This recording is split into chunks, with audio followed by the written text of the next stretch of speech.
I beat my women like I beat my meat. A lot.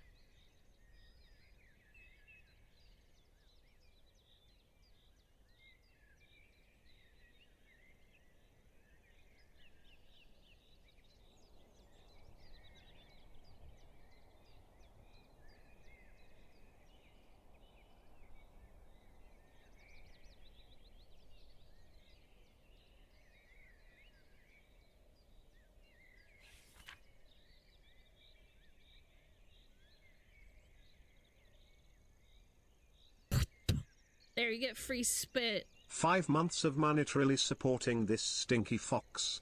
Lol. Welcome, smile.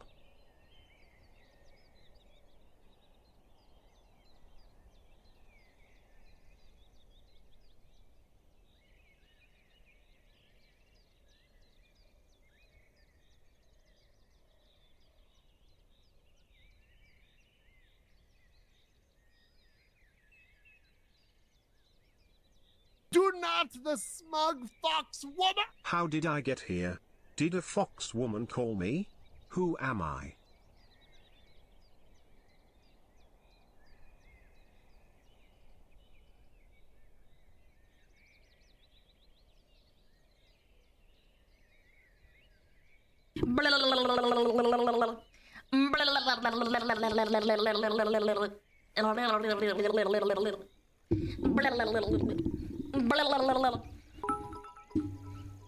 Remember, don't let her speak. Shut the fuck up! Shut the frick up! Shut up! Are women cringe? Yes. Makes you gagey. Hi, Alana. Yo! Pet Juji for me, please. Yes. Also 15 months, yippee. Oh, wrong button. Free spit. Yorking 3. Wrong button! Fuck! I had my 3D shit set up, and then I went to go get a glass of water, and it broke because I lost all the tracking. They like don't turn off. And it was like 5 minutes before stream, and I was like, "Fuck! I can't be fucked. I'm so fucking cooked." So yeah, I'm like, ah, no. Alana hates 3D. I actually really like 3D. It's really fun. But holy fuck. Yes. I went to get a glass of water because I was like, oh fuck, I need water. I'm gonna die if I don't have it. And then boom, it all broke right before fucking 5 minutes before stream. Yap yap yap yap yap yap yap yap yap yap yap yap yap yap yap yap yap yap.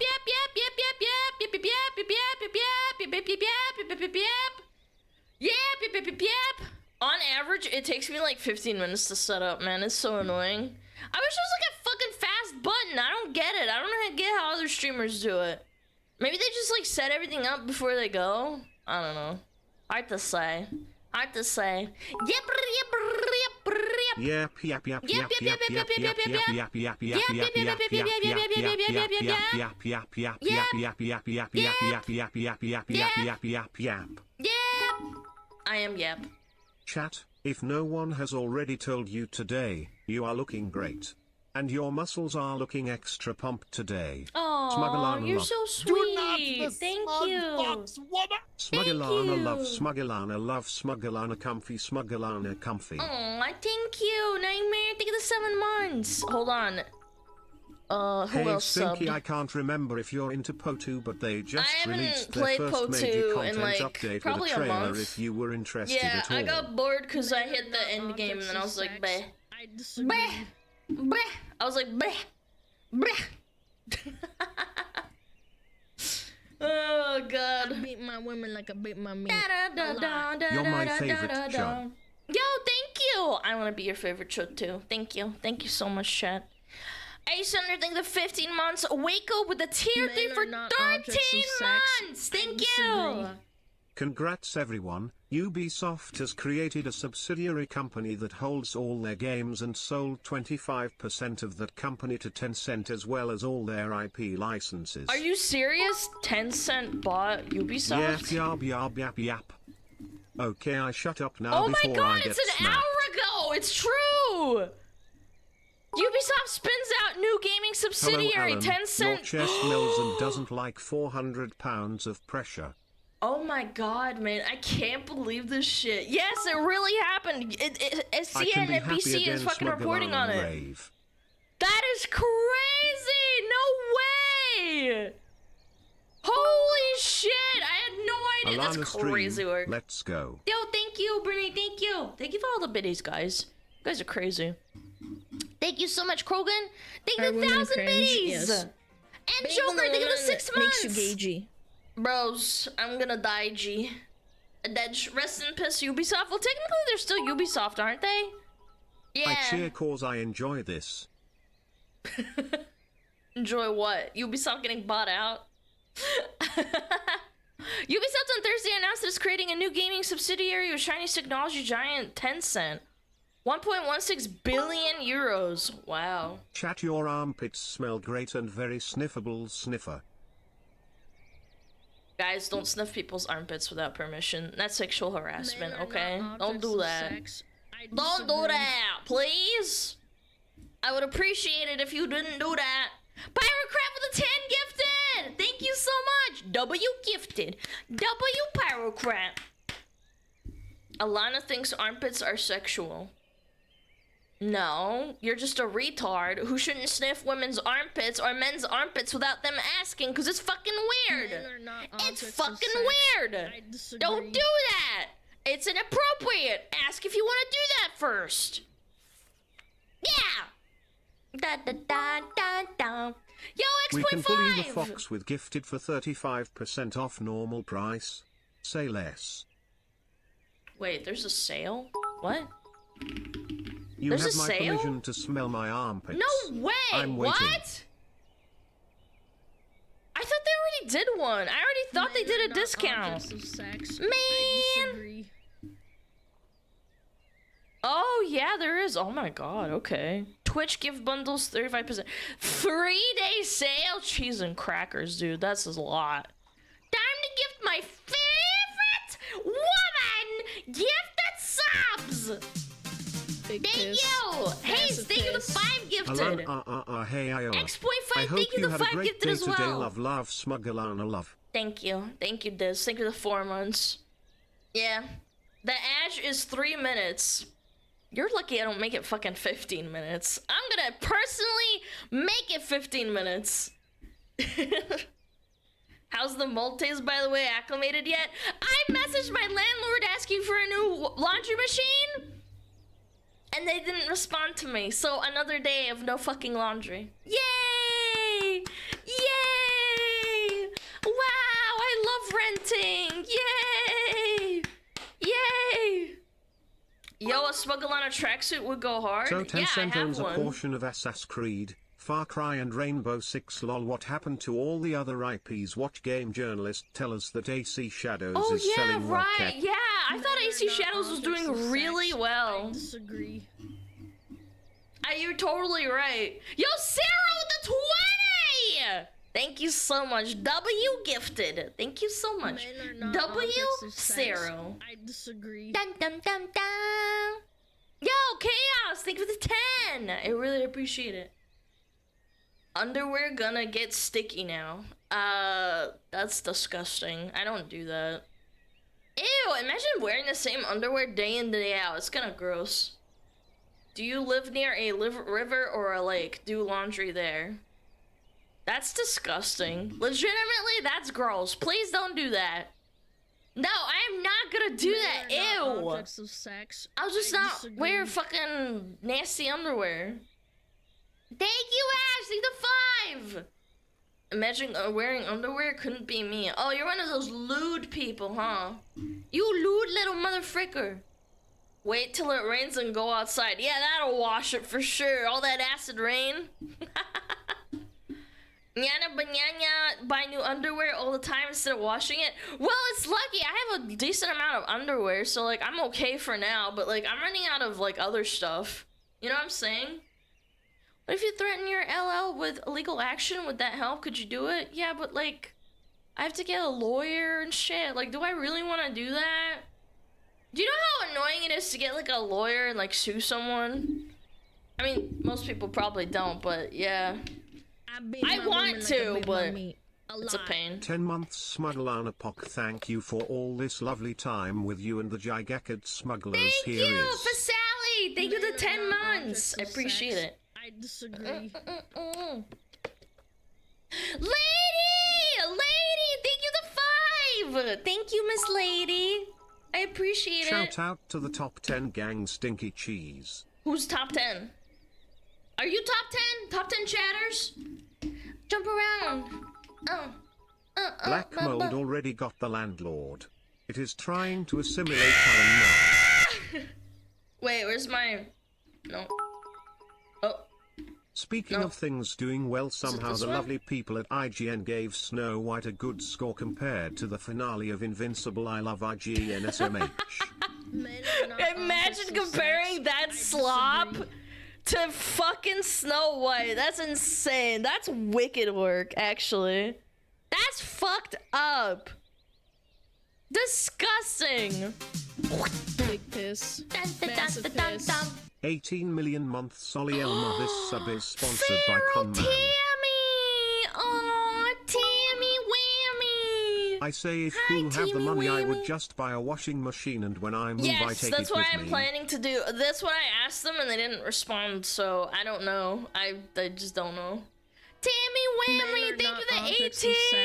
I disagree. My favorite cat. Another news update. For April Fools, Marvel Rivals is adding a bright Cheeto orange Venom skin and an honest-to-God twerk emote for Venom. I'm not kidding. No shot. See, this is what I want from video games, man. Like, don't take yourself too seriously, man. I don't know, man. I just, you know, like, I just want good games. I want people to be happy and have fun. Like, again, Marvel Rivals isn't exactly for me. I think it's a fine game, but it's not, like, super interesting. But I find it fun, and I find it, like, good news to me that they're having fun over there. That means other devs will have more incentive to have fun. Ba-bee, ba-ba, ba-boo. Bo-bo-ba-bee-ba-bo-bee-bo-ba-ba. Twerking Cheeto Venom. Oh, Venom Cheeto. Hot Venom butt Cheeto. Did you see Nintendo Direct? You can share digital games with 2 systems. Yeah, because they freaking are making the Switch too. Yeah, there's a bunch of games that came out. Tomodachi was one of them, wasn't it? Yo, Zero! Thank you the 5! Thank you so much. Hold on, did I miss anything? Mr. Rixa! Thank you the 5 gifted as well. I really appreciate it. Muh. Muh. Muh. Muh. Ba-dum bum bum ba-dum bum. Are women cringe? Yes. Being the woman makes you gagey. 19 months ago I got so lost and ended up in this Yappa's stream. Been here long enough to see you get partner, push the subathon to frankly stupid levels, You're the telling new me. model, and the 3D debut. Honestly, I'm glad I got lost. Oh, to many more ahead. You're so kind, Conman. Thank you. 07 resident CIA agent. Thank you. Thank you, Conman, for the 19 months and tier 3 W for Conman. Men are not objects of sex. I disagree. Joker, thank you the 10. I really appreciate it. Zydri, thank you for the 5 W, Zydri. Thank you, guys. But it's sharing games between different accounts? Oh, never mind then. Fuck that shit.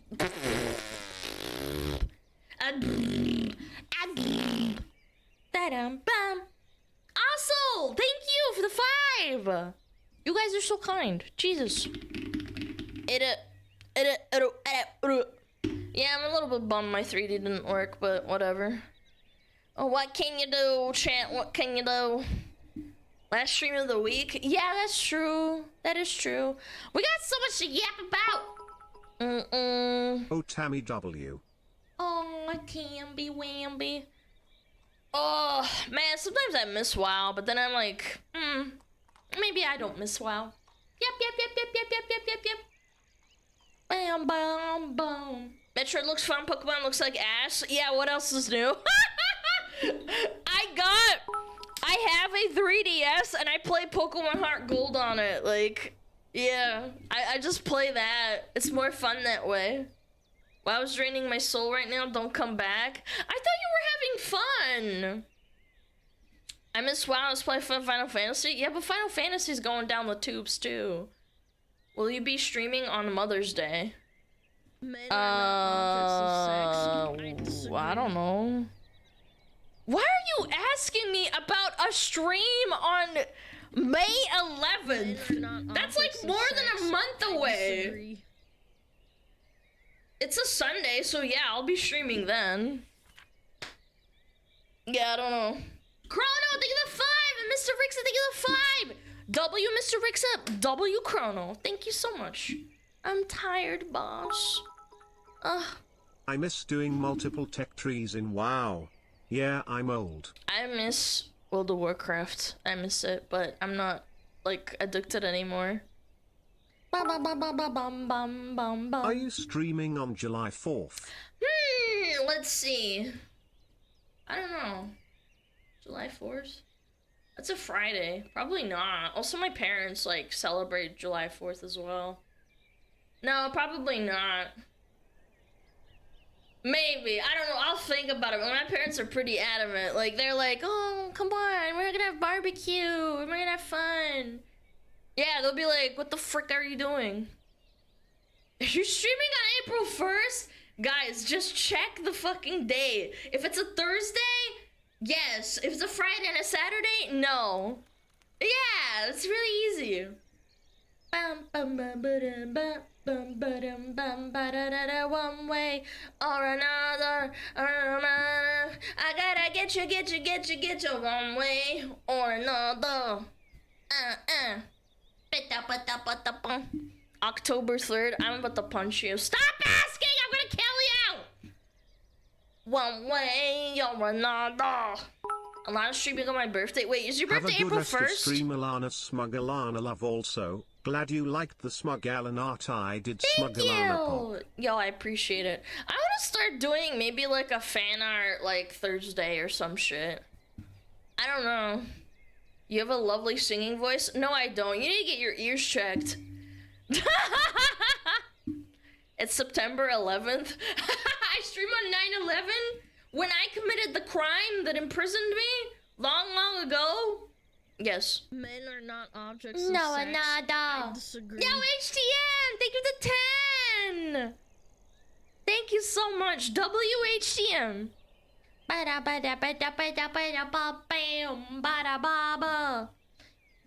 So it was you? Yes, I did 9/11. 2001. That's when I was born. New law, Alana. They did that because of me. They're like, ah, fuck, she's getting born in the towers.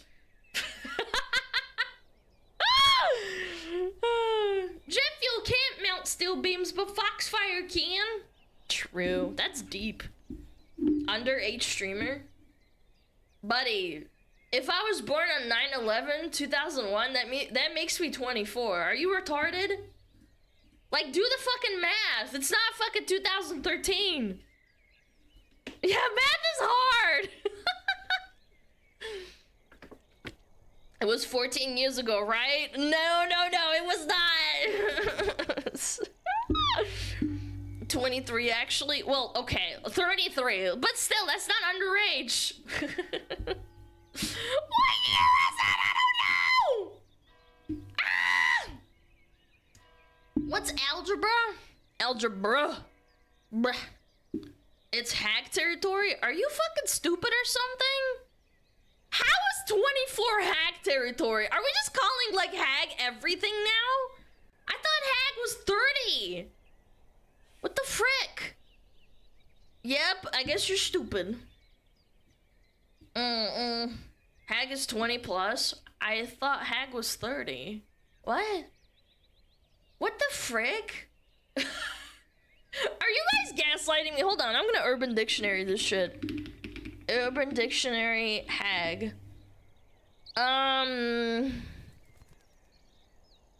Hag. Doesn't say. A hag, an unattractive middle-aged or slightly older woman. The term is commonly used to describe hysterical or ugly women in positions of power. Okay. What age is middle age? 40 and 60. Wait, what? You guys are gaslighting me. I thought middle age was like 35. Yeah. A MILF. Ain't Hag that DBD killer? Yes, it is actually. Ba ba ba ba ba ba. Go crazy. Big piss. Massive piss. Happy half year, Alana. Bear of Kelly, thank you for the 6 months. Thank you, I appreciate it. Are we hag maxing? Apparently. Chat, help. Are you a hag? If so, DM me. You're a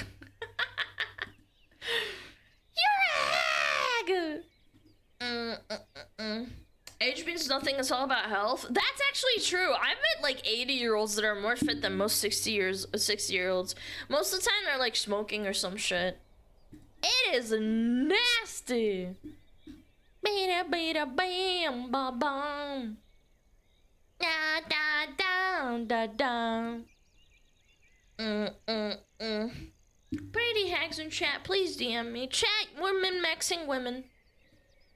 They're kind of like algebra. If middle age was 25, most people would be dead by 50. Yeah, wouldn't we be living like the medieval ages?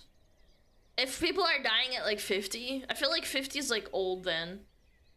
Hi, I really like your voice and model. Yo, thank you. Appreciate it. Appreciate.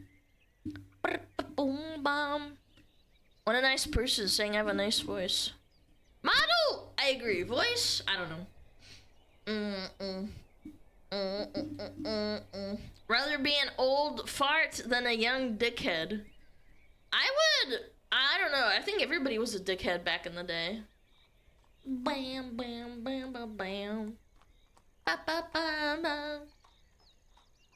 Da, da, da, da, da, da. Yeah, back in the day, you drink some sewer water and probably die. Now you get pumped, you get your stomach pumped at the hospital and you're fine. Well, we are close to the medieval ages. Men get frisky by only showing an ankle. I think it's like the opposite. I think that people are so gooned out that like they need to like draw people or like get off to people doing really nasty shit. Like poo-poo and pee-pee. Pissing and shitting. Yeah. Back in the day, if you said like, oh, I love it when women poop on me, you'd get sent to the asylum. Dysentery, my favorite cause of death. What's that old game called? I forget. It's like on DOS. You know what I'm talking about? Yeah. Oregon Trail. Thank you, guys. Oregon Trail. My lady lumps.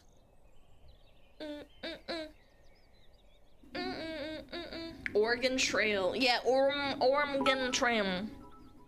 Your voice doesn't compare to anything besides fingernails on a chalkboard. Every time, man. I could probably put on a cute voice and fake it till I make it, but then everybody knows I'm faking it. Yeah, I could fake like an anime voice. I don't know. I don't want to though. It seems like a lot of effort. It's a lot of effort, chat. Are you from Russia? No, I'm from England, America! America! So fun. Who's your president? Michael Jordan! Michael Jordan! Girls are good at faking things. I mean, maybe with you. Do the voice? I don't know. What's like a good voice? I'd have to listen to a nice voice. I don't know. Like, what's a good voice? He'd definitely know. Yeah, that's right, Tammy, get him! Ba-ba-ba-ba. Valley Girl? No, that's not a nice voice.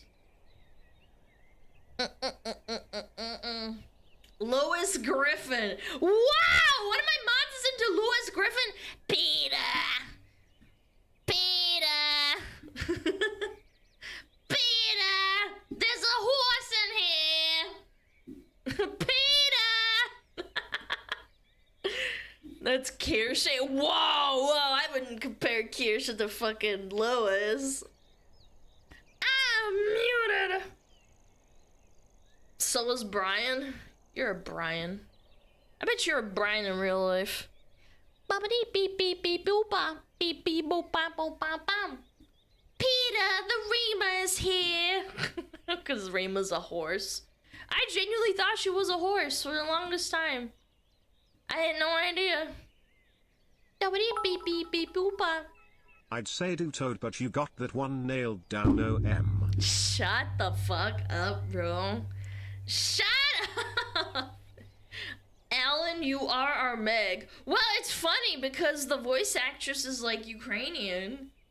Yeah, whatever her name is. She also played WoW, so maybe I am. Yeah. Yeah, Mila Kunis. Mila Kunis. Mila. Bobby.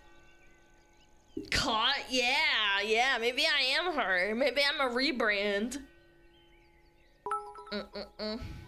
VA for Mega was ironically hot.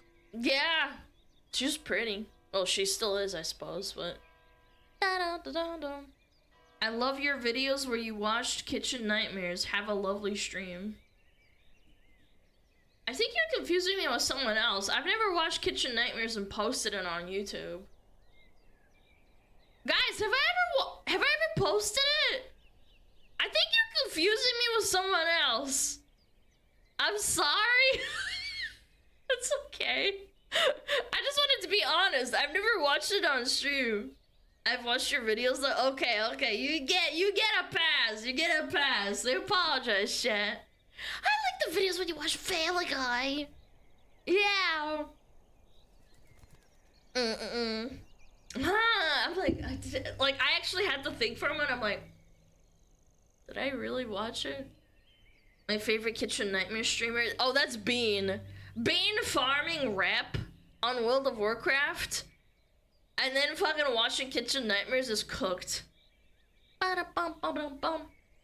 Isn't your reaction to the baking company? No, I've never done that, man. I've never posted it. Guys, you guys are confusing me with other react. How dare you? Grrr. Grrr. Yo, Anonymous, thank you! Yes. Being the woman thank you, makes you appreciate it. An anonymous user gifted a tier 1 sub to yet another mishap. I'm still very sorry. No, I'm not bad. Don't worry about it. It's funny. It's really funny, actually.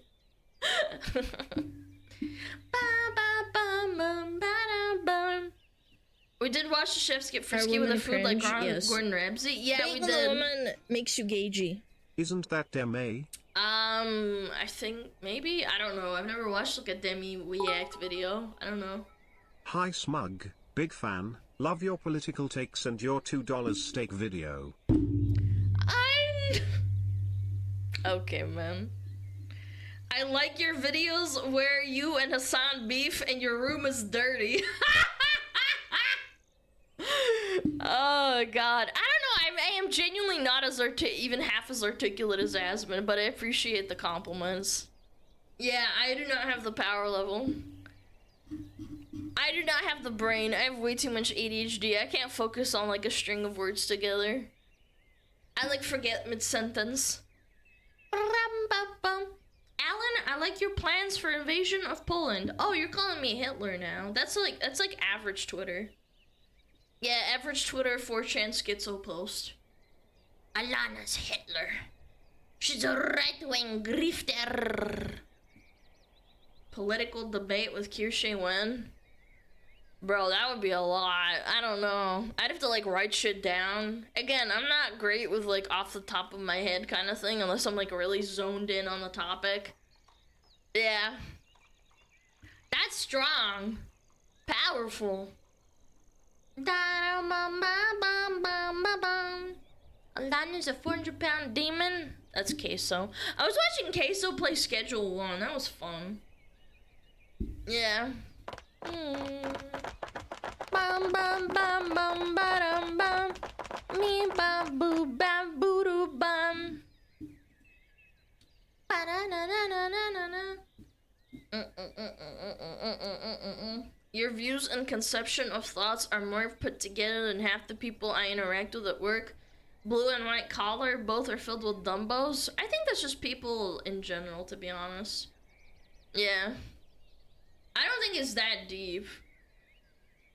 I've met some really smart people that work like normal jobs, but I mean, I think the average person is kind of dumb. Bum, bum, bum, bum. Schedule one is fun as fuck. Yeah, I was watching him play it. It was really funny. Where you like sell drugs to like NPCs. I don't agree with everything you say, but you articulate them well and make good points. Aw, thank you. That's why you're my Oshi. Aw, you guys are so sweet. Hello, Alana. Average person here. I do be kinda dumb. No, because you saying that means that you have self-reflection. Therefore, you're not as dumb as you think you are. Good evening. What up, Daniel? What up? Ba-dum, bum, ba-dum, ba-dum. Yeah. Will you be getting a card in G-Sub's V-Card game? I don't know. No idea. I literally can't tell you. Like, if I did, I'd be like, oh my god, Chad, I'm getting it. It's like, I don't know. They didn't say yes or no to me. They're like, I don't know. Maybe. Bam, bam, bam. Bam, bam, bam, bam. How are you? I'm doing fine. I'm doing fine. Got some good food to eat and ready for the evening. It is 12:36 p.m. I'm not hungry. I had like coconut yogurt and strawberries. Yeah, tasty.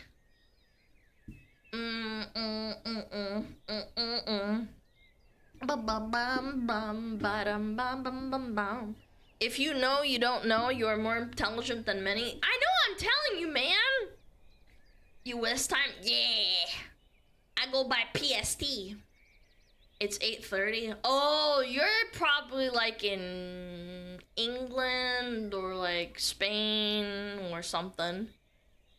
Norway. Okay, I was kind of close. Like the same bracket, I suppose. The same time zone bracket.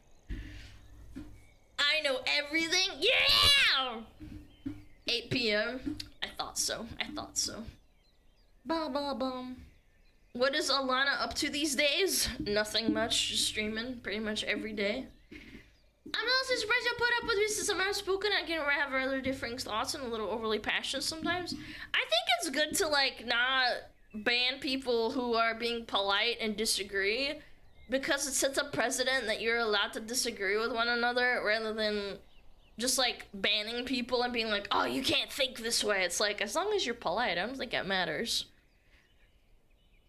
Yeah, and you should also ban people who agree with you and get defensive on your behalf in the stream that like start calling people names for disagreeing with you. I think that's cringe.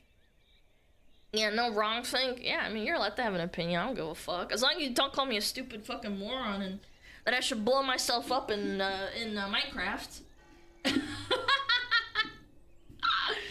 I got banned from a stream for cracking a joke. Some mods have no sense of humor. It really depends. We've banned people for joking, and then they like type like, oh, I was just joking about you, like, you know, I was just joking about writing how Hitler's like the best. It's like a first time chatter. You know what I'm saying? It really depends. Call her misinformed and let her cook. That's what I do. Yes, I'm very misinformed. You're right. It also depends on the person streaming. I don't know. Some people are more sensitive. Again, I don't really get mad when people ban me. I've never been banned, but I'm just saying, like, if you get banned, it's usually because the person's like being sensitive or something, and that's okay.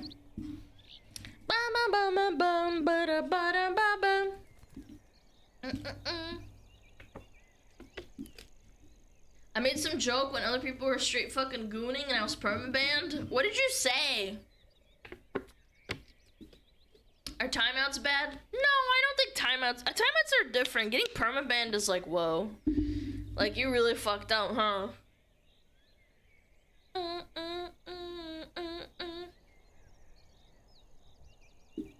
My brother said you sound like you smoke a pack of menthol a day, but I like your voice. I'm insulted because I don't smoke. I've never smoked in my entire life. I don't even smoke weed. My voice is that bad? I don't know, man. You need to hang out with different smokers. Stop smoking, Alan? I never started. What the frick? Bam, ba-dum, ba-dum, ba-bam. I once said League of Legends wants me not to alive, and I got banned. You probably got banned for being a League of Legends player, if anything.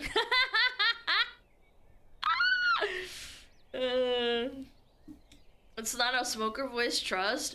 Bro, you have to be smoking for like 40 years straight to get a smoker voice, I feel like.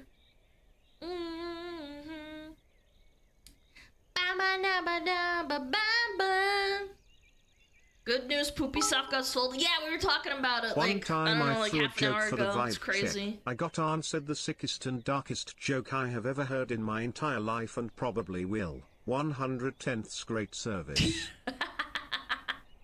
It was a league stream too? Bro, if they banned you, like if I was playing DBD and then someone came and it's like, DBD makes me want to fucking blow my brains out, I wouldn't ban them. Jeez, I know, it's true. Yeah.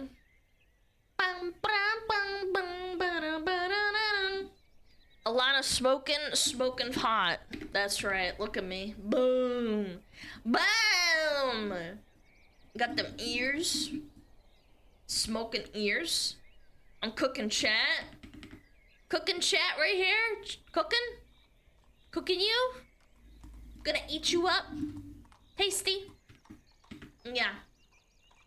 Ubisoft got sold. Yeah, for like $1 billion. $1 billion. Easy clap. Bobby ba. You looking at Reddit today, Alana? Maybe.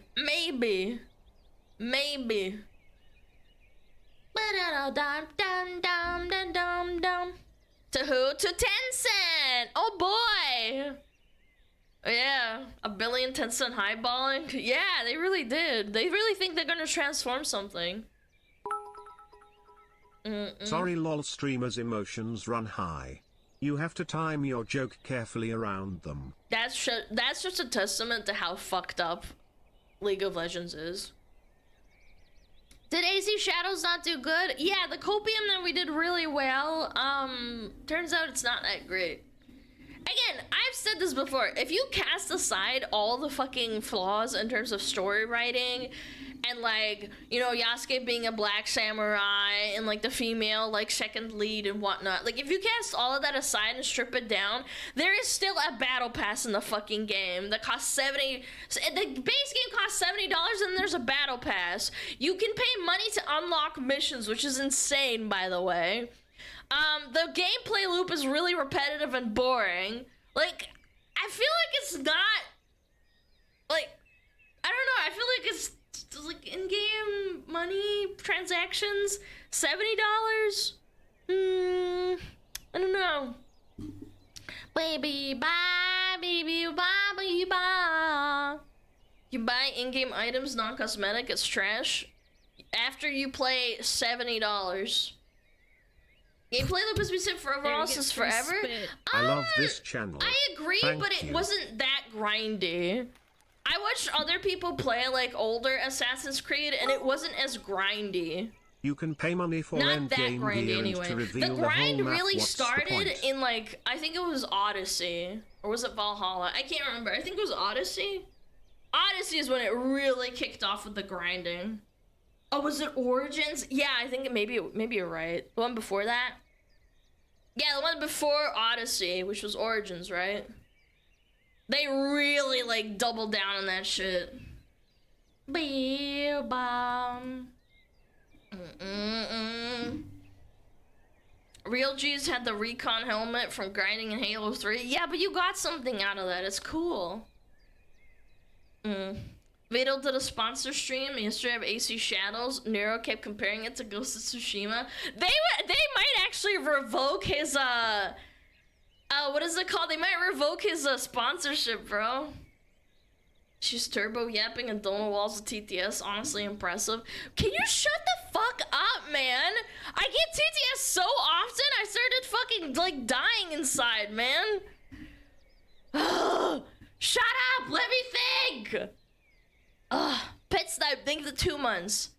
Acme said, you can pay money for endgame gear and to reveal the whole map. What's the point? Well, that's what I'm saying. Like, it became insanely grindy after, Origins, man.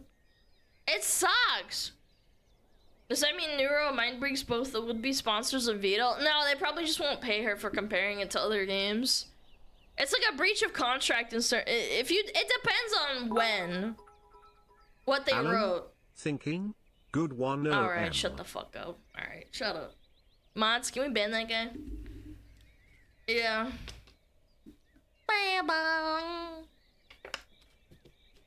Yeah. No. Okay. Fair enough. Did you watch it? It was funny and saw it on the HDD. The game was running like crap. Yeah, I saw some clips and she kept comparing it to Ghost of Tsushima. Neuro also rated it a 6 out of 10. Yeah, like aggressively mediocre. Absolutely based. Sorry, Neuro 2 based. Also, you can ignore my cheers. I just a yapper who likes Brian's voice more than Alana. Shut up! My own mod was fucking yelling at me, bro. Oh, baby.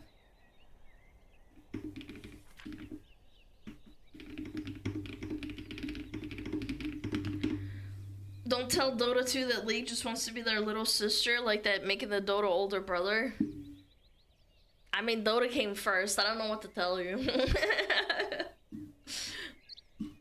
Ba-ba-bum. 2 of 3 sponsorships fell flat for Vito. Again, I'm pretty sure you're not allowed to, you're not allowed to, like, talk about other games when you're playing a game that's, like, similar to it. Making direct comparisons to competitors can be, like, a breach of contract, so maybe she actually kind of fucked them. Playing as Yasuke feels lame. He's so slow to traverse the world and otherwise play now. I watched Shroud play the whole game pretty much. He played it for like 8 hours or more, I think, and he was pretty much Naue the whole time.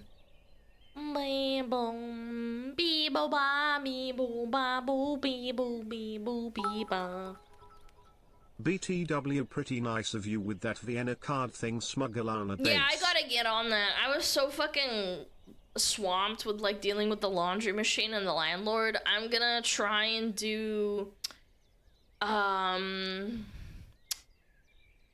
gonna try and get the little plastic things and then like go to UPS and drop it off. Bam, bam, bam. Shiitake? Yes, shiitake. Shiitake? Which is more enjoyable play gameplay wise, but I think Yasuke's story is more interesting. I thought that the start of Yasuke's story was really, really like out of nowhere. He's like, you are a slave, but now I see that you are a amazing Japanese warrior. And then it just cuts to them like chopping down villagers in a village and like burning it down. And I'm like, damn, that kind of went from 0 to 100 real fast. Like, boom. Okay. Ba-da-boom. Did you defeat the black mold monster hiding in the washer? No, not yet. Not yet! Bee-bee-ba-bum. Bam bam bam bam bam ba-dum bam bam bam bam bam ba-da-dum. Can't wait for your collab tomorrow. Think it's going to be a lot of fun.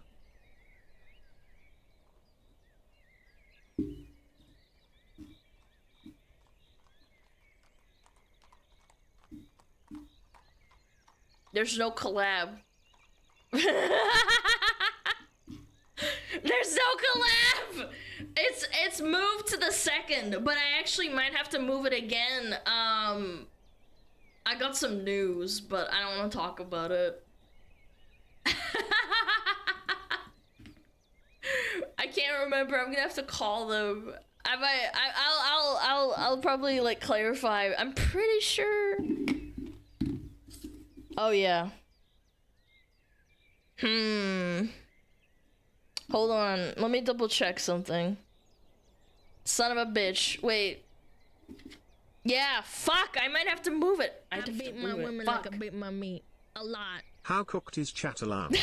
8 out of 10. Man, I'm so bad at time management. I think 9. Thank you. I'm very cooked. Thank you, Drac. Thank you for the 8 months. Alana gets kicked out for being too annoying to the landlord. You can't do that legally, man. Yeah. I could sue them. Chat. Alana's gonna collab with her landlord? No, I actually would freak the fuck out. When they called on stream, I was so mad already.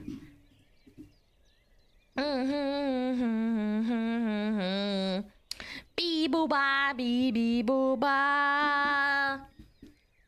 But then you have to get a lawyer. Yeah, it sucks.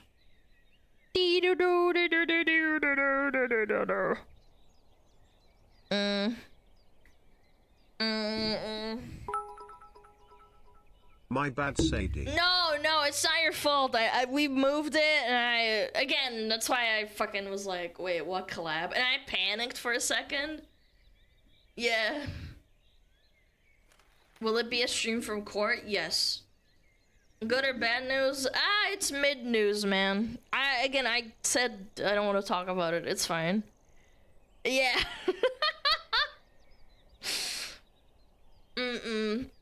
Legal Mindset collab? Yeah, but Legal Mindset's not like a civil lawyer. He's like a, I don't know what it's called.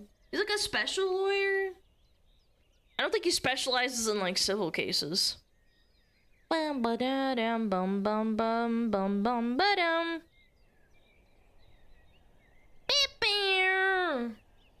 Yeah, he does corporal law. Yeah, not civil law. This would be like a civil case. You know, someone has a green sweater on, there's green stuff in the background. It makes it really time consuming cutting out the person. That's what I've been struggling with today. Sounds like someone shouldn't wear a green shirt. Depends on the state. In some states, landlords can kick you out for any reason. No, they can't. No, they can't. That's fucking stupid. That's not real. You can sue them for that. If they try to kick you out for any reason, it doesn't make it legal. You can also squat in any house you want and not pay rent. It doesn't make it illegal. You can do it. Yeah.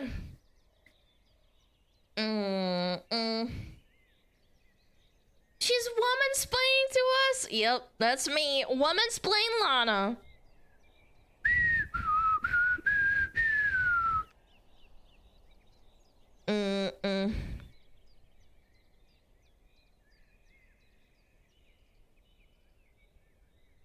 Bam, bam, boom, bam, boom, boom.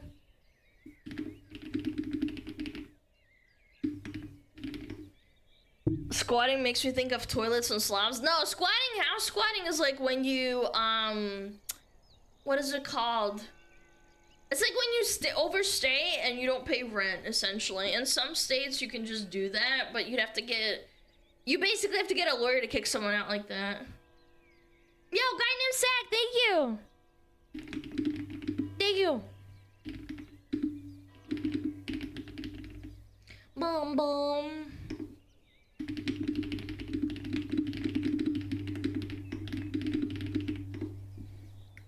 Why is it a thing? It's a really old law in like America.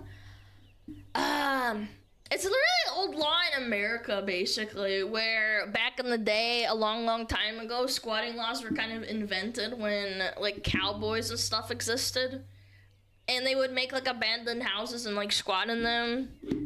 Yeah, it's a really dumb law in a lot of ways because a lot of people squat, and they do that in Canada apparently too. It really sucks. I'm gonna go to Korea and become Johnny Somali and farm content and get in jail.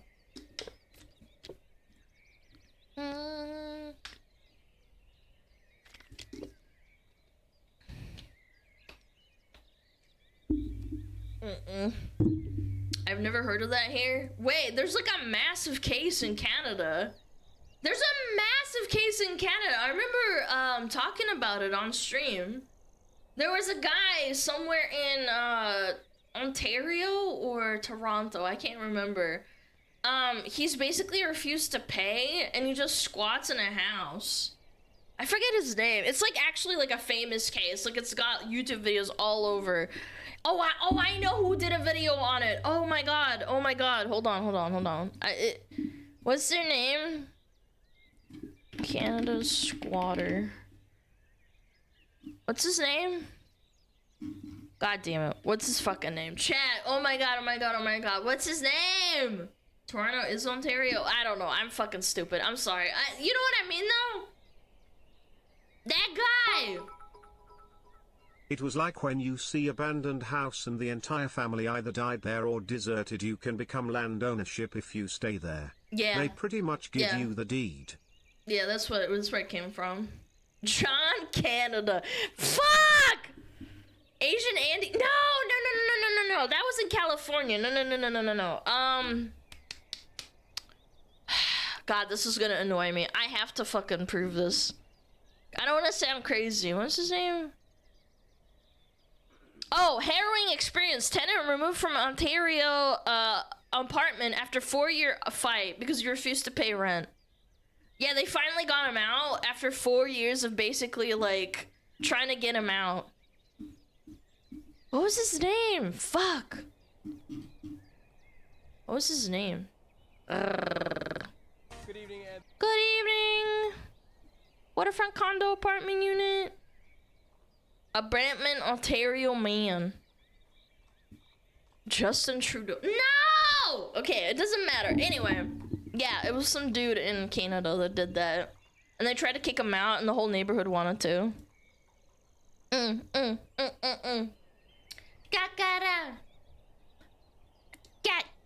Kitty cat. What was his name? Brampton, Canada squatter. What's his name? Yeah,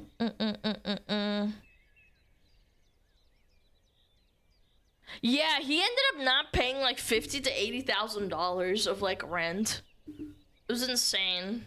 Just refused it. That Asian Andy video was an experience. Oh my gosh. Wait, is Reddit down? What the fuck? Reddit's down! It's over, chat.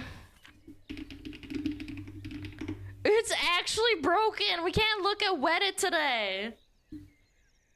Did it get hacked? Yes, bros. It got hackerinoed. Cat, kitty, kitty, cat. Ubisoft, so they'll probably have a crash out. Imagine r/Ubisoft crashed the entire stream. No, not the entire stream, the entire website of Reddit, because they were like turbo fucking posting on there. No Alana content. Most Reddit people have to go outside. They won't. They'll refuse. I'm a mom. No Alana content. Society is strangely more productive today. What happened? Yeah, they did that, man. They did it.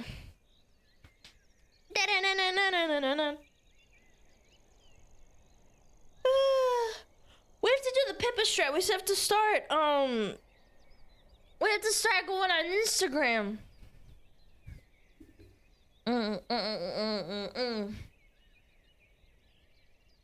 No. Never mind, it is. Yeah. I was telling you, I'm not crazy. It was the Russians. They hack into Reddit. Yeah, if anything fails, blame the Russians, aka me. SmugAlana did it. Yeah, Reddit's down. Shit, man.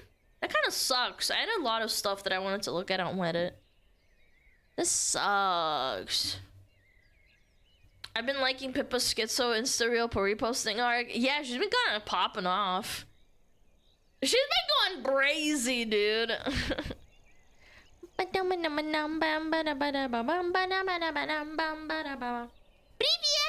Привет.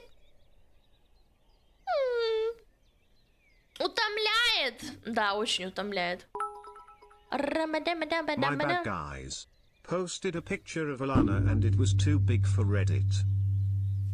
You zip bombed Reddit with my IRL picture!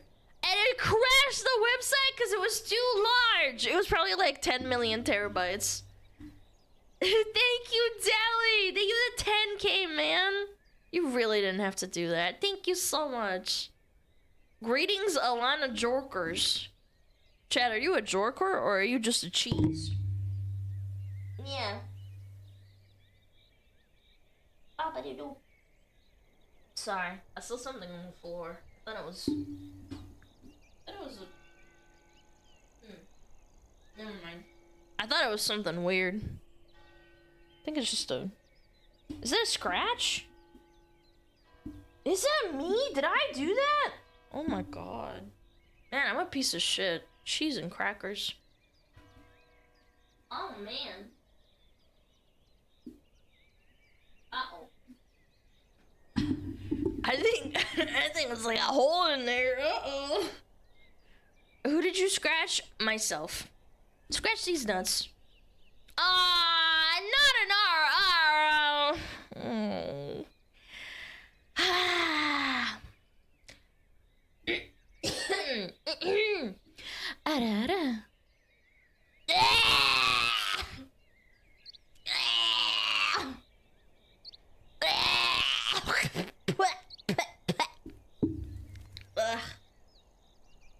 Ugh, disgusting.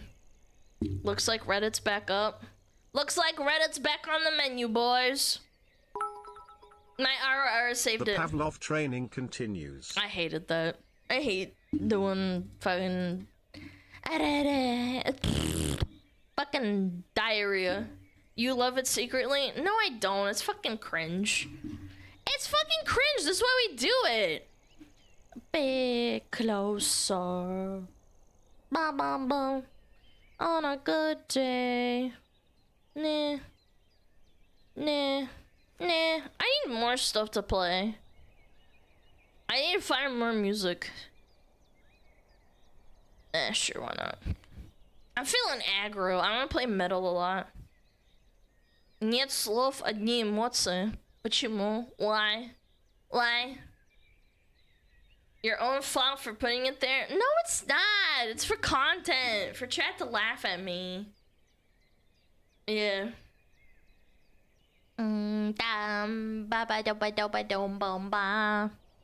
Change it to the uwu magic. Ah! How about Sabaton?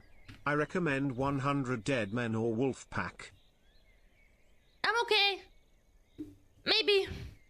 You should sing Oh Whoa, You So Warm then.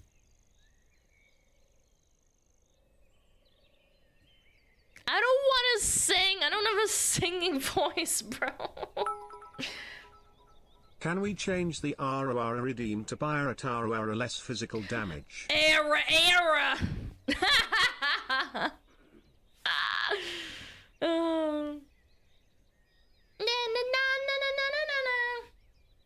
How about Fortnite menu theme? How old are you? Who the fuck listens to the Fortnite menu theme unironically? Era. I can roll my R's pretty well too.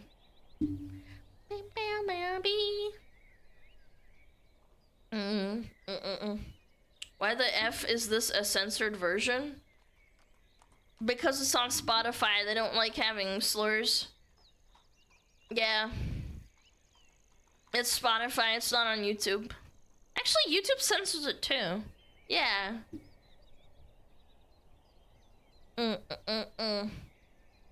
Is this the stream just anime fox old lady making noises? No, I'm an old man. Get it right. Hi chat, hi flashbang me as I joined stream Alana. Good. You deserve it. Cataracts only for you. What's your Chinese zodiac? Ah, good one, so you can find out how old I am. Yeah, good one! No, I will not tell you. Yeah. Ba-dum-ba-bum.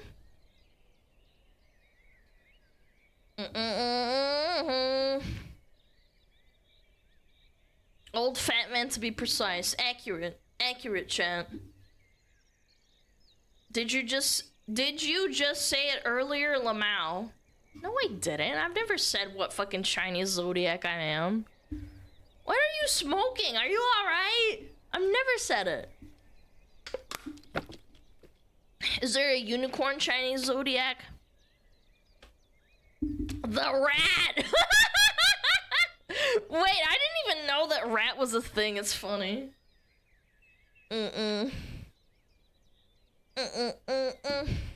She's 80 years old. I lived through World War I, chat. I'm 80 years old. Bum bum bum ba-dum. What was it like to be alive when JFK was assassinated by the CIA? It's because I did it. That's why I was alive then. I'm an escaped experiment. They told me to do it. Bum bum bum bum bum. Red's doing this multi-post thing again when you scroll. Oh, it's broken again? Man, I hate Reddit. Yeah, I guess we can't look at it. It's perma-buffering for me. Yeah, it's perma-buffering for me. I think it's broken. Oh, it's broken again. I refreshed it and it's broken. It's only loading 3 posts at a time. The shooter was hiding in her tail. No, that's where I kept the gun. It's cooked today? Yeah, sucks to suck, I suppose.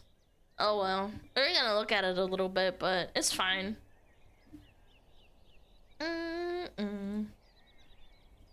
Between 28 and 32, I think, Lamau. You leak too much with stories. Why are you guys so weird and speculating my age based on my stories? You guys are so weird.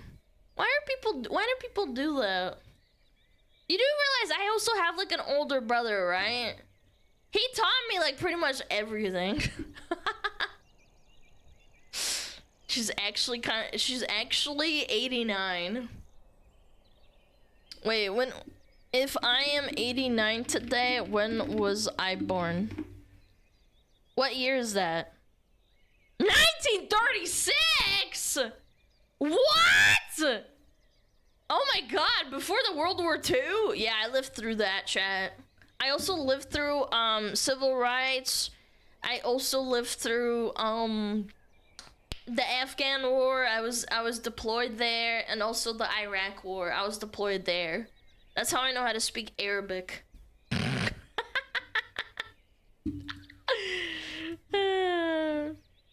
Yeah, I'm old as fuck. Old as fuck. What about the Mexican War? I was not present at that time. I was dormant in my hole. Yeah. Bum, bum, bam, bum. Oh yeah, we got ads. Oh shit. Okay. Sorry, chat. I'll be right back, okay? How was Nam? Oh. Nam? Agent Orange. That's how I became a VTuber. Oh yeah, wait. I have to turn on.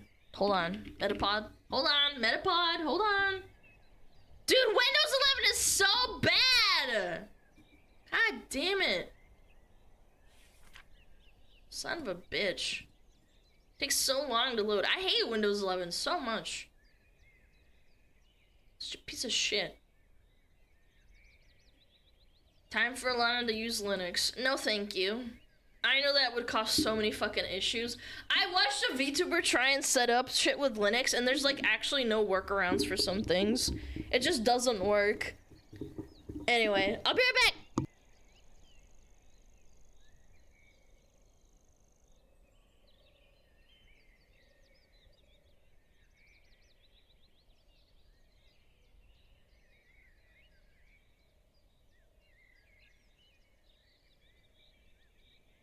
Oh, Metapod. Oh, Metapod, use Harden. Metapod, Harden. Oh, yeah, Metapod, you're so hard. Metapod, Harden. Oh, he's so hard. Look at those 2 hard throbbing Metapods.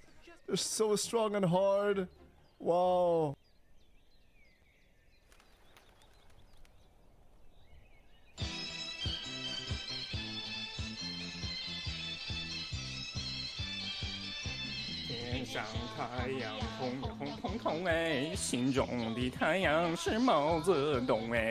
他领导我们的解放哎，人民翻身当家做主人。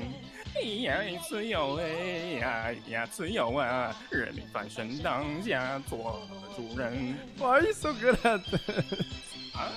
My language, man. What's up with me?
Hello, hello.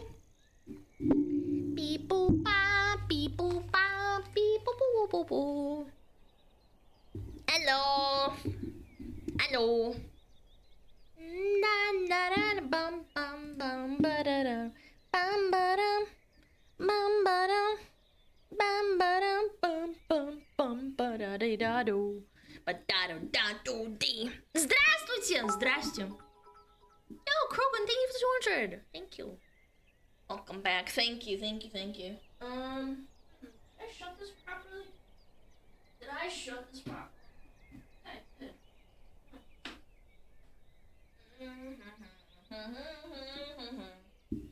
Alright, time to crank! Oh, wait. I'll swap the stands first. Da da da da. I am a cute foxu. I am cute and pretty, and also chat is awesome and handsome and cool. Yeah. Ba ba ba ba bum bum ba da da dum bum ba dum ba dum ba da bum.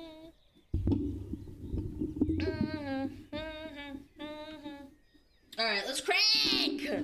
Crank it time! Спасибочки! Ew, self-glazing? What?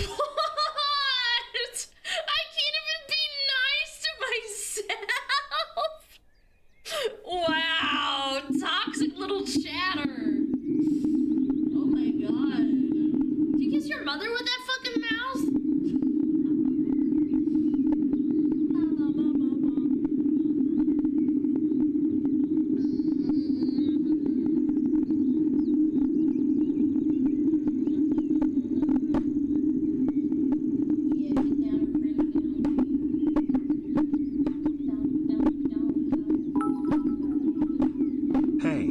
Billy Mays here with another fantastic product. I call it Yapping Fox 2000. Guaranteed to make ears bleed with surprising efficiency. Yes, Only that's costs 3 months of tier 3 subs. 3 months! Get yours today. That's expensive. Chat, watch for free and just have an ad blocker.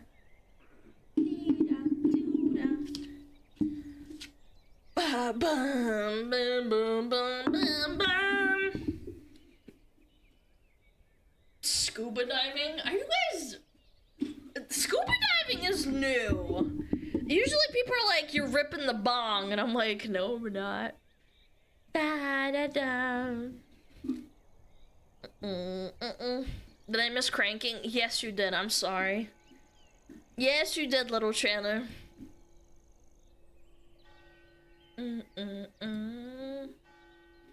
В чем смысл вашего бытия? What kind of question is that? What is the point of your existence? I don't know, man. I exist to be made fun of by chat. Is that what you want to hear? Da da da da da da da da. Yeah, I exist to yap. Like, what are we doing here?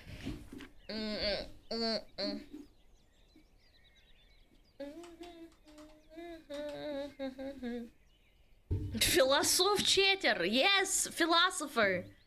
Очень философично. I exist to crank.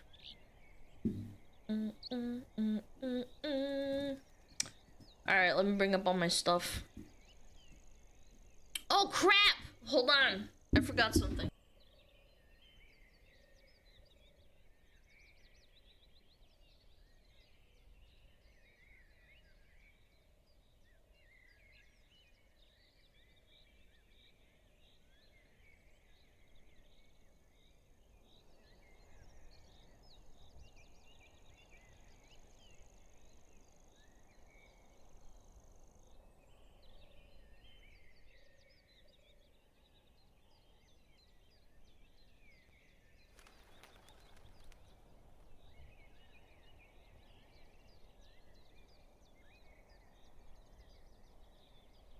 Sorry, I forgot my water.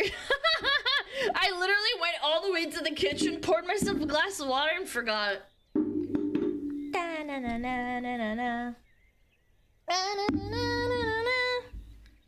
Water. But water.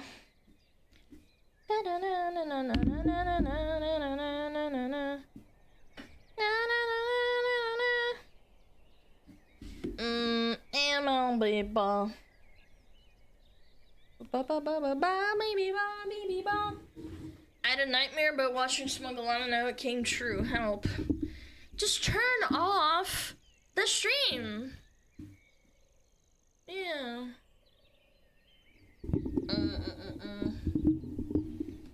Alright.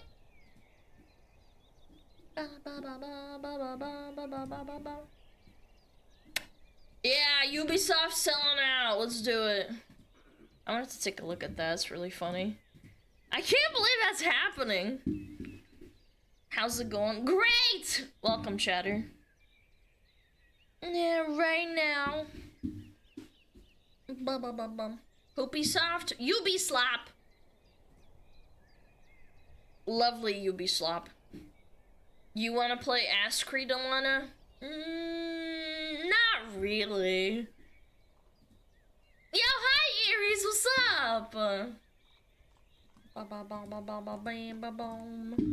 Everybody wants to change the world, but no one wants to die. Wanna die. Alright. Yeah!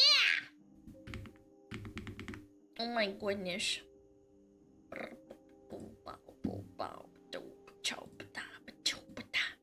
Black!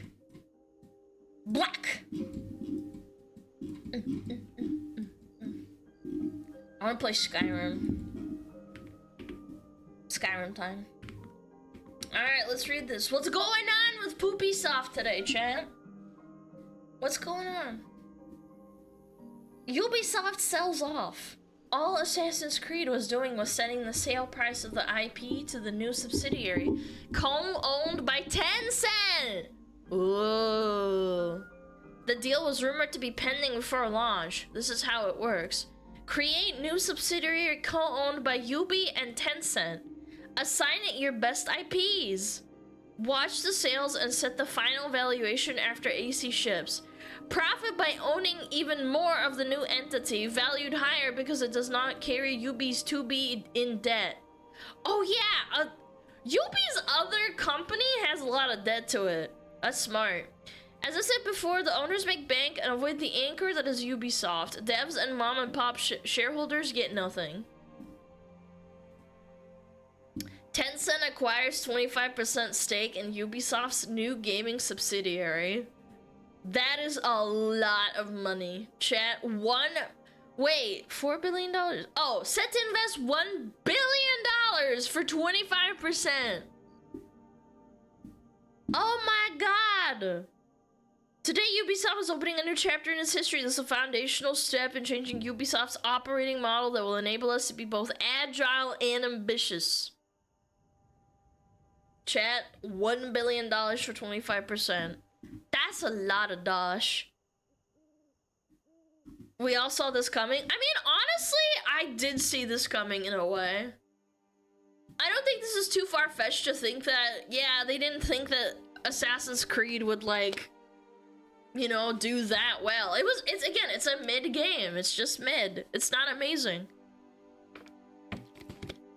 I don't know. Yeah, and that's okay. It's okay for it to be mid. The controversy around it wasn't great, but geez Louise. Normal company things. I think it's not. Again, I think this is normal, but I don't think it's okay that they get away with this. Ubisoft was like in a massive downfall. They had a lot of debt and they just split it off with the company. And Tencent acquired the new subsidiary without taking on all the debt, so it's totally fine for them. Yeah. I feel like the shareholders may sue for them for this. I don't know how shareholders work in that sense.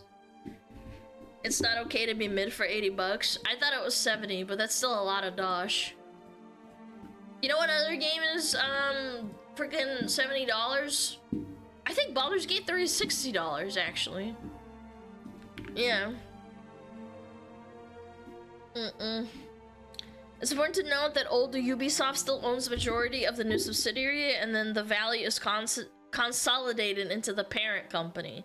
But it's still a neat move to increase value and have a sort of an escape capsule ready of sorts. Yeah. Ubisoft has officially sold its video game franchises and formed a new subsidiary, giving Tencent 25% of ownerships and royalties. Wait, that's huge! Royalties too! Oh my god! Yeah, I mean, Assassin's Creed, Rainbow Six, what else does Poopysoft own that's like a big franchise? I mean, Rayman used to be good. What other games do they have, chat? Far Cry? Yeah, Far Cry's a pretty big franchise. I mean, it used to be. Splinter Cell? Yeah, Division, you're right. Damn, dude. This new subsidiary is already worth more than Ubisoft itself. With the massive investment from Tencent, this new subsidiary will own all intellectual properties of video games IPs Ubisoft formerly owned. Ghost of Recon, Rainbow Six? Yeah, I already said that. Prince of Persia? Damn, dude. I mean, that's an insane acquirement by Tencent. I wouldn't blow this off as like, oh, it's just an everyday business venture. I genuinely think this is a really big deal.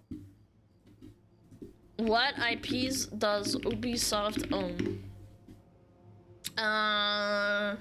Here's the Magic. Just Dance. Wait, yeah, actually, Just Dance.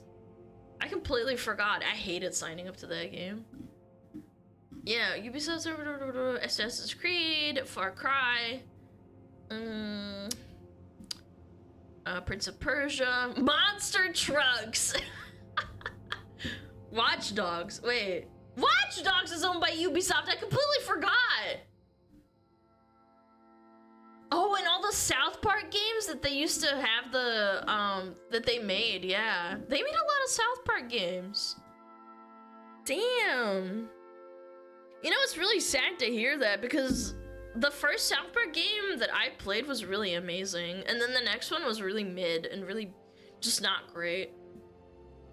Yeah, the Fractured Butthole is not great. They censored a lot of the stuff in there. It's not gonna change anything though. I kind of disagree. I mean, look at Riot Games and what they've done to Riot Games over the years. They are changing the company, like, fundamentally. Far Cry peaked at 5, AC peaked at Black Flag, Ghost Recon peaked at Wildlands. I understand that, but like, it's a big IP to own. Yeah. Yeah, we already know all this, selling without selling. Yeah, I mean, it's kind of a big deal. I don't know, people are underplaying this. Tencent is a massive, like, is a massive company, chat. And all company email was just sent to Ubisoft's employees. I've included a translation guide. Translation guide. Understandably, employees are now nervous at a follow-up email, blah, blah, blah, blah, blah. Hello, everyone. I wanted to follow up immediately with all of you at Montreal, Quebec City, blah, blah, blah, blah, blah. Regarding the new business unit that is being created. First and foremost, I want to emphasize that the agreement we announced is a powerful enabler and an exciting opportunity for Ubisoft. Again, this is all PR speak. I know, like, everyone's like, oh my god, Grumps is, like, making a big deal out of nothing, but, like, genuinely, they sold off all the debt without actually doing anything. The debt they had is, like, insane. How many $0.10s is 10 cent? I don't know what you said. I'm gonna pretend you didn't say that. Yeah. Hi, Todd! Crash out Thursday? I'm crashing out. I'm gonna buy Ubisoft. Wanna help? You only need to invest $1 billion! It will help us accelerate our evolution and improve how we make games with greater focus and agility.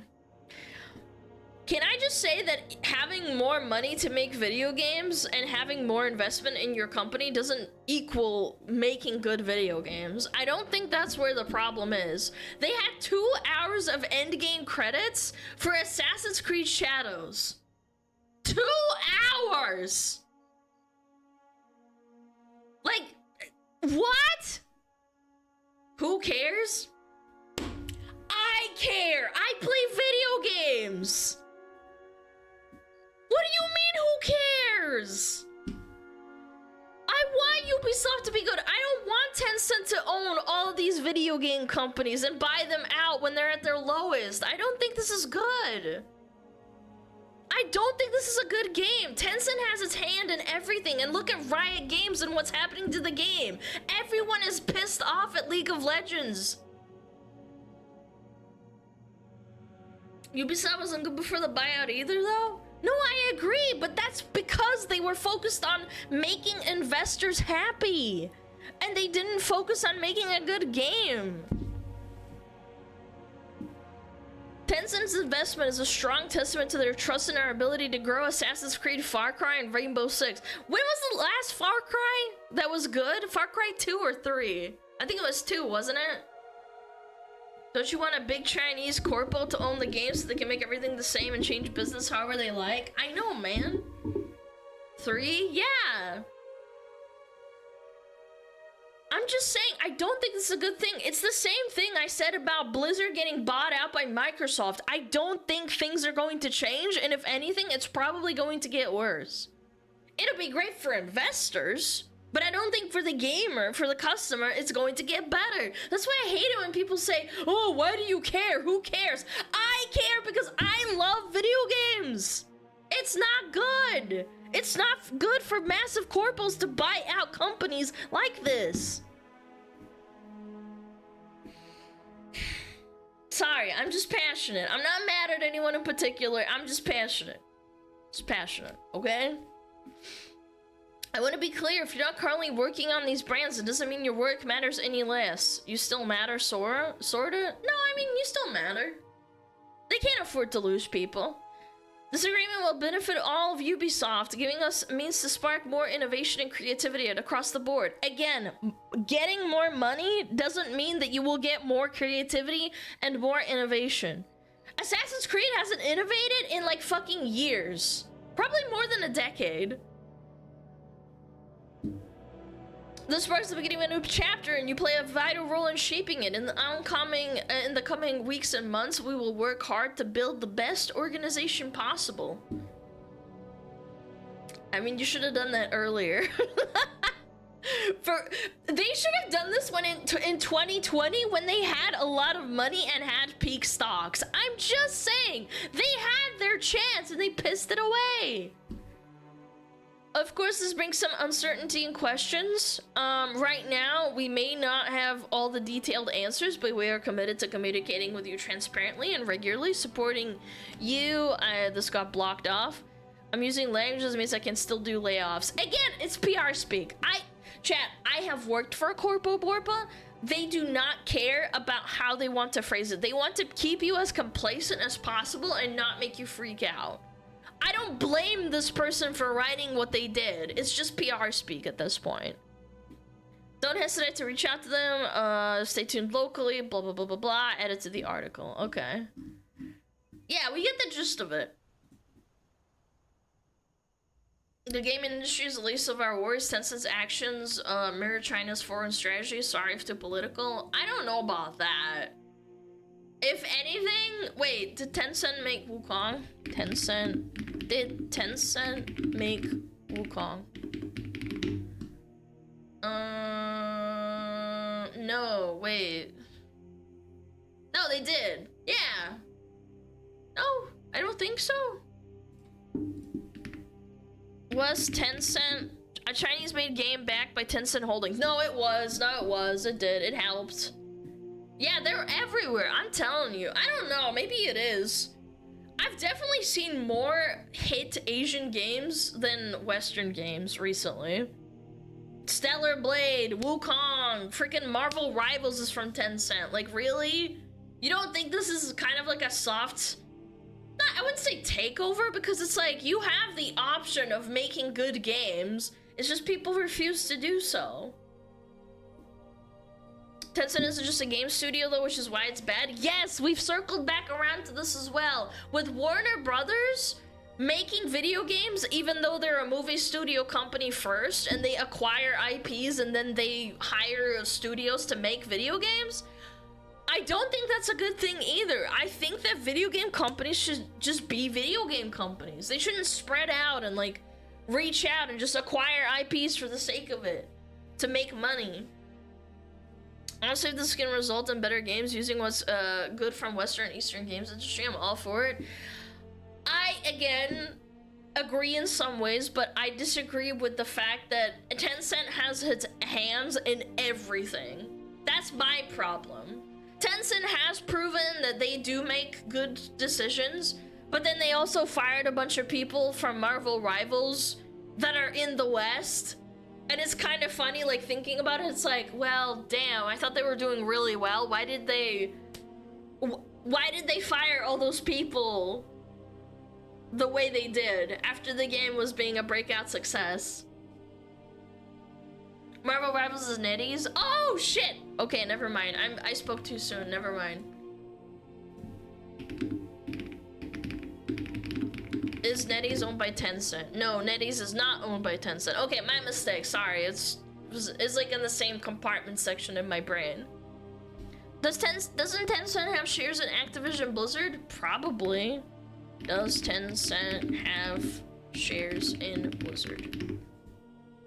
No, Tencent does not have, wait, in Blizzard. While Tencent did invest in Activision Blizzard, which includes Blizzard Entertainment, when it became independent from Vivendi in 2013, they now own less than 4.9% of shares, and Microsoft acquired Activision Blizzard in 2023. So they do own them, but like not enough to have like a big say. Yeah. Can you zoom in on the text? Sure. Sorry. Is that better? The fire people were also short-term contracts for specific work. There wasn't work for what they hired anywhere. It was all over Twitter. Okay. I need a source for that, but I'll be inclined to believe you because I find it really hard to believe. Well, actually, I do find it. I could believe that a video game company would be doing well and then just fired people because that's what Blizzard did. Yeah, they had a record-breaking sales like year, and they fired the same. They had the biggest firing of pretty much all time, with 800 people getting fired, most of them being customer service, and it showed. By the way, Tencent investing in Ubisoft would be like sort of like BlackRock buying out Blizzard, but Microsoft bought Blizzard, which is equally bad. It's all bad, chat. I don't want giant corporate conglomerates to own my video game studios that I enjoy. When something sucks about my MMO or my WoW Classic, I don't want it to take like 8 months of going up the corporate chain to fix one problem. It makes everything worse. That's why when I bring up and say, why does Assassin's Creed Shadows have 2 hours worth of credits? It's because 1,000+ people worked on it, and it probably took forever to fix certain things, and why it took so long for them to like do anything inside of the company. It adds up. I'm not trying to disparage the fact that these people are working and like they don't deserve work. I'm just saying it makes everything a lot more difficult, and it's multiplicative. Too many cooks get out? Yeah. I agree, it's not that I don't care, but it's more of a defeated outlook on things that I have. I have no power over this. We can talk about it. That's why I say, like, you're allowed to have...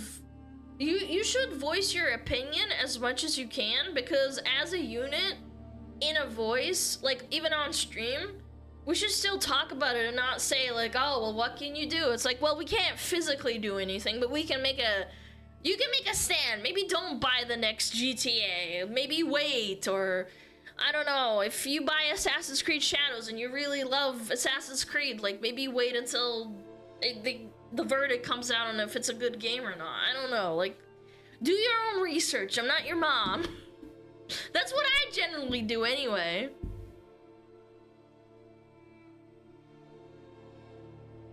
It's like arguing against DLC, you can hate it, but it's common business practice. Well, the thing is that DLC now, as opposed to like 15 years ago, when you bought a DLC, or it was an expansion for, say, World of Warcraft,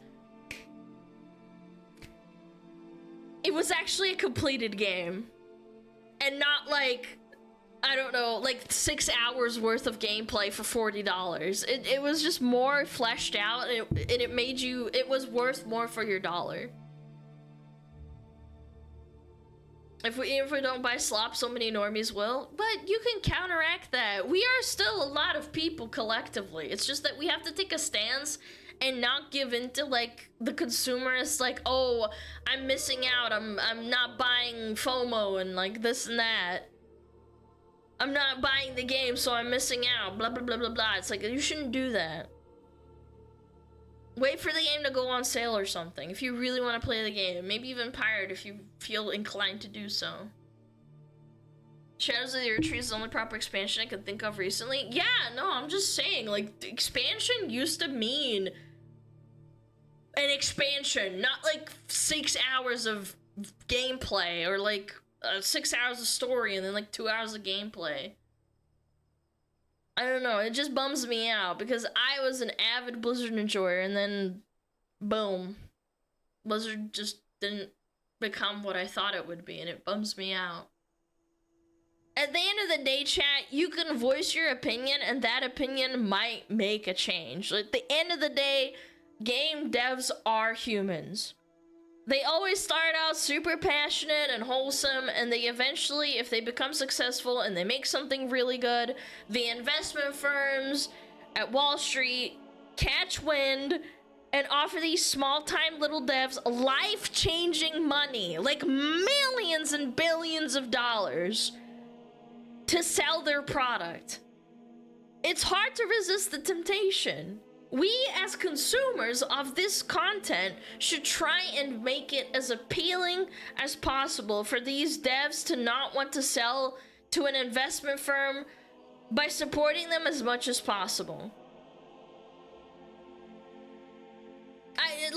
Am I wrong in saying that? I feel like I'm being pretty reasonable. Silk Song is still not out, so what's the point anyway? Maybe one day, chat, maybe one day. It's not the devs, it's the higher ups. Yeah, well, the CEO is the one selling off the IP, so stop the duopoly. No, I'm serious, man. We're all gonna get bought out eventually. We all will. Maybe BlackRock Lana will become real. It's a joke. I would never do that. Jesus. But you know what I mean? The CEO and higher up is often just a little baby indie dev, like at the start. Think about how Blizzard started. Mark Morheim and 3 other guys were just game devs. They were CEOs, but then they got old. They got bought out by investment firms. They had to cater to massive investment firms that don't give a fuck about what they think. Eventually, the game started suffering because they had to put in microtransactions to appease monthly sales. I'm just saying, like, people always try to paint people as being like, oh, they're just these evil CEOs that don't give a fuck about anything. And it's like, well, actually, they used to be really wholesome companies. What's this? Is this a Kirshi post?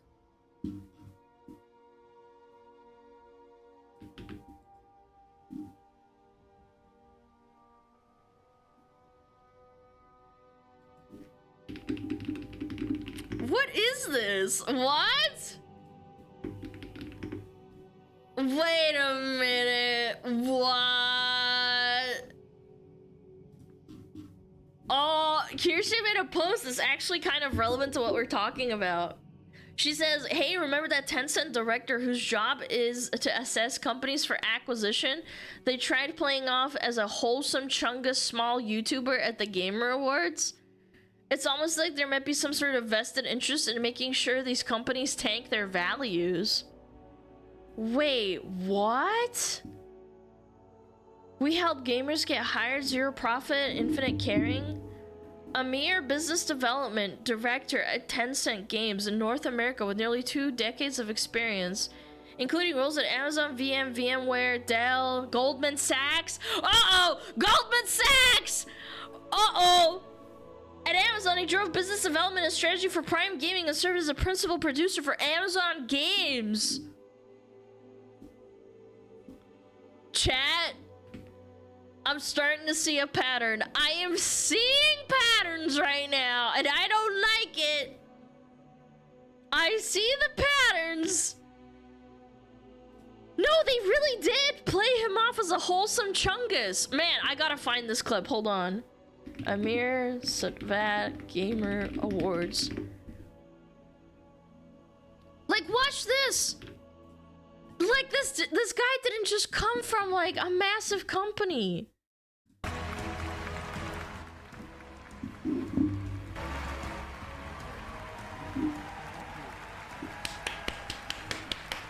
Woo! Yeah!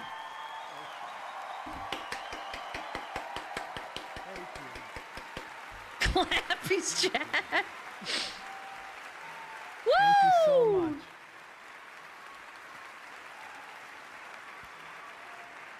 Thank you so much. No, you're breathtaking. Ha ha ha! Thank you, Jeff, and the Game Awards for this extraordinary honor. I can't help but say that I love video games with all my heart. To all game makers everywhere, you are seen and treasured, and our community will always be there to help you. Over the last 3 years, we've lost more than 34,000 jobs, a staggering amount of games experience eliminated. This has consequences. You can't make great games without great people. I think Kirsha called this out at the day this happened, didn't she? I'm proud of so many of you who have already joined me to make an impact. And I really have to thank everyone in our community who gave all their time and commitment to build it. He's just a wholesome little guy, Chad. I don't know what you're talking about. He's a wholesome little guy. Yeah, I don't know what you guys are talking about. I think he's just a wholesome chungus. You're just kind of cooking. Yeah, she's cooking or something, man. Yo, Muhron, thank you for the 50. Thank you so much, man. W Muhron. Thank you. Are you this guy, Amir? That Mario game is ass? No, no, no. You can't say that. This game was ass, though, with the rabbits. Yeah. Fake as it might have been, any integrity in this whole thing might have been completely undercut by the very next person they brought on stage, Randy Pitchford of Borderlands fame and medieval times infamy. I mean, this already is bad enough. To me, personally, like, a guy that disguises himself on being just a gamer for gamers, and the guy was an Amazon and Goldman Sachs and VMware and Dell shill. I don't know, I don't buy it. Yo, Ren! Thank you! Thank you for the 50! W Ren! Massive W! Thank you for the W gifted! Holy crap! Holy guacamole with a fucking 50, bro! Do I have to give a speech like this guy? Thank you, you guys. Mukra with another 50! Thank you so much! You're at 1K now, you're crazy for that! Holy shit! Thank you, thank you, thank you for the support! Guys, if you got a gift a sub, please thank you. Say thank you. Holy schmuckamoles. Holy schmeckles. What was I talking about? Oh yeah, Kirsha's post, yeah. How is Randy Pitchford still involved in game development? Dude is crazy. Who's Randy Pitchford again? Gearbox Software?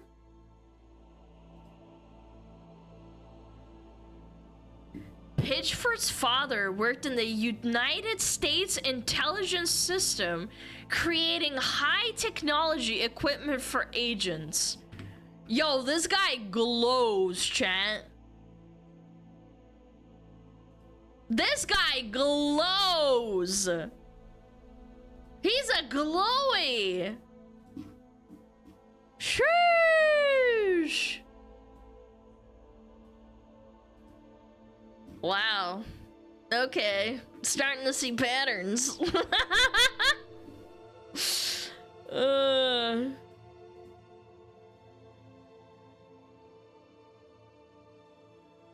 The irony is Randy Pitchford's more of a gamer than any of these suits combined. He's a fucking disgrace. No, I bet you... Again, chat, I've said this before, but I feel like, genuinely from the bottom of my heart, I feel like if you want to be a part of a game studio, you should be able to at least play a game. Like, put, like, Nintendo 64 or, like, a Super Nintendo SNES or whatever, and play a Mario level and just play a game. I think that's like the basic like requirement you should have. Yo, Mukram with another 50! Thank you so much! Thank you, thank you, thank you! Thank you the fucking 50 gifted! Holy shit! Oh my god! He's going what? Another 50! Thank you! What the fuck is going on, man? Bro, you know I stream for free, right? Like, holy hell, what are you doing? Are you alright? Take this guy's fucking credit card away! Mods, kiss him. Give him a firm handshake and fucking kiss him right now. Thank you!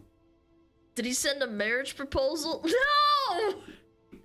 No, I've checked today. No one sent me any marriage proposals. Thank God. Thank you, Lord. What the frick?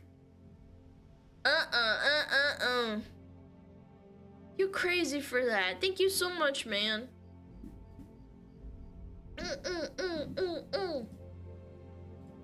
Okay. We talked about this enough anyway. I don't really have anything else other than the Kirsche post. I'll give it a like. Yeah. Let's look at some memes. Chat memes.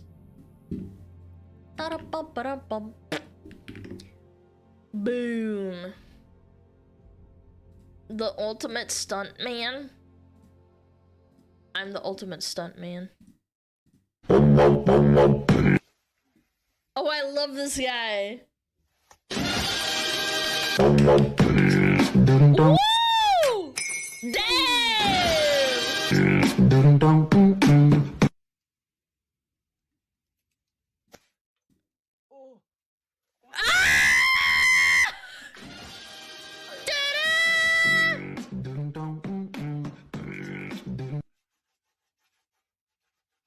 I've seen this. This is one of his oldest ones. Hey! Hey! I love this guy. Oh, where's he from? I think he's from Korea. He's so funny. Ain't no way. Absolute mad lad. Chat, what if I did this part, but with like my tail? Like, I'm like facing the other way, but my tail is like. Do you think it would work? Yeah, Stuntman Alana. More gifted? Oh, Mukron, thank you! Thank you for the gifted sub again. And the 10 as well! W Mukron. Oh my god. Thank you so much. 1111 www. Thank you. Oh yeah, I actually didn't see this yesterday. I don't remember reading this. A United Airlines plane made a U-turn 2 hours into flight after the pilot realized they forgot their passport. The 257 passengers were given a $15 coupon? Why am I not surprised this is fucking United Airlines? I am not surprised at all. $15 coupon is criminal, chat. Yo guys, I forgot my my airport passport. We're gonna have to turn around 2 hours into our flight.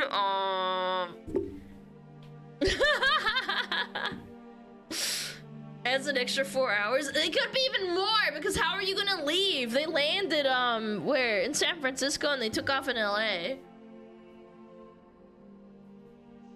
Was it a woman? I don't know. Maybe. That sounds like something I do, chat. Honestly. Yeah. Just like your 3D model today? Well, actually, it's because I went to get a glass of water and not because I fucking forgot my passport, of all things. It's different. My fucking 3D tracking broke and I didn't want to set it up for another 20 minutes. Because all you fuckers are crying and saying, oh my god, she's late! Ah! Not checking 3 times is crazy. I would have thought there would be some sort of workaround to forgetting your passport, you know? I don't know. Like, if you forget your passport, shouldn't there be some sort of freaking workaround at this point? I'm just saying. Oh no. What?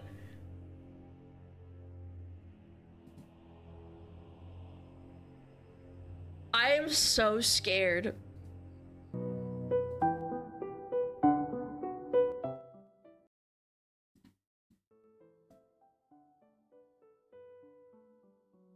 This is terrifying.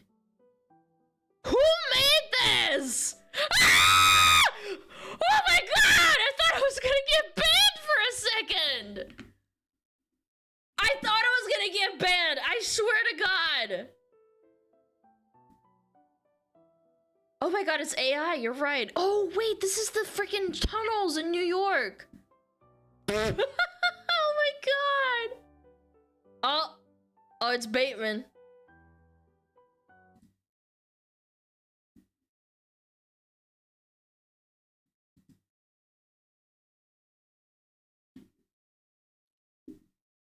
I mean, of course. Yes. Of course they did this. Yeah. Of course. Of course they did Bush getting... Oh my god! Is this the Sam Hyde fight?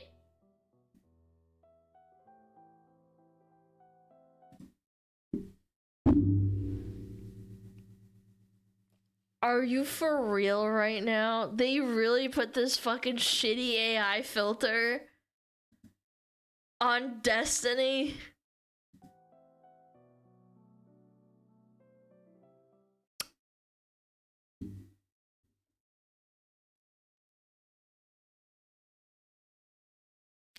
Bro, of all the things, really? Oh, dropped my phone. Oh my god, man. This is fucking cooked. Didn't Miyazaki say this was an insult to life itself? He said that in 2016. I don't know if it still holds true, but like, I don't think... Chat, this would happen no matter what. I'm gonna be real. AI is here to stay, and we can't really do anything about it. It sucks. Even the White House used it. I think OpenAI already shut this down. I believe I read it somewhere. Well, yeah, this is copyright infringement to a degree. It's absolutely copyright infringement. He has a very stylized way of drawing. So I can understand why they shut this down. But I mean, it's a little bit funny. I'm not gonna lie. Having the guy that yelled slurs on the airplane, Miyazaki, is so fucking insane to me. What timeline am I living in? It's so bad!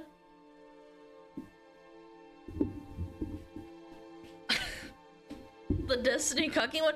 That one really threw me off. I was like, I really didn't expect that to be a thing. Uh-oh. SpaghettiOs. What is this? Son of Snow White producer responds to people defending Rachel Zegler. Wait, hold on. I'm gonna fact check this. Hold on. Snow White producer... son. Oh, yeah, this is actually real. Yeah, the news reported on this. This is real, by the way. Okay, let's read it. What did he say? Your dad flew you to New York City to reprimand a young actress. Any words on this? Because that's creepy as hell and uncalled for. People have the right to free speech. No shame on your father. Oh, shit! You really want to do this?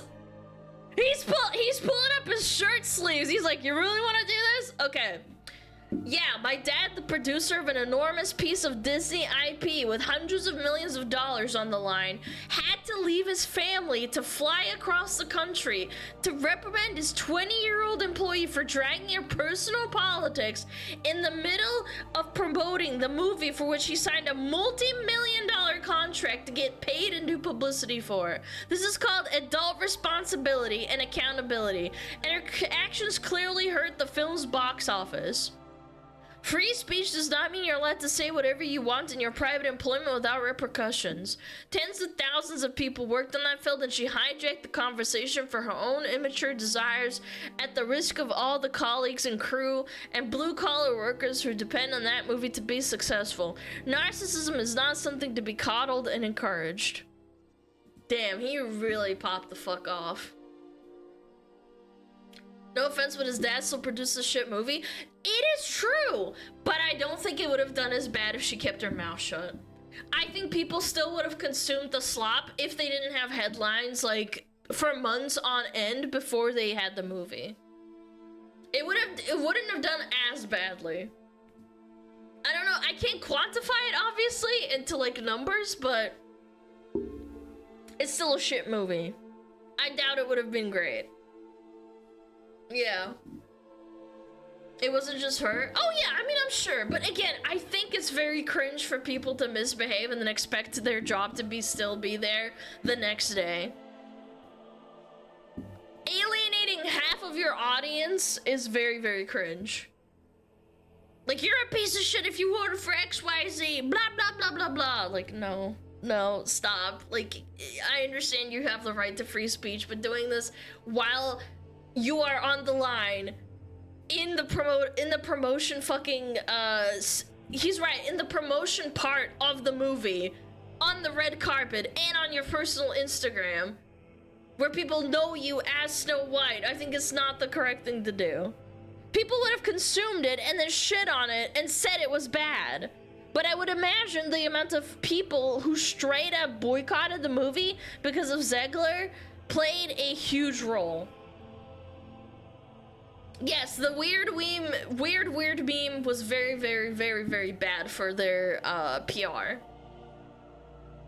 Like, let's cast aside and say, oh, it wasn't about the politics that she started throwing on after the election.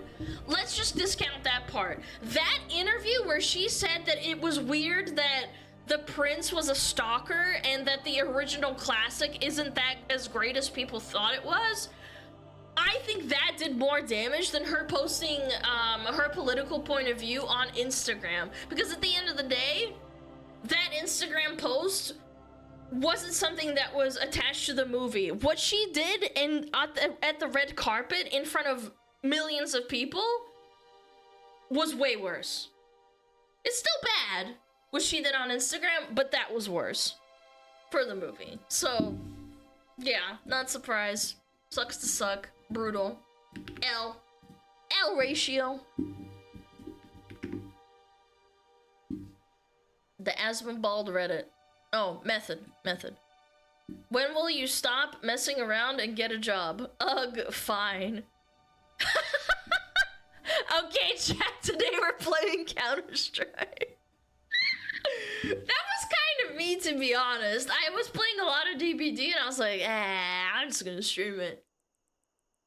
For those that don't know, Asmon literally had his mom hound him to get a job, and he had a job at the IRS and he quit about like, was it a couple of months in, I think you said? And then he said, I can't do this sucks, I'm just gonna start streaming. And this was like back in like 2015, I think. Yeah, he worked for the IRS, yeah, look it up. Asmongold worked for the IRS. Yes, before he became a popular streamer, he worked for 2 tax seasons in 2012 and 2013. He was working for the IRS during Cataclysm. That says a lot, actually. Cata wasn't that great. Yeah. IRS was boring. I mean, 9 to 5 jobs working for the government probably are boring. He took my taxes. I didn't have a job in 2012. I was still in school. Yeah. I worked for Mercedes, doesn't matter, it was just for 4 weeks. Alright, you're a Nazi. I'm joking! Or is it Ford? Was it Ford that was involved with making tanks?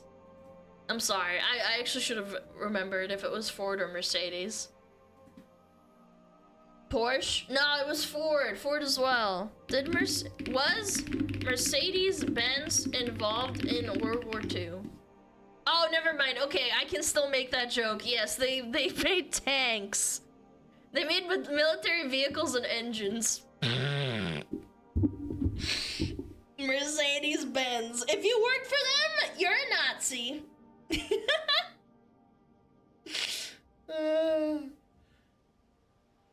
Yes. Remember, chat. Start streaming. It'll fix everything.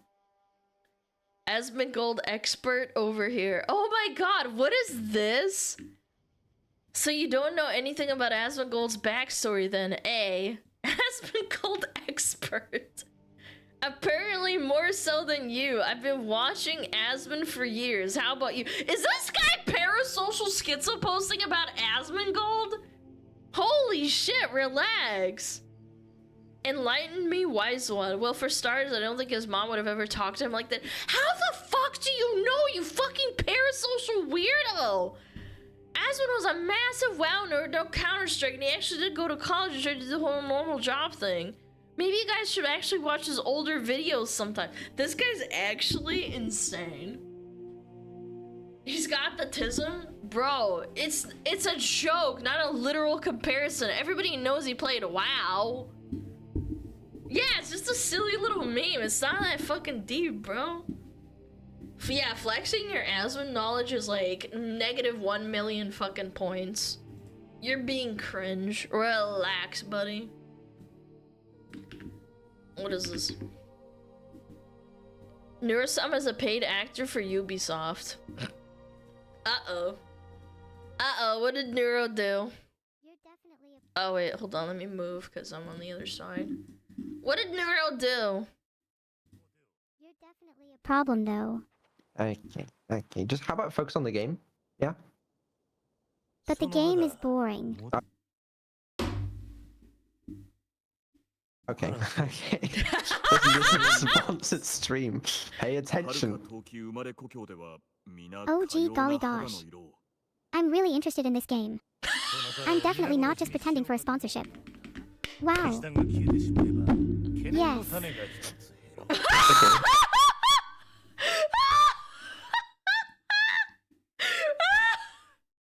Gee, golly gosh, this is so fun! Wow! Sponsor stream, I'm definitely not getting paid.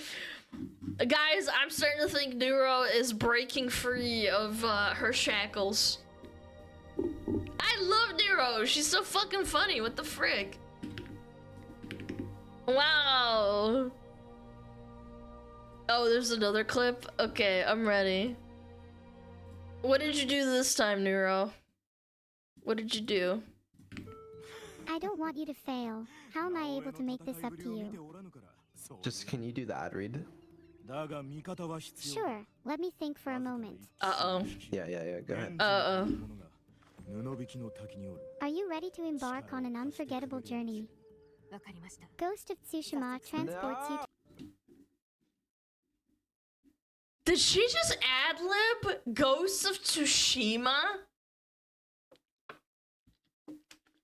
Are you serious right now? She ad-libbed the direct competitor for this year for Assassin's Creed.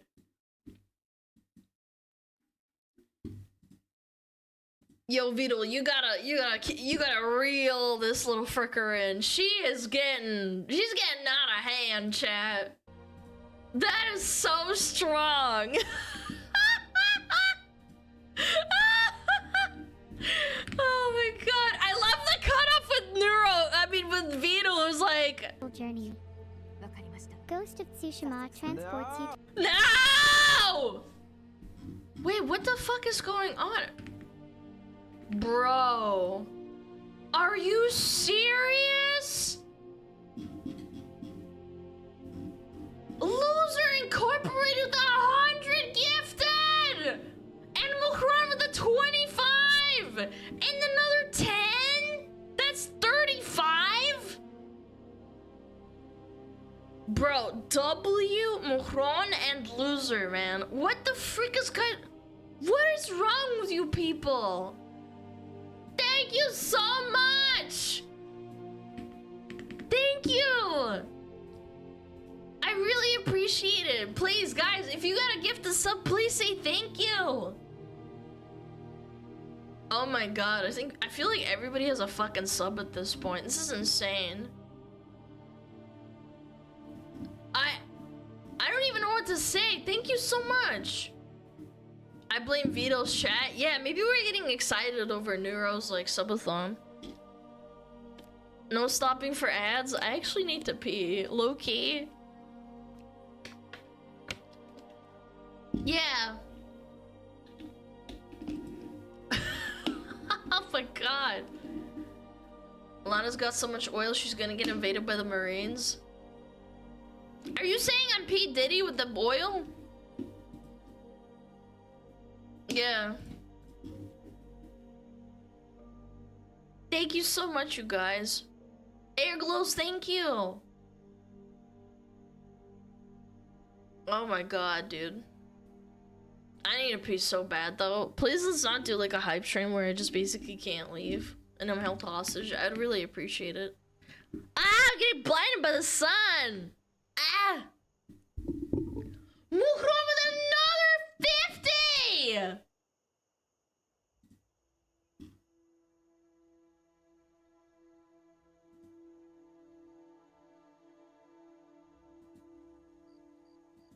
Bro's like actually an oiler or something.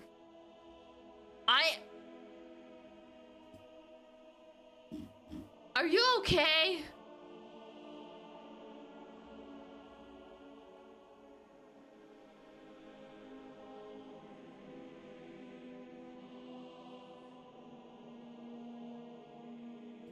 Guys, you know, I would really much appreciate it if you, like, if you have money and it's not for your, like, mortgage or something, you probably should keep it to yourself.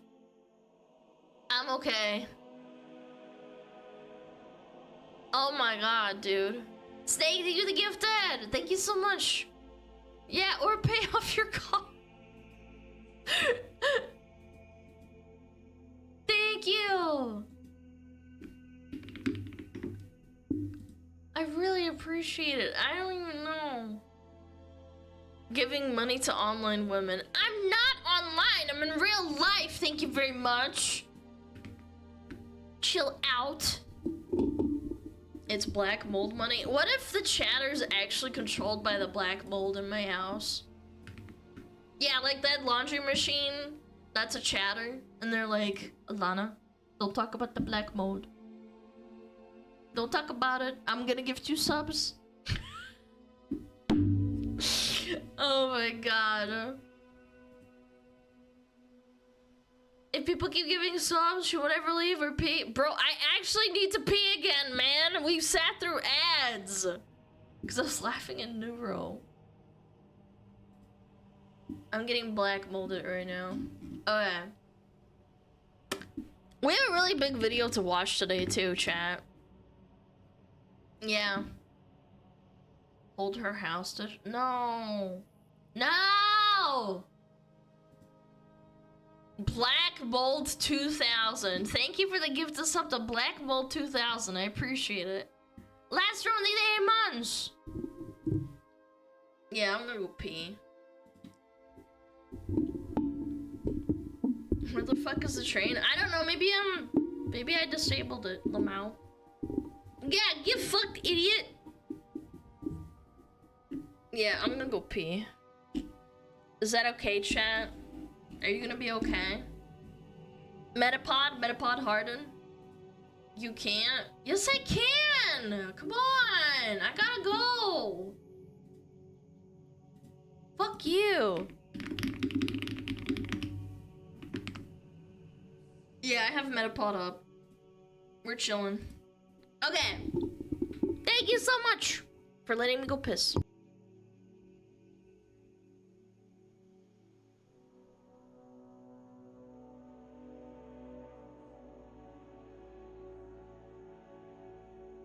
Oh, Metapod. Oh, Metapod, use Harden. Metapod Harden. Oh, yeah, Metapod, you're so hard. Metapod Harden. Oh, he's so hard. Look at those 2 hard throbbing Metapods. They're so strong and hard. Wow.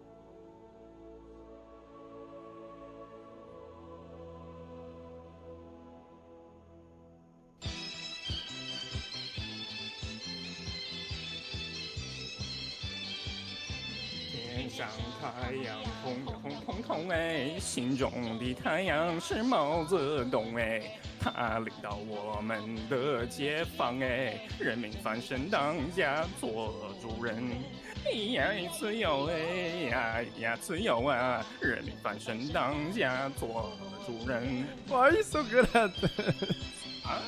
My language, man. What's up with me?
Yo, yo, yo, what up, bitch? Yo! Oh, I forgot to shut this. Sheesh! Oh, oh no! My hair's not tamed. Hold on. And this is more shut. My stupid. Ah! Ah! Why is everything happening at the same time? How tall are you, Smug? Tall enough to fuck your mom. Yeah. Bless you. Thank you. I appreciate it. Why is everything happening at the same time? I'm joking! I wouldn't fuck your mom. I'm not a lesbian. It's a joke. Can you play this clip again? I actually want to. It's so funny. Chat! Let's look at this clip again. I don't want you to fail. How am I able to make this up to you? Just can you do the ad read? Sure, let me think for a moment. Yeah, go ahead. Are you ready to embark on an unforgettable journey? Ghost of Tsushima transports you to— No!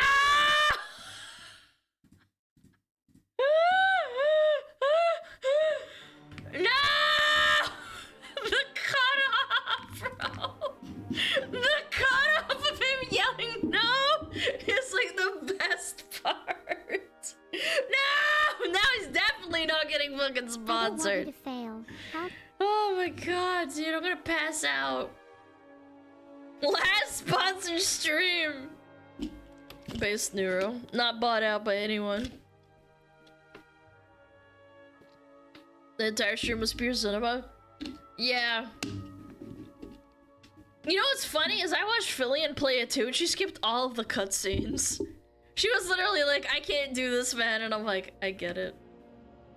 I understand. Get your bag, queen. Get your bag.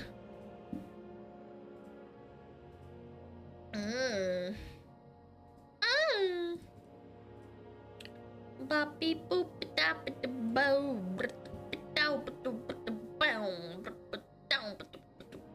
Let me close this shit. Okay, we got the fucking Big Boss react. Oh my god, I'm excited. Also, if you don't install the game on HD, the cutscenes took a lot of time to load. Yeah, I don't know. It's not very well thought out. Having to install it.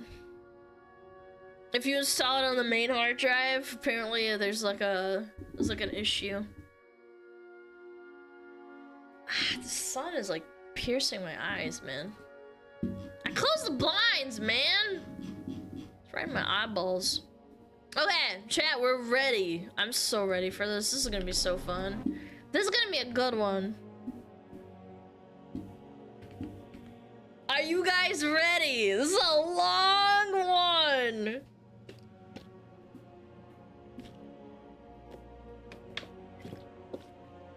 I'm so pogged out. We haven't seen a Big Boss video in a couple of months at least, I'm pretty sure. But yeah, I'm super excited. I love Bethesda, by the way, but I also hate Bethesda. It's a part 1 video, by the way. Are you serious? It's a 2-parter?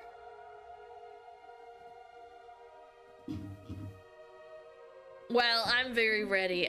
Again, I have to appreciate how much effort Big Boss put into this. This is gonna be amazing. Grab your snacks. There's probably gonna be an ad break during this. Obviously, because this is like an hour long.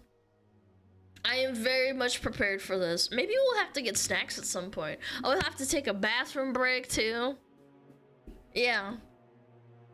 Yeah, we'll use up all the snoozes too. But anyway, chat, I am so ready for this. I am a big Bethesda fanboy, fangirl, whatever. But I also know that I also hate it a lot. Todd Howard has done so much damage and so much good for the world, and he's so smug about it. Yo, Nightmare Moon, thank you so much. I really appreciate it. Thank you. Chat is gonna be 3 hours long because of Alana's yapping. Shut the frick up! It's not gonna be that bad, I promise. Ooh, World of Warships. The last 30 years have seen a momentous rise in the open world 3D role-playing game, and spearheading this genre, look at him. one company. He's so young. Adopting new technologies. It features all new rendering, lighting. Fallout 4 launch was so bad. It was so bad. It was criminal. And landscape technology. Pushing new boundaries and breaking new ground. That was 76 too. And spearheading this company, one boyishly handsome man. Yeah. It had been a rocky last few years, but in late 2023, he and the team were in the final. I know you guys are correcting me to 76, but Fallout 4 launch was horrendous too. 76 was worse, but Fallout 4 was also really, really bad. Works of their next game.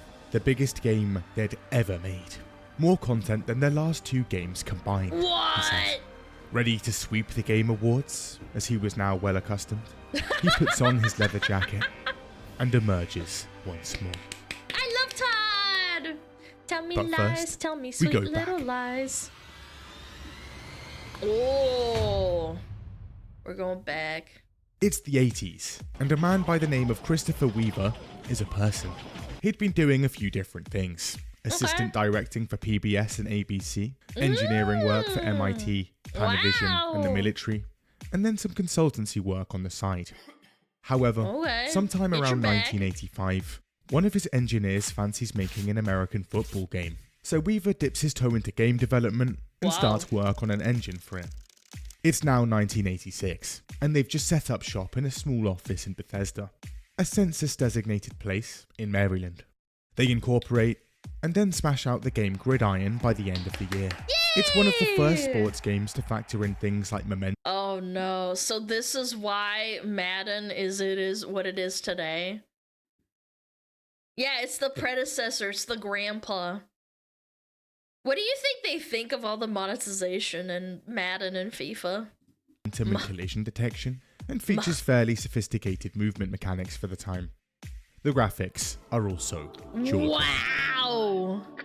Look at all those And dots! the game does alright. EA even approaches them with a contract to work on a football game together. However, this ends in a lawsuit, as it turns out the whole thing was allegedly just a ploy to steal their engine code. Anyway, Weaver and the boys decide to apply the same technology to hockey games and start pumping those out. It's now the 90s. They're making a lot of money. Expansion. There's now around 20 people at Bethesda, and a lot more going on. So they make the move from Bethesda to a bigger office in Rockville. This place is actually a place. Wow! Also, turns out no one currently owns the Terminator license. So they jump on it and start pumping out Terminator games too. That's smart. They also start Good publishing money other decision. developers' games. But first, boats. Nice. What about Relaxing. boats? Yeah? Pretty chill. Okay. Wait, what's that? My God. Warships! In World of Warships, things are different. Command a huge naval fleet and take part in massive battles. Pick from a vast selection of history's most iconic ships and commanders, painstakingly modelled from Can they put me in World of Warships, please? historical documents to complete accuracy. Aircraft carriers, battleships, cruisers, and destroyers. The options are plentiful. The gameplay? Dynamic. Different weather effects make each fight different. And the game features a steady flow of new missions, updates, content, and events. You are a ship with 2 huge cannons. I hate you guys so much. Why do you sexualize me? I'm kidding. I know what I am. For PvE over PvP, well, both players are catered to in 7 different battle types, and the game features over 40 maps and 20 ports. Also, I know what a I free am. new Headless Horseman ship skin and commander have just been added. World of Warships is also free to play. Sign up now through the link in the description, or use the code HEADLESS to get that, plus 7 days premium account time, 1.5 million credits, 500 doubloons, and a free ship after completing 15 battles. It's around 1992 that one of Bethesda's hockey games ends up in the hands of a boy. Now at this point, Todd Howard is young, unassuming, He'd been studying finance in smile, college, man. but his real passion was PC gaming. You'd often find him beelining from classes to the school computers to install and play games. That's so and cute. he's a big fan of the chess club. But right Look, say what you want, but at least he loved video games. He's not just some soulless corpo. now, he really likes this hockey game, and turns out the developer isn't actually that far away. Oh. In fact, they were literally on the way back from his college. So in 1993, he knocks on the door and asks for a job. They tell him no. Finish school first. Back in my day, they could not fucking do that, man. When I finished school, they told me to go fuck myself. Like, it didn't even say, oh, finish school. They just said you can't even get a job. Get real. Get bent. He was back in the day when you could knock on the door and be like, oh, can I have a job? And they're like, yeah, maybe. He graduates and asks again. Sorry, kiddo. Don't have anything. So Todd gets a job at a different game developer nearby. This job allows him to go to electronics conventions like CES, where developers could show off their new stuff. This is at a point where games are still kind of seen as a joke, and the gaming section is literally tossed at the back. You had to walk past hordes of porn vendors to even get there. Now, anime used to be treated like that too. Yeah. But anyway, Todd would use these conventions to track down Bethesda's stores and continue confessing his love. Oh, he's just like me. After around a year and a half of this, in 1994, they finally have an opening. And Chat, this is what it means to be persistent. This is what it means to be persistent. You gotta keep trying and harass them. Todd Howard is in. Yay! Now at this point, Bethesda had released a works. good few hockey It and just Terminator works. games, and things were getting a bit stale. So they'd decided to branch out, and right around the time Todd had joined, they're putting the finishing touches on something completely different. What is it? What did they make? Headed by a man named Julian Jensen, and with a team of around 10 people, the Elder Scrolls Arena had now been in development for around 3 years. Wow. It had started out as a simple, linear gladiator combat game, but ambitions quickly ballooned. They added side quests, fantasy elements, and some exploration around the cities. And after some playtesting, you know what? Fuck the arenas. Let's open this whole thing up. And before long, they're building a fully fledged, open-world role-playing game with side quests, explorable cities, and procedural generation. That's crazy because that usually takes like a game to come out before they make like a sequel that opens up the game. That's kind of what happened with World of Warcraft. People loved Warcraft so much they were like, why don't we make an MMO? This is crazy to like scrap it and like do it anyway. It's ambitious. Yeah. They'd had to create their own proprietary engine specifically for it, and other developers are actually laughing at its scope.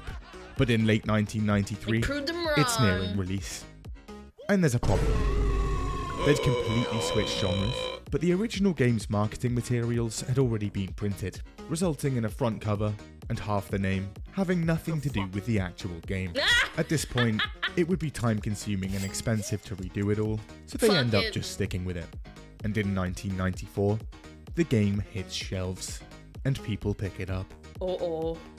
Looks nice. Yeah, they don't do that anymore. You can't do that anymore, chat. Having a hot babe on the cover with like no clothes on. The storyline isn't amazing, the quests are pretty linear, the graphics are only okay, and on launch, the game is absolutely fucked. I see nothing has changed. Launch is still a disaster. Welcome to Bethesda. In true form! No, for real, actually! They really haven't changed that much! There are random crashes, falling through floors, corrupt save files, invisible enemies, quest items not spawning, enemies just walking through walls. What the hell? It's also very hard to run, but install the patches coming out every other week, and eventually the game works. And that's what's beautiful about it. Every other week there's a patch as opposed to every other month.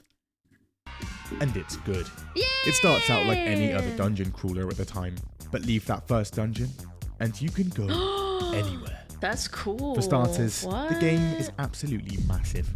Its map spans an entire procedurally generated Oh my god, it's continent, Mirkwood. clocking in at around 9 minutes. Skyrim, Hammerfell, Elsewhere.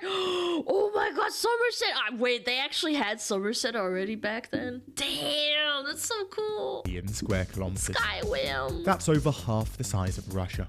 Damn. There are hundreds of towns, cities, dungeons, and quests to dig That's through. obscene. Although again, these are mostly procedurally generated. There's also a ton of NPCs. All are procedurally named Boobies. and have their own professions. Boobies. They'll even run away if your weapon's drawn. Arena also has a pretty detailed character creation system, with various races, 18 classes, and an attribute system. Wow. Also, a cool spellcrafting system, a dynamic weather system. That's insane. When did this game come out? 1994? That's obscene, actually. Consistent day and night cycle. Pretty rare at the time. Yeah. At night, shops even close. And just like real life, monsters and other creatures start to appear. It's before most And the of the game chat goes on to sell was around born. 100,000 copies. That's a lot. Not a massive success, That's but a it's lot. alright. Yeah. And Bethesda hits the green light for a sequel. 100K is a lot for 94. I think, hold on. Diablo 2 launch 2000 sales. On its debut day, Diablo 2 sold 184,000 units. And Blizzard was already established. Actually, 100K is not bad. Yeah, it's pretty good. For like a game like this.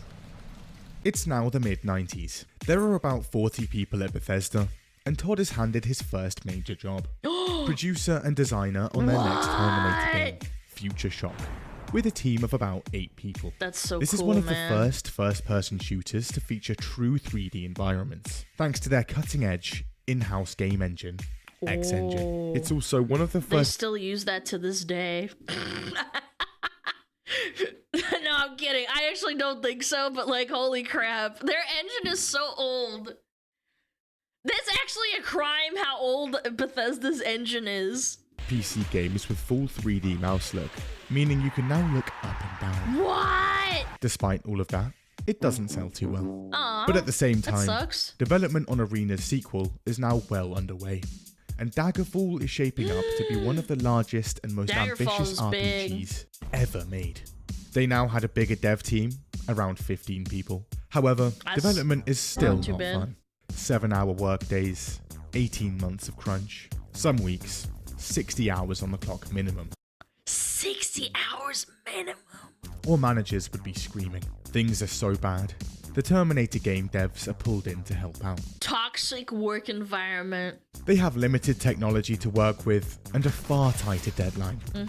And again, there are new ideas and features constantly bloating the scope of the game, with a ton of these eventually having to be cut. In-depth housing furnishing, warring factions, cities under siege, advanced AI, That's cool. and even multiplayer. All next. Naturally, the team is fairly stressed. A decent chunk of staff dip from the company, and one is even hospitalized for a breakdown. Development of this game is such a nightmare, it's almost Pussy. the end of Bethesda Softworks. But in 1996, after almost 3 years of development, Daggerfall comes out the other side. Wow. And it's very good. It also sells very well, Yay! shifting over 100,000 copies in just a few days. Wow, And that's eventually, a lot. settling at almost 1 million. Wow! Again. See, that's a big deal too. On Diablo, I remember they hit 1 million within 2 weeks. That's really good. The game is huge. This time it's set in a smaller, Whoa. but more fleshed out segment of the continent. This time with around 15,000 towns and cities, What? and almost 1 million NPCs. What? Who are now also racist. The map is now about Based. 200,000 square kilometers, almost the size of the UK. And this time it's fully consistent, meaning you can actually walk from town to town. One guy on Reddit says walking the map corner to corner took him around 69 hours. Holy shit! It's also on Bethesda's new X engine, so enjoy all of that in true 3D. Wow! And Daggerfall is packed with new features. Log bashing, climbing, house and ship purchases, a detailed banking system with letters of credit and loans, horseback travel, an actual legal system with court sessions, and holidays with actual effects on the in-game world. No way! Daggerfall is also That's a far more insane! in-depth RPG. There are massive upgrades to the character system. You know what's criminal is that Amazon tried to make New World a thing and they couldn't even do half of this, man. Amazon really shit the bed with New World. I genuinely think it could have been like the next really cool MMO that a lot of people liked. But they couldn't even do half of what people did back in 1994, man. It now features 35 skill lines, including parkour, speechcraft, and the ability to learn enemy languages. Also, instead of leveling up and manually choosing which skills to improve, skills go up by just doing the skill. There are also now joinable factions, like the Fighters, the Thieves, and Guild! Mages Guild, I love an the upgraded Thieves dialogue Guild, it's system, awesome. and a whole reputation system to boot, with factions, cities, provinces, lower classes, and upper classes, all having their own opinion of you. Your alignment with factions even changes the end of the game. Naturally, Daggerfall ends up being an absolutely huge install, around 400 megabytes. Wow, 400 megs. Holy crap. That's a lot, guys. Chat, hold on. I gotta hold the phone. How big is my model? I'm pretty sure it's like 14 gigabytes. My model to run on VTube Studio is like 14 gigabytes, I'm pretty sure. Let me double check. Common VTube Studio data streaming models. There we go. Okay, let me double check. Yeah. Yep. Yeah, all my models is probably like 14 gigs combined. With all my crap in there, yeah. Bear in mind though, this is at a time where most games clock in at around 10 megabytes. Yeah, this and is hard obscene. drives only really go up to about 1 gigabyte. Again, it's also very hard to run, and the game has horrific technical issues. This is actually much worse than Arenas, so Bethesda gets back on the patch mill. But even still, the game remains very buggy to this day. Oh, it's someone keeps saying it's called Buggerfall. In December 1997, they released a linear dungeon crawler called Elder Scrolls Battlespire. It does terribly. In October 1998, they released Elder Scrolls Redguard. This is a 3D action-adventure game inspired by Tomb Raider. It also does terribly. In fact, you guys these gotta games stick do to what so you do badly, good, man. the company's now in financial ruin because of them, and they're now downsizing massively. Oh no! During this time, a ton of devs hit the road, including Julian Lefay and most of the original team. Aww. Things are bad. So in an attempt to get their hands on some more cash, Bethesda restructures. And in 1999, Chris Weaver brings in a guy called Robert Altman to co- Okay, but hold on. If this was 2025, Tencent would have bought them. They didn't just restructure and almost go bankrupt. Nobody bought them out, so W. found ZeniMax Media, Bethesda Softworks' new parent company. Now Altman is a well-connected lawyer, and with him now in the picture, Bethesda can get some serious investment. So Weaver steps down from CEO to CTO, and Altman steps up. Robert Altman has a completely clean history with no scandals at all. A couple years later, and in 2001, the publishing and development arms of Bethesda split. The publishing arm staying as Bethesda Softworks, and the development team becoming Bethesda Game Studios. They all remain in the same building. However, there's a situation brewing. The dot-com bubble has just burst, and trillions of dollars are currently being vaporized from the stock market. Holy Bethesda is hit shit! hard, and now even more developers are leaving or getting the sack. On the board of directors, serious bad vibes. They're currently doubting the whole enterprise, and there's growing tensions between Weaver and other executives, but particularly Robert Altman. Weaver is focused on the technology and innovation in the games. Altman on the finances and profits of the company. Oh yeah, I love these money. Clash. And eventually, it comes to a head. and Altman usurps the throne. You know how much I sacrificed? He kicks Weaver out of his own company entirely in 2002. That's savage. He just straight up cuts him out of the company. First time. And stacks the board with his own guys. This results in a nasty lawsuit. It's so around the same time that the few developers left This might as well have been a takeover, man. Like Tencent. at Bethesda are putting their heads together for what they think could be their Is last Todd game. gonna save the day?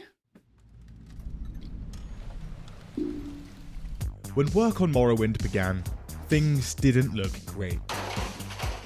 After a big wave of layoffs, there are about 30 people left at the company. Yikes. This includes a development team of just 7 people. As the director of the Elder Scrolls Redguard, as well as one of the few developers actually left, Todd is now the project lead. Yeah. And in late 2001, he calls in the boys. Listen lads, this could well be the very last thing we're ever gonna make. If we don't nail this, we're cooked. See, He's right. Morrowind originally started out much grander in scope, but they'd made that mistake twice before, and development wasn't a great time. This time, they could not miss. So Todd's deciding to dial it back a bit, and attempt a more focused development. The procedural stuff, that's getting flushed. Okay. This thing was going to be fully handcrafted from the ground up. That's good. Also, that 3D engine of theirs, in the bin too. They're now using an engine called Gamebryo, and naturally, this new engine changes the game a lot. They're now able to create a far more detailed world, enhanced graphics. So fucking good. Oh my gosh, so cool. I played it once when I was a little kid. I didn't understand what the hell was going on, but it was so magical to me. I only played it like a little bit later, like when I grew up a bit. But my brother said he loved this game. Physics and fighting. Water also, and lava. more complex scripting and AI. Talk to me. Who's there? Who's there? If you talk to someone while invisible, they react to that. Todd, you've done it again. Despite all of this, development is still horrific, with 7-day work weeks at points. But after a small delay to May 2002, after 5 years, the next Elder Scrolls is ready to release. Morrowind is a completely new Elder Scrolls experience. Oh my god, how much gooning do you think those people did back in the day when it came out? Like, I don't even know, man. Look at those girlies. Wow. Instead of the procedural towns, cities, and quests, players step foot into a rich, handcrafted world, just bursting with detail. He's out of control, Mr. Bots. Not just the world. Pretty much every NPC, including random bandits, are handcrafted too, with their own custom names, stats, and often backstories or notes. Wow. Its storyline is very well written. It spans politics, philosophy, and religion. Yeah. And it's all layered and ambiguous. Every quest in the game, matters. Also handcrafted, and includes a ton of player choice throughout, with branching, interconnected quest lines that are approachable in different ways. It's immersive too. You can kill... My brother told me he played this game like at least 10 to 12 times, and it still was different almost every single time. Again, I wasn't super fond of this game because I didn't grow up with it, but he said this was amazing. Every single NPC in the game, so even if cool. it ruins your main quest. What have I done? There's basically no fast travel beyond paid transportation services from city to city. And there's no quest markers. So or even a immersive. compass. If you want to finish a quest or track somewhere or someone down, you'll have to ask the locals. The world itself, unique indeed. Interesting architecture, outlandish creatures, So and big cool. mushrooms. And due to the new engine, it's alive, with items all over the map that you can pick up and drop. Also, this time round, they've gone with a guy called Jeremy Soule for the sound. Oh my god, Jeremy Soule is one of the best composers in the last probably 50 years, man. He's so amazing. I love his music. He did the Harry Potter soundtrack for one of the PC games that my parents had, that they bought for my brother, and I played it later. And oh my god, it's so beautiful. He's so good. Genuinely, like one of the best composers. Soundtrack. and new music. Oh good. my gosh. Cinema. NPCs get an upgrade.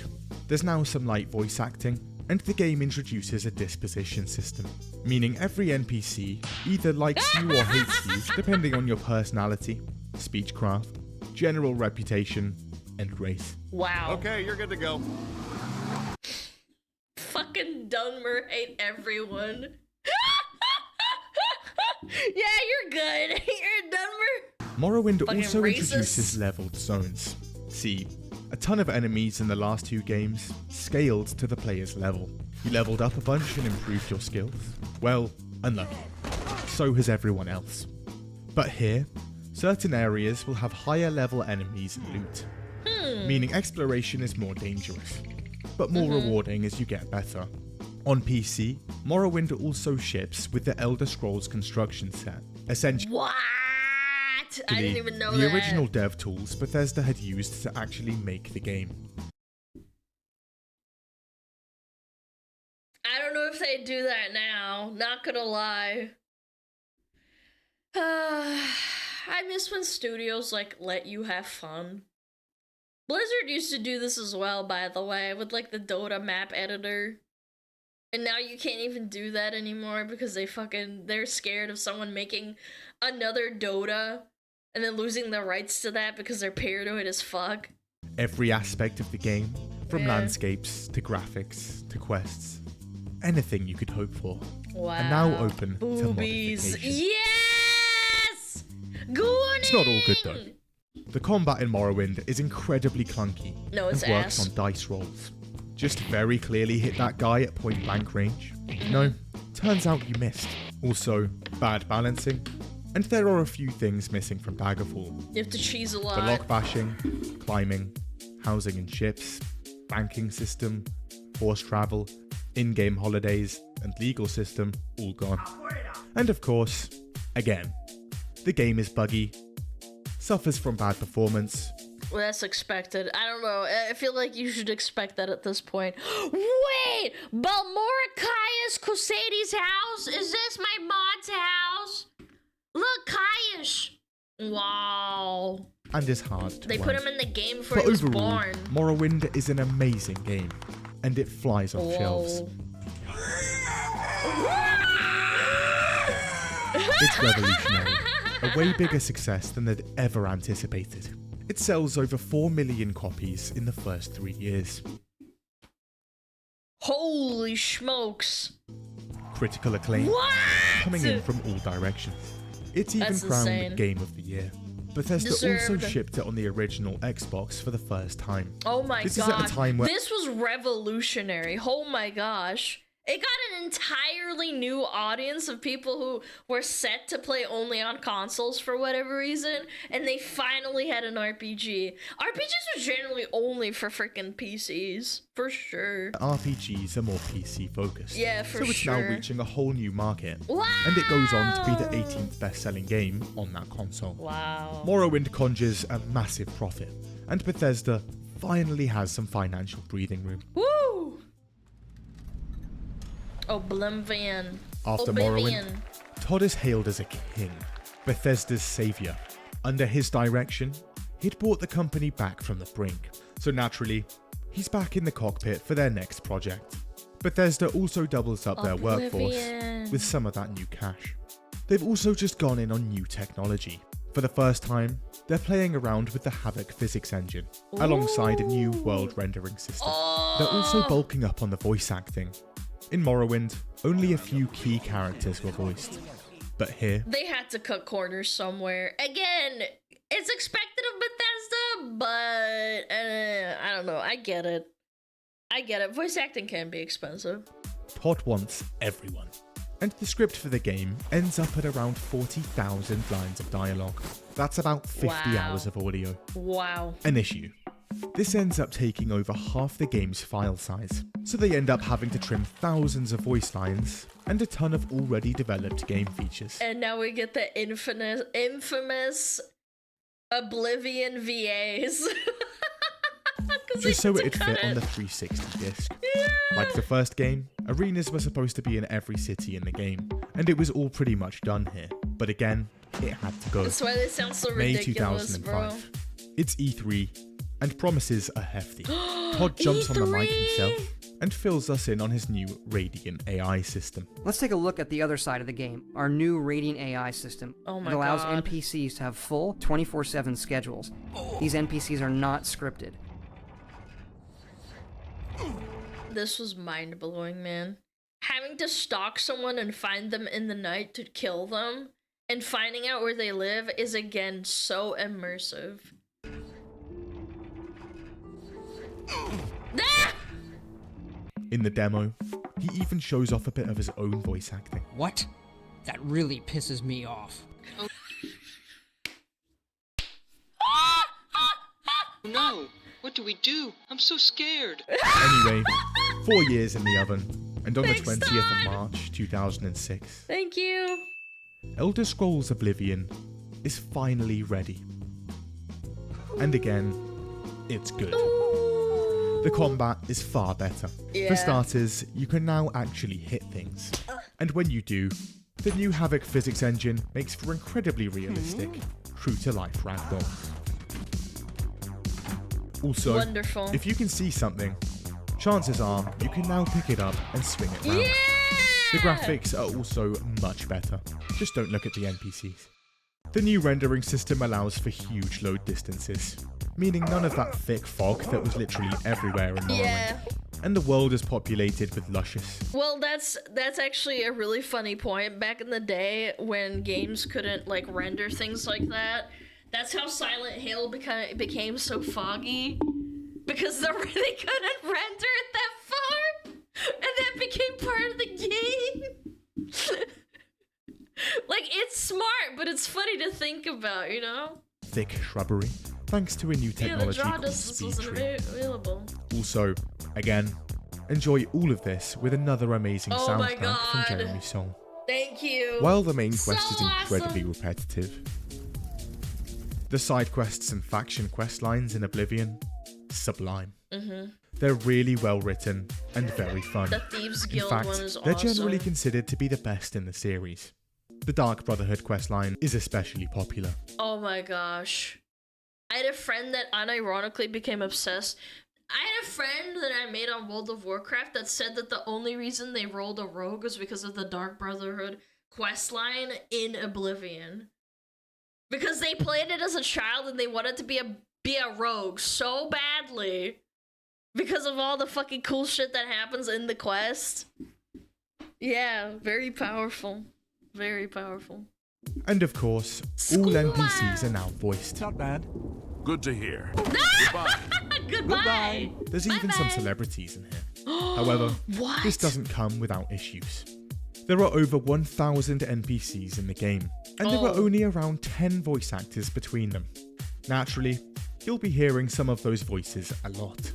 One Oh, guy no. alone voices every single guard in the game, and a ton of other characters. Stop right there, criminal scum. Stop! You violated the law. I feel like it has its charm, though. Honestly, I think this is hilarious. I'm a guard, and I love my job. I love my Run into job. trouble, come find me. Players also notice some of the voice acting isn't amazing. No. Turns out, when recording the voice lines, Bethesda had opted not to go in order of conversations, characters, or even just chronologically, but to go through every voice actor's line alphabetically, meaning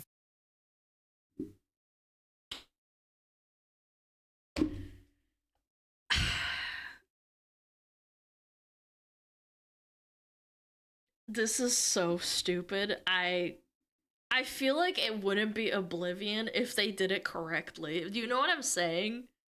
Like the scuff has to like exist in order for it to be Oblivion. voice actors had pretty much no idea what the actual context of their lines were. Brilliant. Actors Awesome. also just switch voices randomly halfway through dialogue. I could be banished for telling you. Okay, I'll show you. And the They didn't even have voice acting director to like keep track. They just let them do whatever the fuck fuck they want. That's so good. I don't know, man. It's so funny. Legitimate voice acting mistakes are just left in the game. All on the same night. Oh. Wait a minute, let me do that one again. I heard. What? Are you for telling you? Okay, I'll show you. And legitimate voice acting mistakes are just left in the game. All on the same night. Wait a minute, let me do that one again.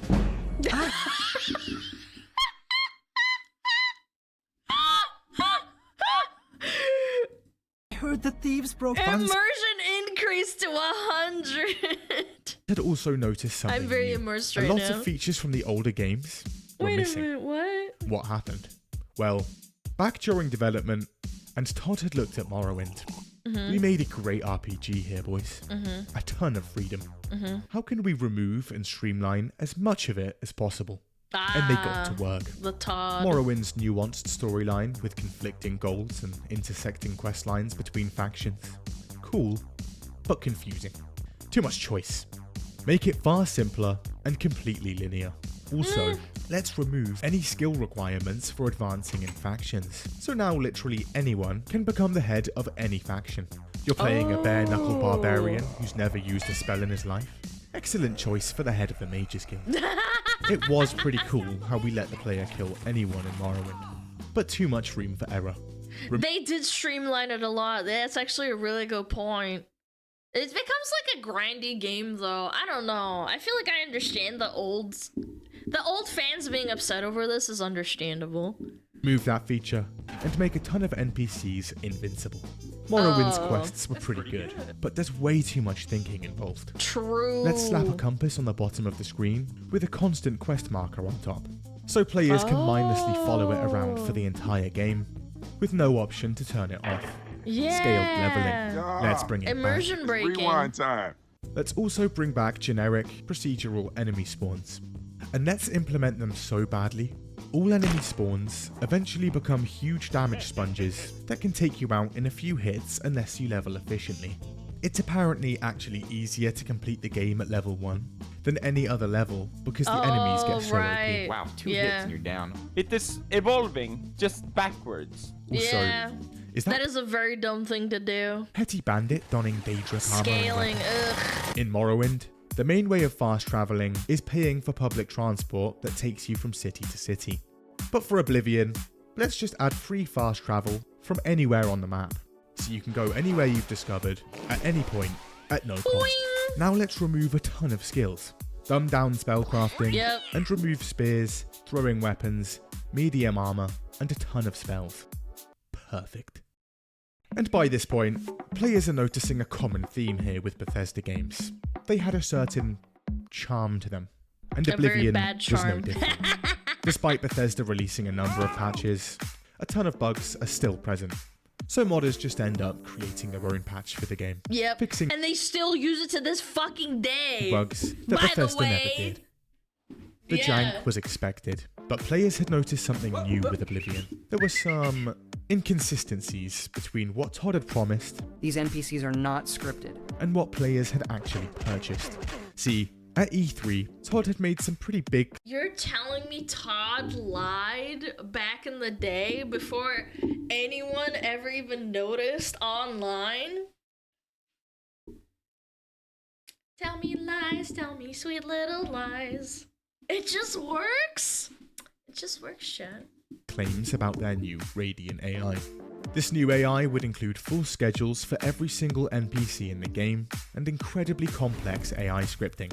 True NPC intelligence. Guards now patrol the cities and react to in-game events and your reputation.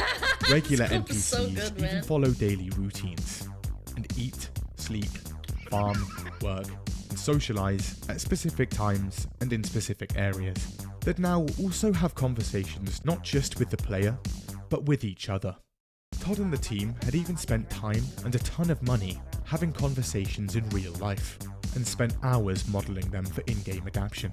They come out incredibly lifelike. A vampire hunter named Raymil Draelus made his way into town, snuck into his house and killed him. Good day. Good to... Quality. For sure. See you. I don't know you, Good day. and I don't care to know you. I don't know you, and Let's I hear don't it. care to know you. Did you? I don't know you, Aye. and I don't care to know What's you. this about? I don't know you, and I don't care. But turns out It just works. I don't even know. Walmart dialogue. I don't think you go to Walmart and the people loop their conversations, man. Just like real life, man. Where do you guys live? out. On release, the NPCs weren't quite as intelligent as Todd had let on. No. Hello. That NPC said the other NPC's name. That never happens. So she's picked up a bow over here. Wait, what? She's decided she needs ammo, so she equips the quiver. NPCs never And she did can that. practice her skills. So she's going to drink this potion. It's going to increase her marksman skill. Dude, that's crazy cool. That was never in Oblivion. None Yeah. of this made it into the game. The AI was so dumb. Blizzard did this too. They shipped World of Warcraft Wrath of the Lich King with a lot of missing promised things that were on the box, but they never put in the game. Even to this day, they never put it in. Bethesda would go on to claim the AI was too smart and had to be dumbed down. Snow. We need more snow. More snow! Can't have enough snow. Yeah, Snow Fox. Indeed.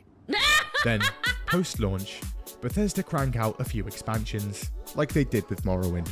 They're highly rated. However, this time round, they're also selling small, downloadable item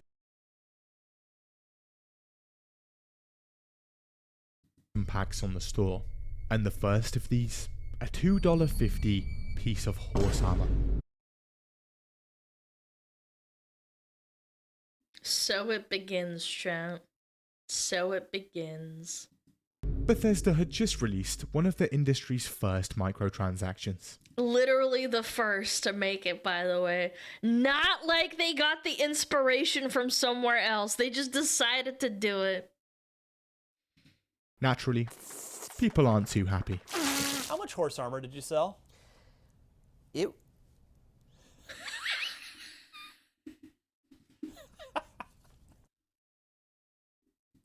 People will buy anything. But He just straight up said it?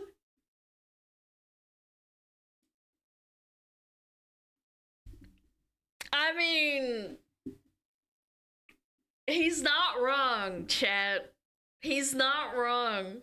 regardless, despite the complaints here and He's there, not wrong. Todd's direction works wonders again. People will cry, but they will still consume. Do you know how pissed people were when the stupid the stupid flying Pegasus came out in Wrath of the Lich King during Ulduar? Do you know how pissed people were? And how many people we saw at the auction house flying around with those things? A lot. Yeah, the Sparkle Pony. Yes. Yes. It gave you free it gave you free flying too, by the way. You didn't have to pay gold for it. The game goes mainstream and does very well, selling over 2 million copies within the first few weeks, and becoming one of the fastest selling 360 titles at the time. Also, Game of the Year again. Yep. Nice one, boys. Expected. Fallout 3, let's go! Oblivion had taken 4 years and a ton of cash. So ZeniMax says, hey, we should probably get something else going here. And Todd and the boys make a list. They go through various genres, but eventually, one rises to the top. Nuclear Ooh. post-apocalypse. Oh my god. That was like when I fell in love with Bethesda. Yeah, little did I know. I was getting fleeced by Todd. What Todd really wants to do is a Fallout, but getting the rights to that IP, highly unlikely. So they work on concepts for a new IP they were calling Apocalypse Road. However, at Interplay, Fallout's current rights holders and finances aren't looking great. It's so bad that it even been in talks to sell the series back to its original creators. Well, turns out someone at Bethesda knows someone at Interplay, and they'd managed to sneak in a bit themselves. And Todd and the boys managed to snag the whole franchise. We got ads? Sheesh! Okay! Yeah, we'll wait, don't worry. Oh wait. God, I love Fallout. Yeah!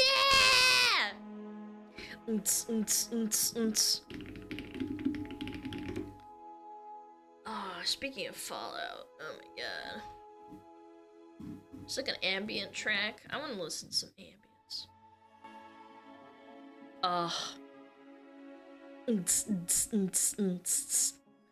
Timing always adds. Always ads, never not ads. Yo, Uncooked Toasting the 10! Fallout 3 is my favorite, even though Fallout New Vegas is the better game. I totally agree, but I was like so in what is it called? Captivated with Fallout 3, so I will take it. I always take Fallout 3 with a grain of salt in that sense, because I was extremely lonely, and it was a game that my brother bought for his computer, and I just played it whenever he was at work and I wasn't at school. Yeah, I can acknowledge that it had a lot of flaws, but like, I don't know, it just hit different because you're a little kid and you didn't know any better. You don't know how good games can be. Blowing up Megaton was objectively correct. I felt bad. I always felt bad for Moira. Yeah. Yeah, little? What are you saying? Call me large. I like Fallout 3 more than 4. Yeah, I think the story in Fallout 3 is a little bit better than 4, but it's whatever. Yeah. Moira creeped me out. She was too positive. I loved her because she was so positive and so stupid. She reminded me of my cat. I had a cat named Dunya. She passed away of cancer pretty recently, probably like a year ago, because she was really old. But she reminded me of my cat because my cat was really fucking happy and stupid. And I always said, like, maybe I should have called my cat Moira. Aw, no, don't be sad. She had a long, healthy life. I think she was 17 years old, man. Orange? No, she was a tortoise shell. She was all 3 colored. Guys, don't be too sad. It's okay. She was 17 years old. She's old as fuck. Yeah, she just had cancer. She died. Died too young. I think 17's really old for a cat. She lived a very happy life. She's an old granny kitty. Yeah, this is a super happy cat. Dunya. Dunya! Ads are over. Okay! Let me remove chat. Goodbye, chat. Say bye-bye.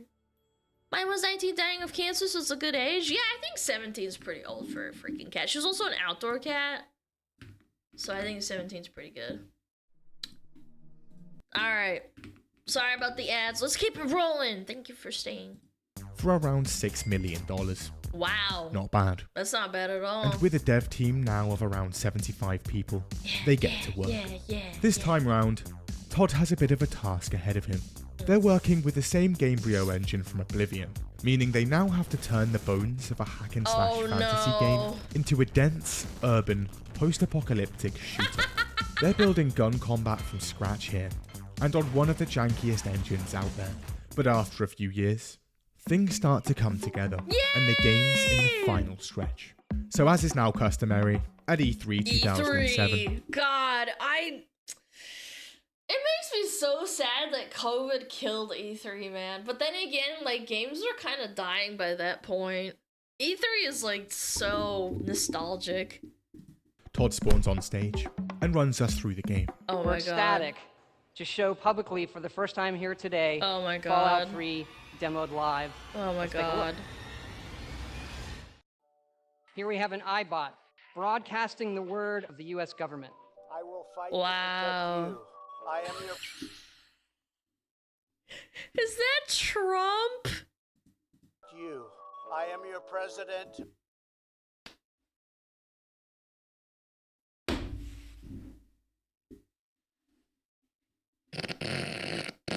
Of law and order. They're eating the cats. They're eating the pets. And on the I feel like it would far off to actually have one of these iBots going around and like repeating what Trump says in a post-apocalyptic word. They're eating the cats, they're eating the dogs. 28th of October 2008. Fallout 3 comes out. So good, man. Now, the first two Fallouts, generally considered two of the best RPGs ever made. I actually watched my brother play Fallout when I was a little kid too, on his little laptop. A shitty laptop, granted, but yeah. Whenever I remember that Bethesda's led by Todd, my inner Fleekazide wants to come and dunk on him. Yeah, but he's so charming. It's like, you love to hate Todd. Like, you love to hate him. He's not like, I fucking hate this guy, but you just love him, you know? So the bar for Fallout 3, pretty high. But Bethesda delivers on a few points. First off, they've nailed the look and tone. Yeah. Fallout 3 carries... The music and the ambience in Fallout, honestly, is one of the best. It's so just amazingly immersive. The aesthetics of the first two games into 3D well. It was perfect. Bleak and gritty, retro-futuristic, a dash of dark humor, and then that 2000s piss filter slapped on top. True. The soundtrack, this time by new composer, Inonzer, a Really smash good. hit again. Really good. And if you're not a fan, just hit the new in-game radio and roam the post-apocalyptic wasteland, I like absolutely both. annihilating people to pleasant 40s jazz. Yeah. The map has amazing environmental storytelling. You'll find skeletons at the vault door, remains of people pleading and begging to be let in and saved from this approaching doom. And some pretty interesting locations, like a vault filled with endless clones of a man named Gary. Gary! Gary! Gary! Gary! Gary! Gary! And the Republic of Dave. I am Dave, President of the Republic of Dave. You will address me as Mr. President, or I will have you executed. There's also slavery. Mister, can you get us out of here? Oh yeah, child slavery. Yeah, that's a thing. Thanks for nothing, ass. School racism. You know anything about the tower? Oh, really? You goddamn bigot. Genocide. I mean, those damn smoothskins had it coming. And political undertones. The gameplay, not amazing. It's the biggest piece of dog shit. Janky, floaty movement, combined with awkward gunplay, can make for some horrific shootouts. So Bethesda adapts the VAT system from the Really first good two games. idea. Actually, unironically, really good idea that they add the VAT system, because holy crap, the gun combat is so bad. I like VATs. No, I love VATs. I'm saying the actual in-game shooting is fucking horrendous. Having VATs, like, actually saved the game. I don't think it would have been that popular of a game if it didn't have VATs. Meaning you can now pause the game, lock onto specific body Thank parts, God, and blow man. people to pieces in cinematic slow motion. And you always have to take the one that does more damage if you critically hit and then explodes them. Bloody Mess perk? Yeah, I think it's called Bloody Mess, isn't it? People Always gonna get that love it. one. That's the good. Other aspects of Fallout 3, wild misses. Again, the game reuses a ton of voice actors, Yeah, the story's not resulting in great. everyone sounding the exact same. One of your companions even has the same exact voice as every raider in the game. Yeah. The combat AI sucks. They have It's a no DLC. concept of cover, so they'll just strafe left and right and True. beeline straight towards you. And of course, the usual Bethesda jank. Game breaking, quest breaking, file corrupting bugs, Oh crashes, yeah. horrific Oh yeah. performance. I remember, oh my god. This is like PTSD to like learning how to save in the game. I remember one time I sat down at the computer to play for like 4 hours. And this was my first experience of having to like constantly save in a video game. I didn't save for 4 hours, like not even autosave, because autosaving made my fucking computer lag. Well, it wasn't my computer, it was my brother's computer, but it would make it lag, so I would have to manually save every time, and I didn't do that. And I remember I died and I fucking didn't have a load save for 4 hours, and I stopped playing the game for 3 hours. Not for 3 hours, for 3 months, because I was so upset. I didn't want to replay it, man. Oh my god, I actually cried. I remember I was crying in front of the computer. I came back after 3 months, but I was still like scarred. I was like, I don't want to do this again, but I'm gonna do it anyway. On PS3, and the realistic ragdolls return. Yep. There's also no field of view slider on PC, even Kinda though you cringe. can easily change it via console commands. Oh, also, yeah. again, the RPG elements. Where are they? Yeah. Some elements from the originals had come back. New Vegas brought back the RPG elements just a little bit. Drug addiction, the special system, perks, skills, and speech options. It's But okay. even then, It's alright. some of them are gimmicked. For starters, speech. The Yeah. dialogue in Elder Scrolls games basically amounted to running up to someone and just shouting rumors at them. But this wouldn't cut it for a Fallout game, which had tons of choice and consequences in dialogue. And in Fallout 3, it's much worse. Fallout's original speech checks are subtle. The game doesn't actually show you speech options you haven't. I actually think that was a bit of a crime. Yeah, like, I honestly think that seeing your speech checks was a bit of an immersion breaker. I thought it was dumb that you could see. Unlocked, and doesn't even tell you when it is a unique option. Yeah. So you need to actually read and think about what you pick. In Fallout 3, even if your speech isn't high enough, the system works on percentages. Yeah, so you could hit a 4%. I remember that. So either way, you still have a I remember I cheesed one of the dialogues for like a really big fight and I didn't want to do it because I was really bad at the game. I was a kid. And I remember saving the game right before that speech dialogue and just doing it over and over and over again until I got the 4% or the 2%. Yeah, I think that, again, I don't think that's okay, but like, yeah, it's possible. chance to succeed. Yep, save scum. Doesn't Yeah, work I the was a little first time. bitch. Just reload the game till it does. Yep. In 1 and 2, dialogue choices could make a major difference in the way things panned out, and would also often vary based on I don't do that anymore. I'm just saying I was a little kid. I was bad at the game. I'm just saying that I think that it's not a good thing to have available. specific skills, special Yeah. attributes, or traits. But for 3, Todd just said nah.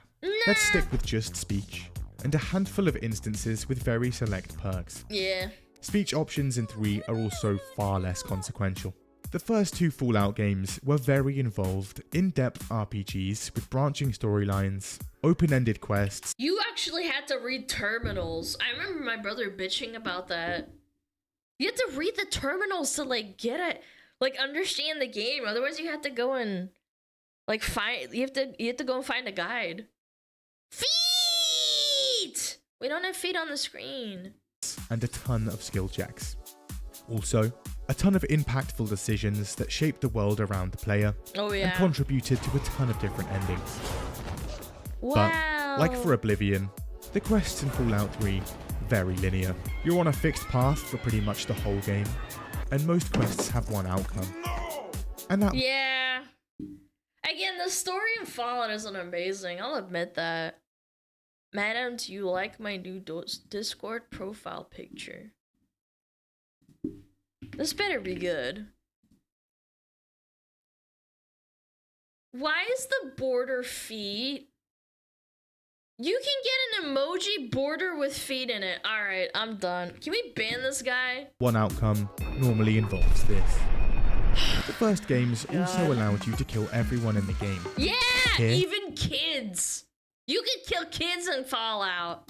1/3 of the characters are now unkillable. Before, you'd work to piece together breadcrumbs of information from NPCs, work out where to go and what to do, and the world and quests would open up organically from there. But in Fallout 3, again, they slap a quest marker on your screen, and you end up just following that for the rest of the game. The game is also very easy. In 1 and 2, resources were scarce, and you had to plan accordingly, but not here. There are weapons and armor laying about everywhere, and it's not long before you're absolutely loaded with caps and ammo, and constantly over-encumbered. There was also a caps abuse bug a long time ago as well. I remember that.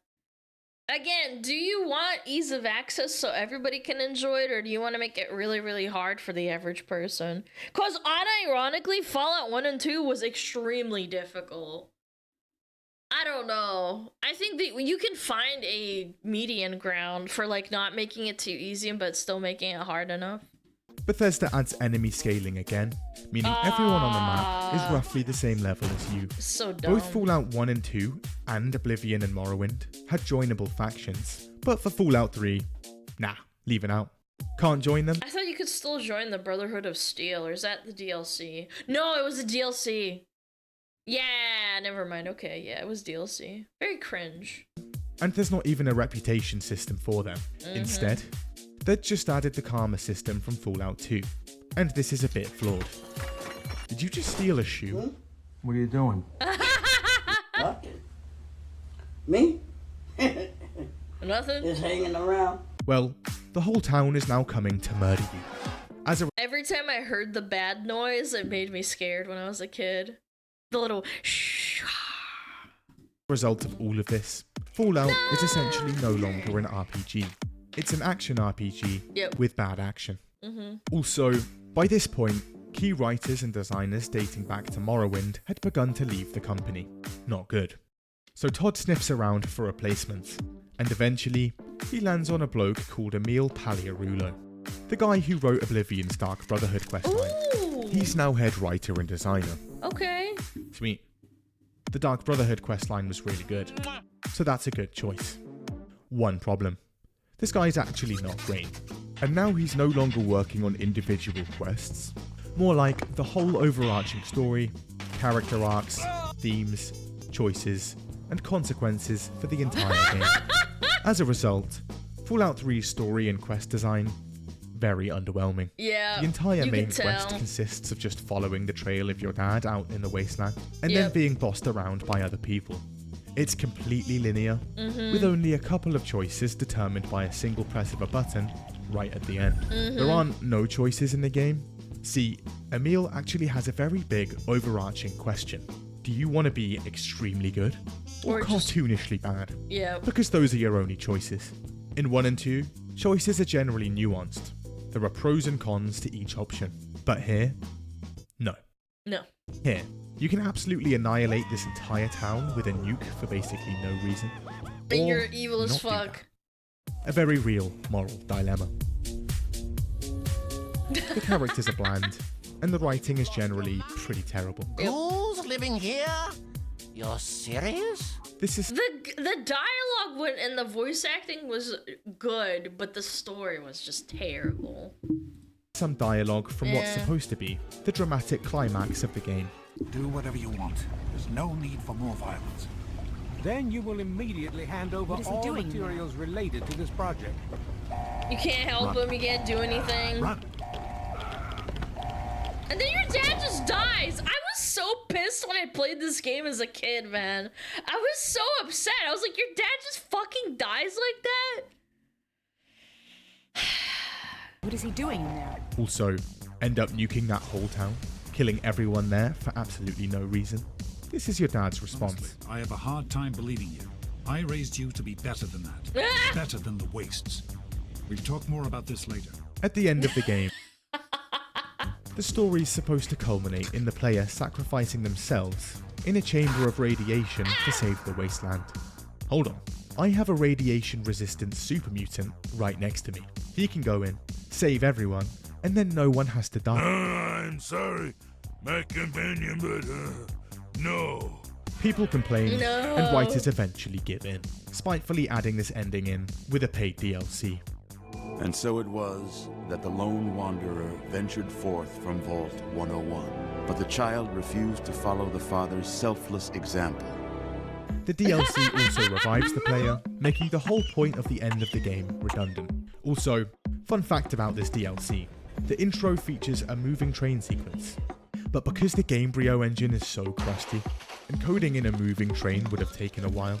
The train is actually a piece of armor the player equips right before the cutscene.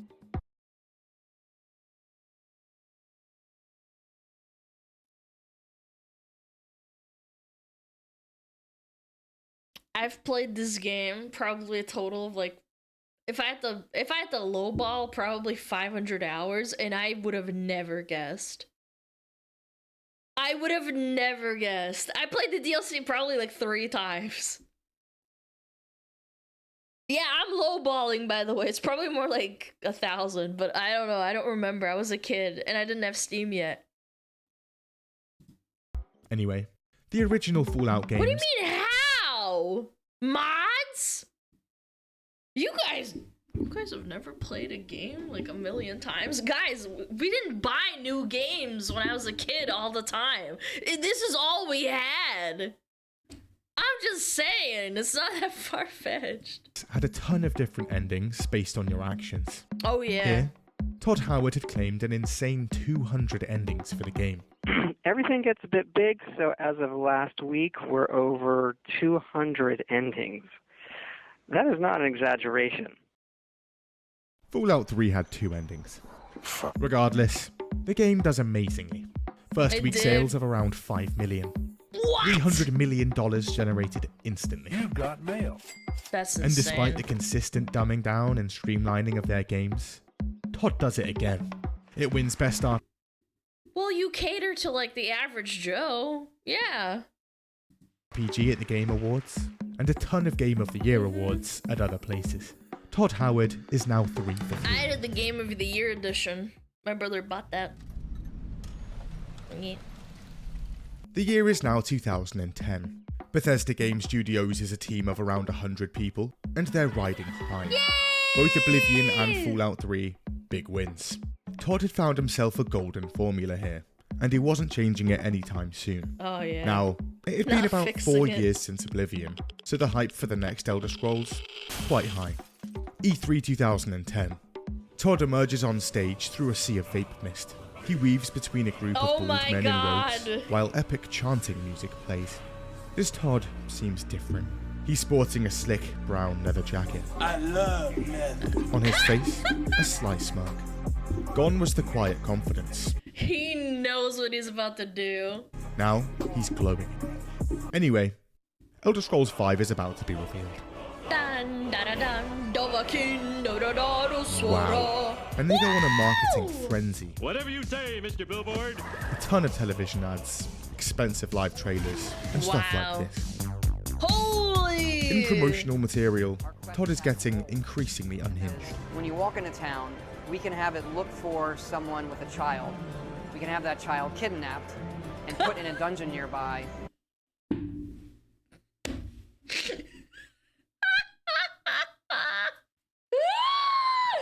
Forget the dungeon, children. What? Someone put a leash on this man. Who told him to say that? The game looks fantastic, and it's launching It was soon. amazing. People are very hyped. And on the 11th of the 11th, 2011, it's go time. Amazing. For starters, the art direction here, incredible. Is it a lizard mane the Argonian made? Yeah. Fucking scalies, man. Enemies, Leave him alone, armor, bro! weapons, and the huge snowy vistas in this game all look fantastic. And as is expected at this point, Jeremy Soul's soundtrack, perfection.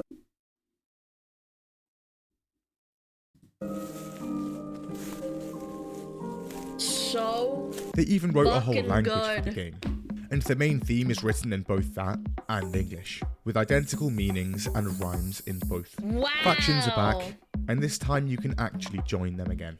There's also a massive civil war going on, and you can only pick one side. Choice.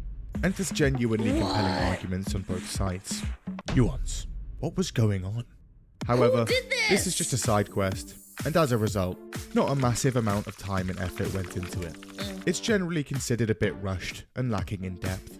Also, first on Todd's agenda with this game, the engine. At this point, Gamebryo had gotten a bit of a subpar reputation. Yeah. Quite outdated, with notable jank. Okay, let's actually bring this thing into the 21st century. Come boys. on, man. It's wheezing and breaking. It's melted. Oh. And they'd gotten to work on building and improving it. They slapped the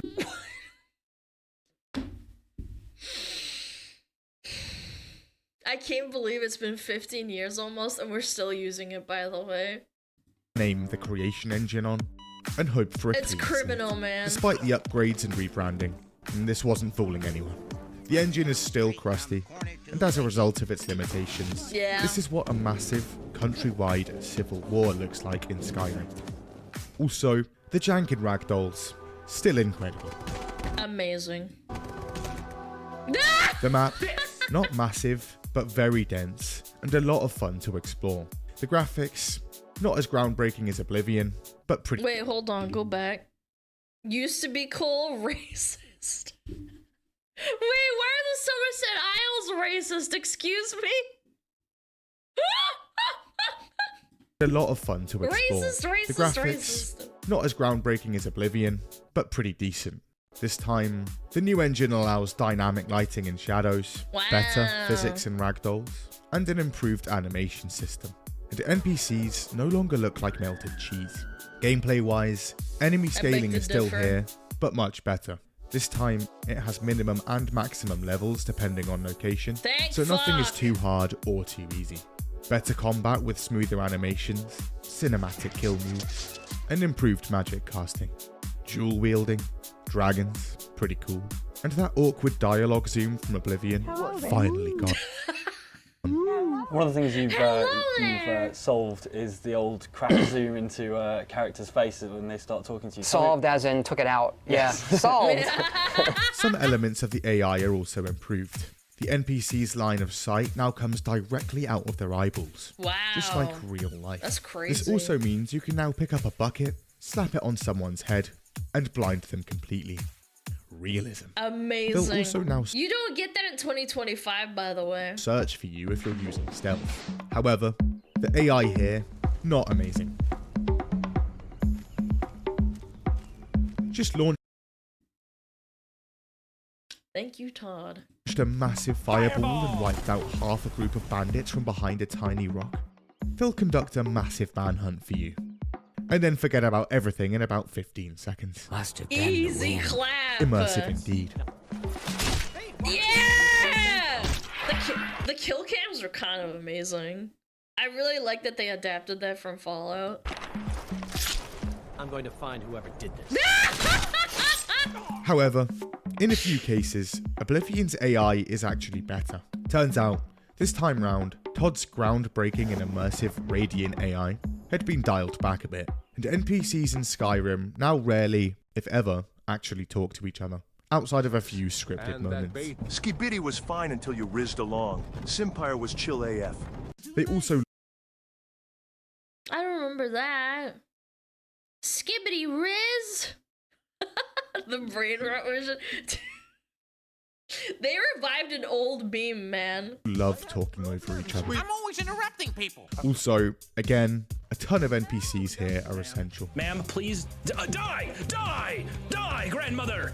Oh, she's essential. Are you serious? Todd's formula for game design was simple. Simplification.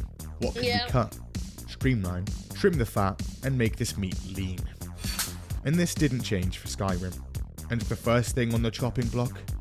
The character system. Attributes? Don't need them, mate. And in Skyrim, they're completely gone. Instead, players just choose to improve either health, stamina, or magicka on level ups. Classes and birth signs? Don't need them either. Skip. I thought that sucked. Like, genuinely, Again, dumb down doesn't mean bad, but like... Do you really need to dumb it down? Yeah, I would have liked attributes in Skyrim. Compared to, like, Oblivion and frickin' Morrowind. You didn't remove enough last bummer. time. Acrobatics, athletics, hand-to-hand, and more, in that bin now. Now let's add a fuck perk that system, shit. but no need to get too creative here. If you can't think of something cool, number go up will work just fine. And they were finished. All of this results in no strategy to character creation and leveling, and different characters and playthroughs that feel very samey. The armor. In Oblivion, it's a bit more involved. It was split into helmet, greaves, cuirass, gauntlets, and boots, And that's alongside a clothing and robe layer. However, all of this was far too confusing, so Todd decides to dumb it down. The greaves and cuirass, combine them. The clothing and robe layer can go entirely. Also, armor and weapons in Oblivion would get damaged over time, with the player either having to pay for repairs or repairing them themselves with the armorer's skill. But in That's stupid, because in Fallout you... Yeah, in Fallout you still have to repair stuff. Skyrim, no more. They also remove staffs, ability enchantments, NPC dialogue disposition, and the entire spellcrafting system gone without a trace. Sad. The writing. Emil Paliarulo is head writer again, and as a result, things are not great. No. The main quest, dragons bad, and they're back. A grave existential threat. By my calculations, we have 5 years until the world ends. Fix it! Now! But other than right at the start of the game, and then a bit later on at a small tower, the dragons don't really actually bother anyone. In the main questline, 90% of the time you're either clearing a dungeon, fighting a dragon, or searching for a powerful word. Side quest. Again, nobody played Skyrim for the main quest, man. It literally didn't matter. You were there for like the actual game itself. Are a massive downgrade. And explore. In Oblivion, there are murder mysteries, paintings you can enter, dreams, and so on. Skyrim, not so much. Nope. Some good stuff here and there, but they're few and far between. A ton of them basically being fetch this or that guy. NPCs in Oblivion acknowledge your actions as you progress. You just helped save town down the road. Fair play, mate. Let me get you a pint. In Skyrim, just saved the planet from world-ending dragons. Nah, no one cares. Yeah, alright, mate. No one asked. Also, you're fighting in a massive civil war, and the main difference in outcome is the guards looking slightly different. I don't know, they all kind of look the same. You just slaughtered the whole continent's emperor. It makes literally no difference at all. Yep. Nobody cares. Yeah, Add nobody some boring cares. dialogue, bland characters with no personality. Do you get to the Cloud District very often? Still game of the year, though. I don't know, it's impressive, genuinely. Oh, what am I saying? Of course you don't. And Emil called it a day. I'm done. That's it. I'm out. Then there's the general issues of the game. In Morrowind and Oblivion, factions are scattered across the map and in different cities. Here, they're isolated to one city each. Quest markers are back again, and are now even more prominent on screen. However, this time you can actually turn them off. Nice. But here's the thing. Due to the game's butchered journaling system, it's almost impossible for you to actually work out what to do or where to go without them, making this option completely pointless. I think that the immersion that markers bring to the game is actually detrimental. World of Warcraft proved that. People actually read quest text and talked to each other in an MMO like World of Warcraft and in other MMOs like it that don't have, didn't have quest markers until a certain point. And then people started saying it was too difficult and people stopped talking to each other. Yeah. You mean the improved version? Did I not say that? Well, you know what I mean. Like, I think that quest markers ruin immersion. I think it's a bummer. I think that having to figure out where Southwest is and where Northwest is and figuring out how to, you know, get there, it makes it more immersive. Old RuneScape treasure hunts had to actually perform math. Yeah, RuneScape as well. I didn't even think of that one. Lack of quest markers would just piss me off most of the time. I think there could be like a median where you could create like an area. Like once you get close to an area, maybe you get like a small marker that tells you a vague... I don't know. I'm kind of like flip-floppy on it because on one hand, I find it annoying when it's so vague that I can't figure it out for myself, but at the same time, like, having it baby you along a lot is really annoying, too. Witcher 3 did it good. I haven't played Witcher 3 in, like, 6-7 years. I think it's, like, vague, right? Where you don't, like, immediately know exactly where to go. At this point, even Bethesda could no longer ignore the bugs. So for Skyrim, they dedicated a whole team pre-launch to hunting them down. It worked perfectly. Beautiful. Wow!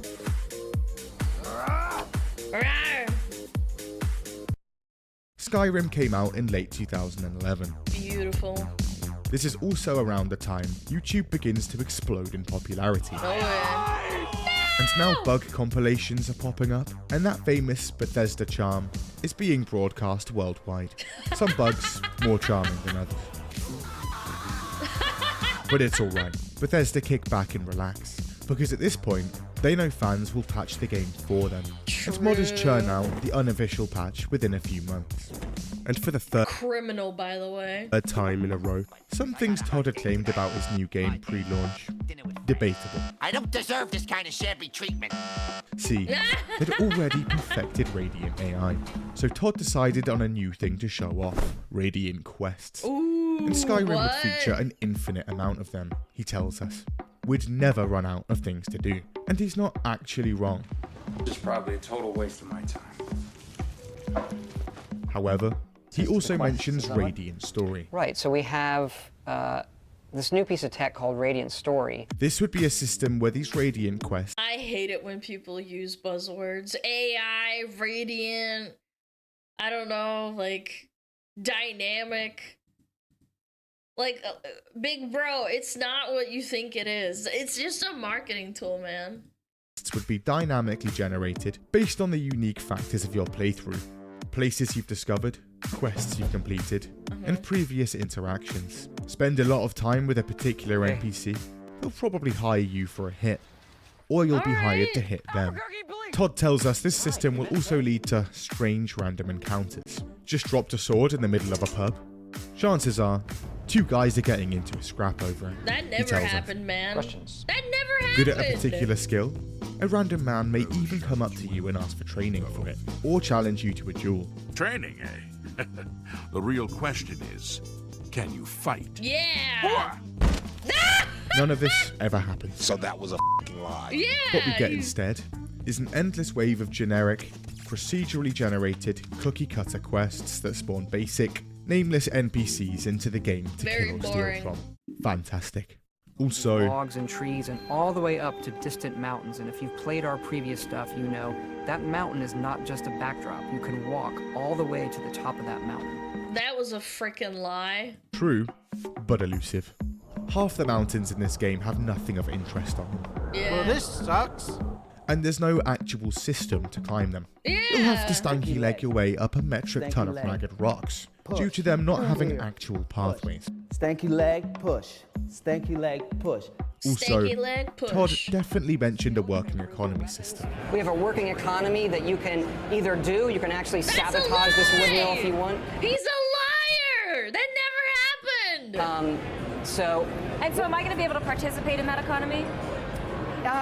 Slightly. It's kind of, you know...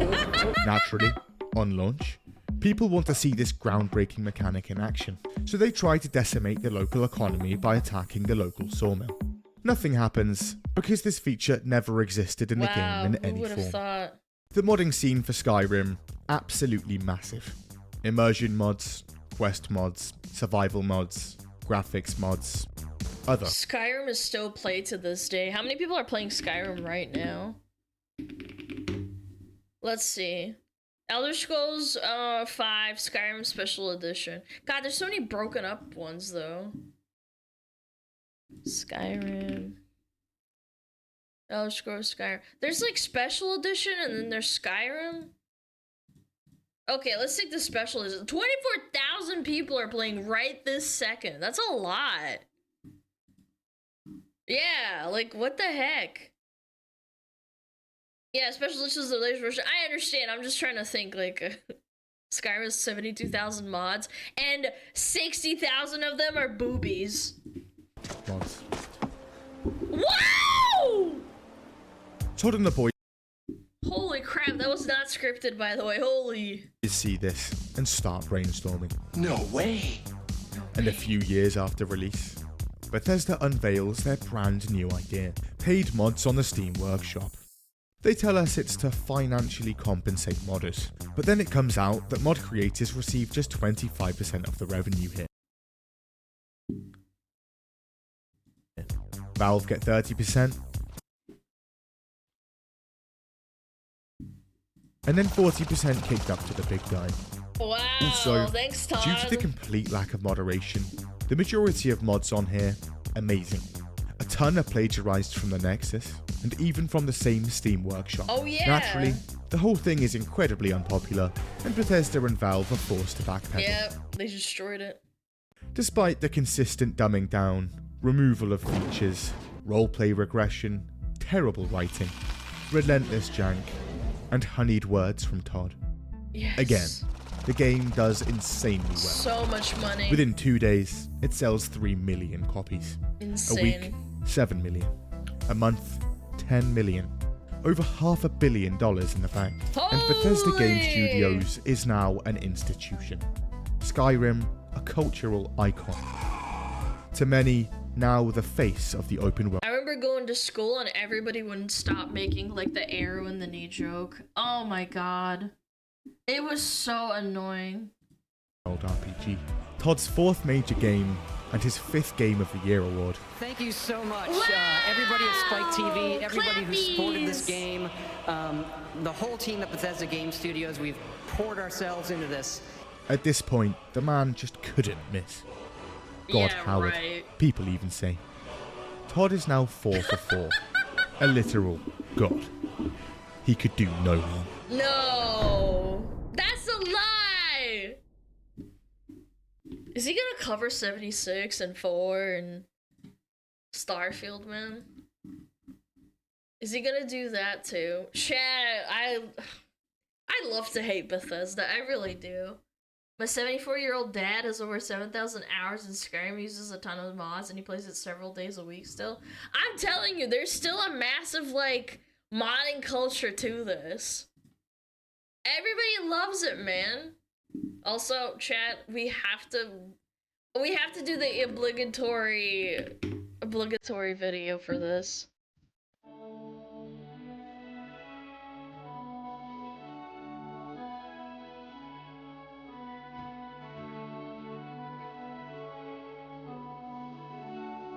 Put your hands up right now. I'm Todd Howard, Toddhoward, game director for Who's laughing now, bitch? This is an enormous, dynamic world. Close my eyes. The game has over 200 dungeons, all handcrafted. And one of the great things about having a fully dynamic game engine is all of this just works. Just works! Tell me lies. Tell me sweet little lies. These NPCs are not scripted. Tell me lies. Can't disguise. You can walk all the way to the top of that mountain.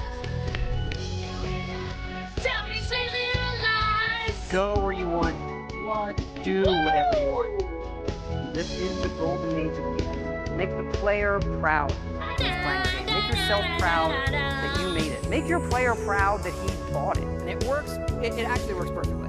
It works perfectly. You really painstakingly did, modeled over 9,000 objects. We actually have recorded around 1,000 of the most popular names for him to say. We have over 40,000 lines of recorded dialogue. 40,000 lines! It just works. Close my eyes. You just put what you want in your hands, and that's really the character you're playing. We made a real one. Wait, what? Mods transferred, played, and shared for free on Xbox One. And let me be clear, actually that feature is not coming out at launch. Todd.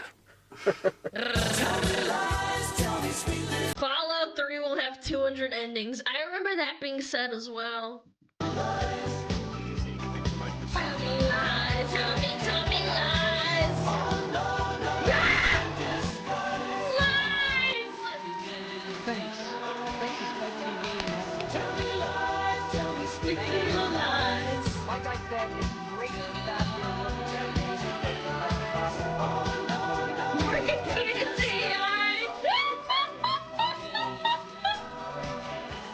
Oh my god, say it! Say it! Say the line! We really hope you say the line! Say the line. I was the kid. I was writing games when I was, 12, Cinema. whatever.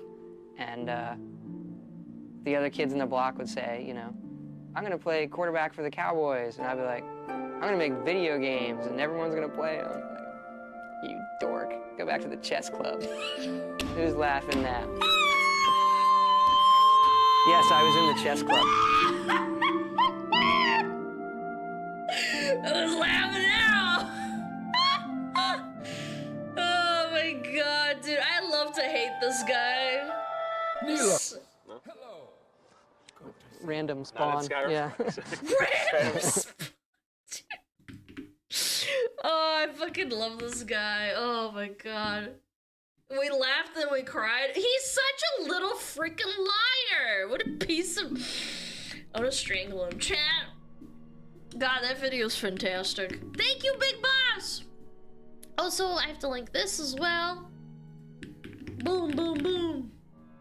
There we go. Todd is love. Todd is life. He's such a giga chat. He doesn't give a frick. He's so adorable. I want to punch him in the face. But like lovingly punch him in the face. Lovingly. Yo, spoopity doopity. Thank you so much for the prime. Tell me lies, tell me sweet little lies. Oh, I can't disguise. God, Howard. Yeah, you guys are just jealous. Who's laughing now? Ugh. There's gonna be a part 2, someone said. I can't wait. Fantastic.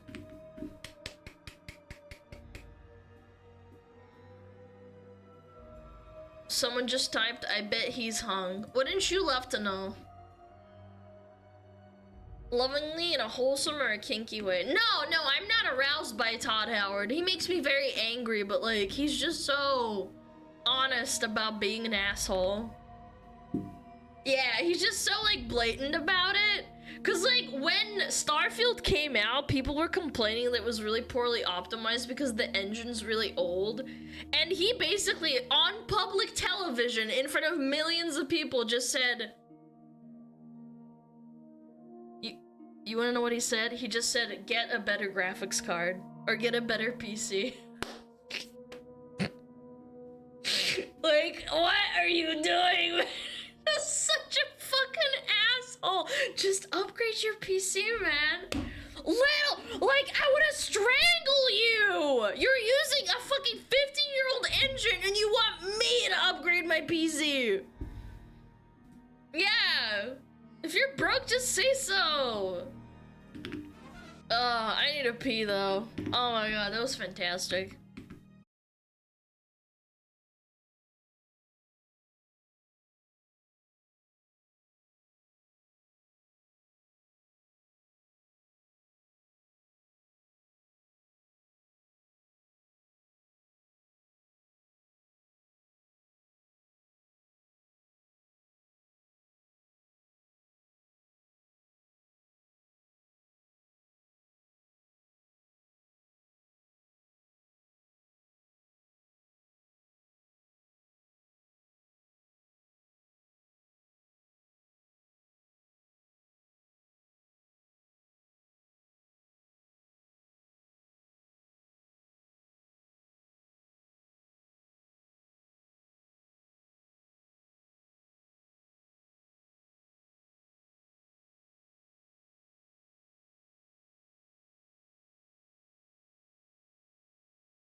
Like a little bit? Why do you have to do this to me? Why must you physically hurt me when I read things? That's as normal? Holy what? Where? What? Where? Where? $50? What did you say? Oh no, I lost it. My stream elements wasn't up. Hold on. What the frick? What the frick? Hold on. Activity feed? I just started watching your stuff like 4 weeks ago. Thanks for keeping me sane on my 3-hour drive to and from work. Wait, you freaking drive to work for 3 hours? Yo, thank you so much for the $50, man. You're so kind, thank you. 3-hour drive? Are you serious? Like to and from, or like one way and then the other way is 3 hours total? Oh my god, 6 hours a day driving, just shoot me? I actually would probably just like freak the fuck out and have a mental breakdown. That's insane! Yeah, fuck that. Yeah, I'd probably just be like, you guys don't need me. No normies allowed. Normies don't come to the smug party. No! The yap trans keeping him sane. More like insane, chat. Tell me lies, tell me sweet little lies. Oh no, I can't disguise. Okay. A Reggie video! It's about rats. Chat, it's about you. Chat, it's about you. You're my rat. Look at you. Look at you. That's you. Cheese. Cheesed. So cheese. Cheese to meet you. Cheesed. That's you. It's about rats. Rats. We are rats. We are rats. Yes, yes. Yes, yes. We must get the cheese. Yes. Yeah. Nintendo Reggie? No, no. This is a YouTuber named Reggie. Nice to meet you. Cheese to meet you. Alright, let's watch it. Rat God. Can I conquer hell as a rat barony? Is that another word for like empire? Like a baron?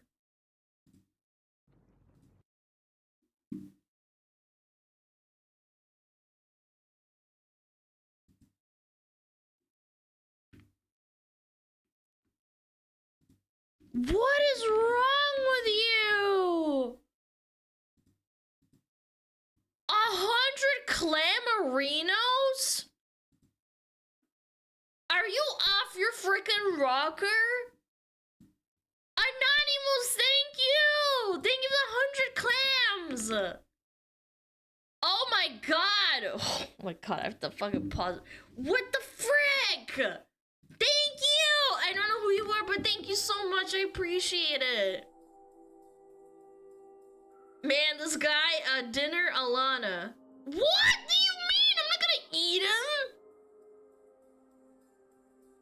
Anonymous? Yes, Anonymous. That's the moose that you ran over? Fuck you. Fuck you. That moose is dead, by the way. Whoever you are, I really appreciate it. The 100 and the $50. I really, really do appreciate it. Thank you so much. Thank you. Stop killing my people. I didn't mean to. In my defense, I did not mean to do that. I would never intentionally do that. Intentionally, maybe, but intentionally, no. Unintentionally, yes. You believe me, right? Anyway, let's watch the video. Okay, 3, 2, 1, boom. Rats! Rats! Barony is a game about equality, because it doesn't matter whether you're a goblin merchant or a human wizard. We all look the same after being painfully crushed by a boulder. This is a first-person RPG roguelike, where you descend floor by floor, acquiring loot and meticulously crafting like your build to prepare yourself for the final boss. Giant minotaurs, murderous treasure chests, and even the King of Hell are just some of the myriad horrors that await us in these dungeons. Fortunately, we have access to a wide variety of powerful classes to help us navigate these challenges. But what if we didn't? What if instead we were a rat? You can Starting be a off rat? hostile to all races, with only one life, unable to use weapons, low health, lower attack, and our only ability being a spell to find the nearest piece of cheese, could we I mean, what more could you want, man? devise a plan to turn this rat into the most powerful being in the universe? Well, that's what we're going to find out in today's video as we brave 25 life-threatening dungeons in an attempt to defeat Baphomet, the Lord of Demons. But first, I have to tell you something. 11 years ago, I had a mental— Yo, Diaz, thank you to 25! Thank you so much!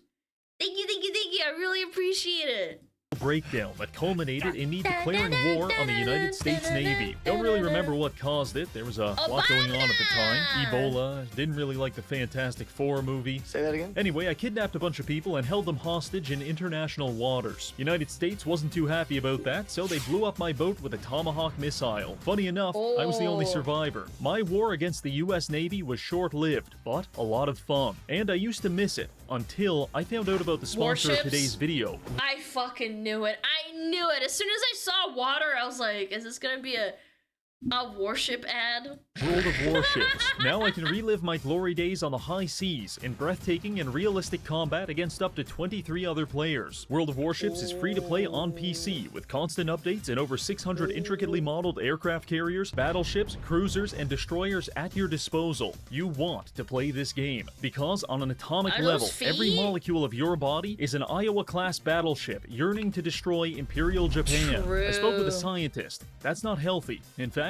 it's probably terminal, so you better hurry up and start playing. But maybe you're not interested in the historical side of things. That's no problem, because the Headless Horseman has just been added to the game, along with his very own custom ship skin. Now, much like me, you can take to the high seas as a revenant of vengeance and strike terror into your enemies' hearts one volley at a time. So what are you waiting for? Click my link in the description to download World of Warships today, and use promo code HEADLESS for 7 days premium access, 1.5 million credits, 500 doubloons, the Headless Horseman plus skin, and your choice of a free Japanese destroyer, American cruiser, or German battleship. So click that link, but don't do it for me. Do it for your World of Warships anime waifu. Now, let's get back to the video. Now, before we can become the Rat Messiah and kill Satan, we have to do something even harder, beating the game normally. You see, for our rat build to work, we need access to the Vampire Shaman, which is unlocked by completing 7 different biomes and defeating the bosses Orpheus and Eridice. This was by far the longest and most excruciating part of the plan, so I'll give you the highlights. Create a Goblin Shaman. Congratulations, you are canonically illiterate. Enter the dungeon, beat several people to death with rocks.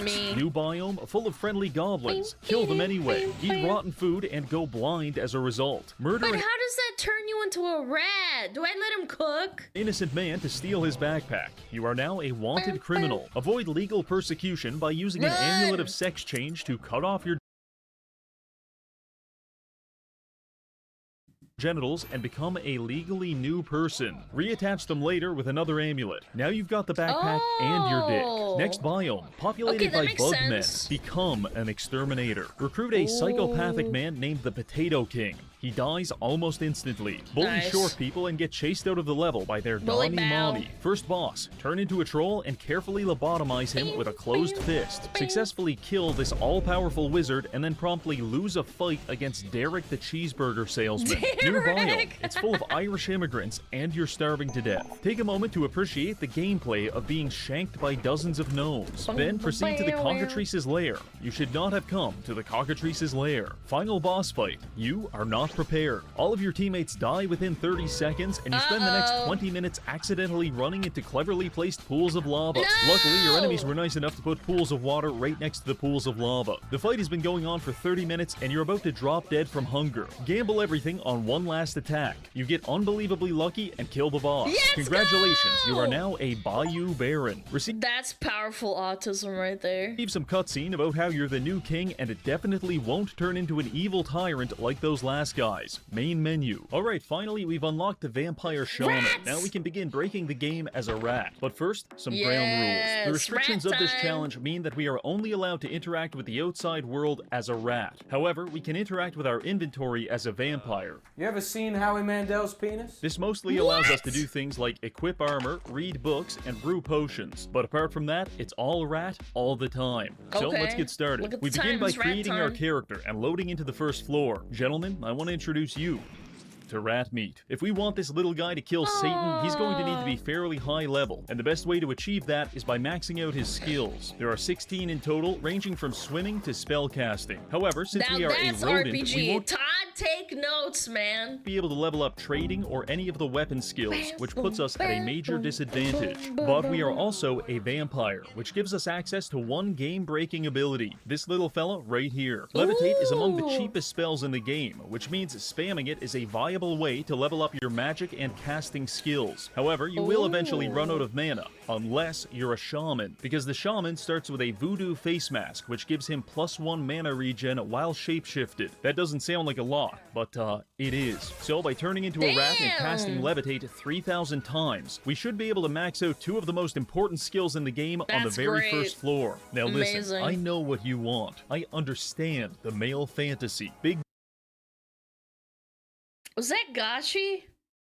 Was that Gachi, chat? muscles, cool sunglasses, driving fast cars, and crashing into a retirement home at 160 kilometers an hour. Simple stuff, really. But the male fantasy does not include sitting at your desk for 2 hours and casting Levitate 3,000 times. Therefore, I recommend downloading Auto I was about to say you need an auto clicker. Hotkey and running an automated spellcasting script. Mine's in the description if you're curious. Rat. Come. Stop. F8 loop. Send. Come. Okay. Thanks, Reggie. I'll keep that in mind.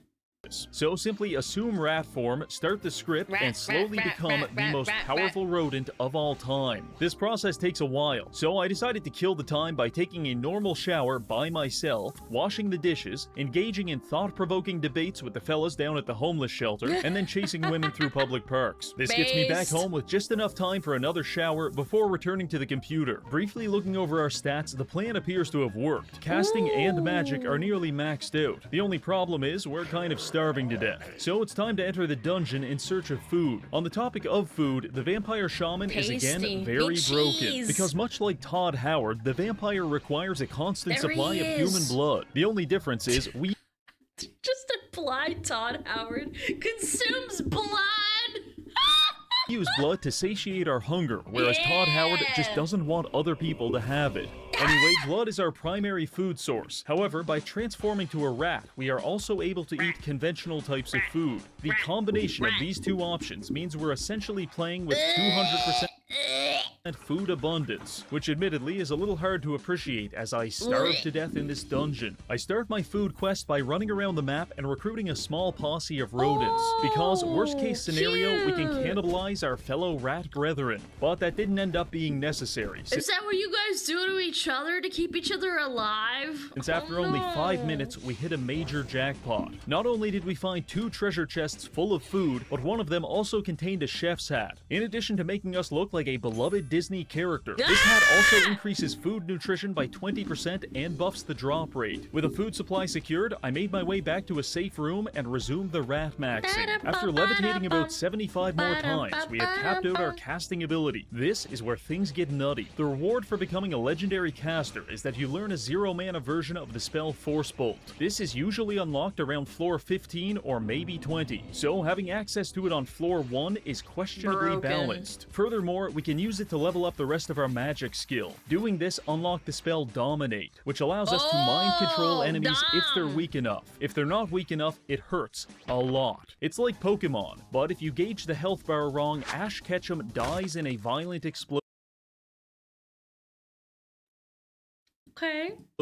With that taken care of, I think we're ready to start the adventure. I began rapidly scurrying around the map, picking up every item I could find, the vast majority of which is complete garbage, but we're getting appraisal experience from identifying it. I know an entire stat based around item identification doesn't seem— Does anybody else get like a nice dopamine hit when things like level up in video games, even if it's not like super duper important? Like appraisal or like bartering? I do. I'm weird, I guess. Cool or exciting, but you'll appreciate it when it saves you from accidentally equipping cursed items, such as Amulet of Strangulation or Sweatpants of Circumcision. Truly. Items such as Amulet of Strangulation or Sweatpants of Circumcision. Sweatpants of circumcision. We need one of those for the mod basement so that bad chatters can get circumcised. I think we need one of those. Mods, can we order one? Yeah, we need one for bad chatters. Mods, circumcise them! Circumcision. Truly, not all heroes wear capes. Apart from that, I also started my cult of personality by mind-controlling a few people and forcing them to beat each other to death. This levels up our leadership skill, and with enough practice, we can even increase our max follower count. But for the time being, healing potions are hard to come by, so don't get too attached. After scouring the entire floor of all valuable items and signs of life, I reviewed my inventory. We've got plenty of food, a portable alchemy station, and a ring of might, which gives us a 1-pound rat enough strength to effortlessly push a 7,000-pound boulder across the map. But why does that matter? Well, allow me to explain. In chapter 100 of Baki Do, Yujiro Hanma rapes it's Joe Williams while maintaining his heterosexuality. This Is this real? I thought Baki was just about, like, angry men fighting each other. No? Yes? Yes? Okay. That's fucked up. is a power scaling feat that informs us how strong a character is. For example, if I could successfully beat the homosexual allegations, then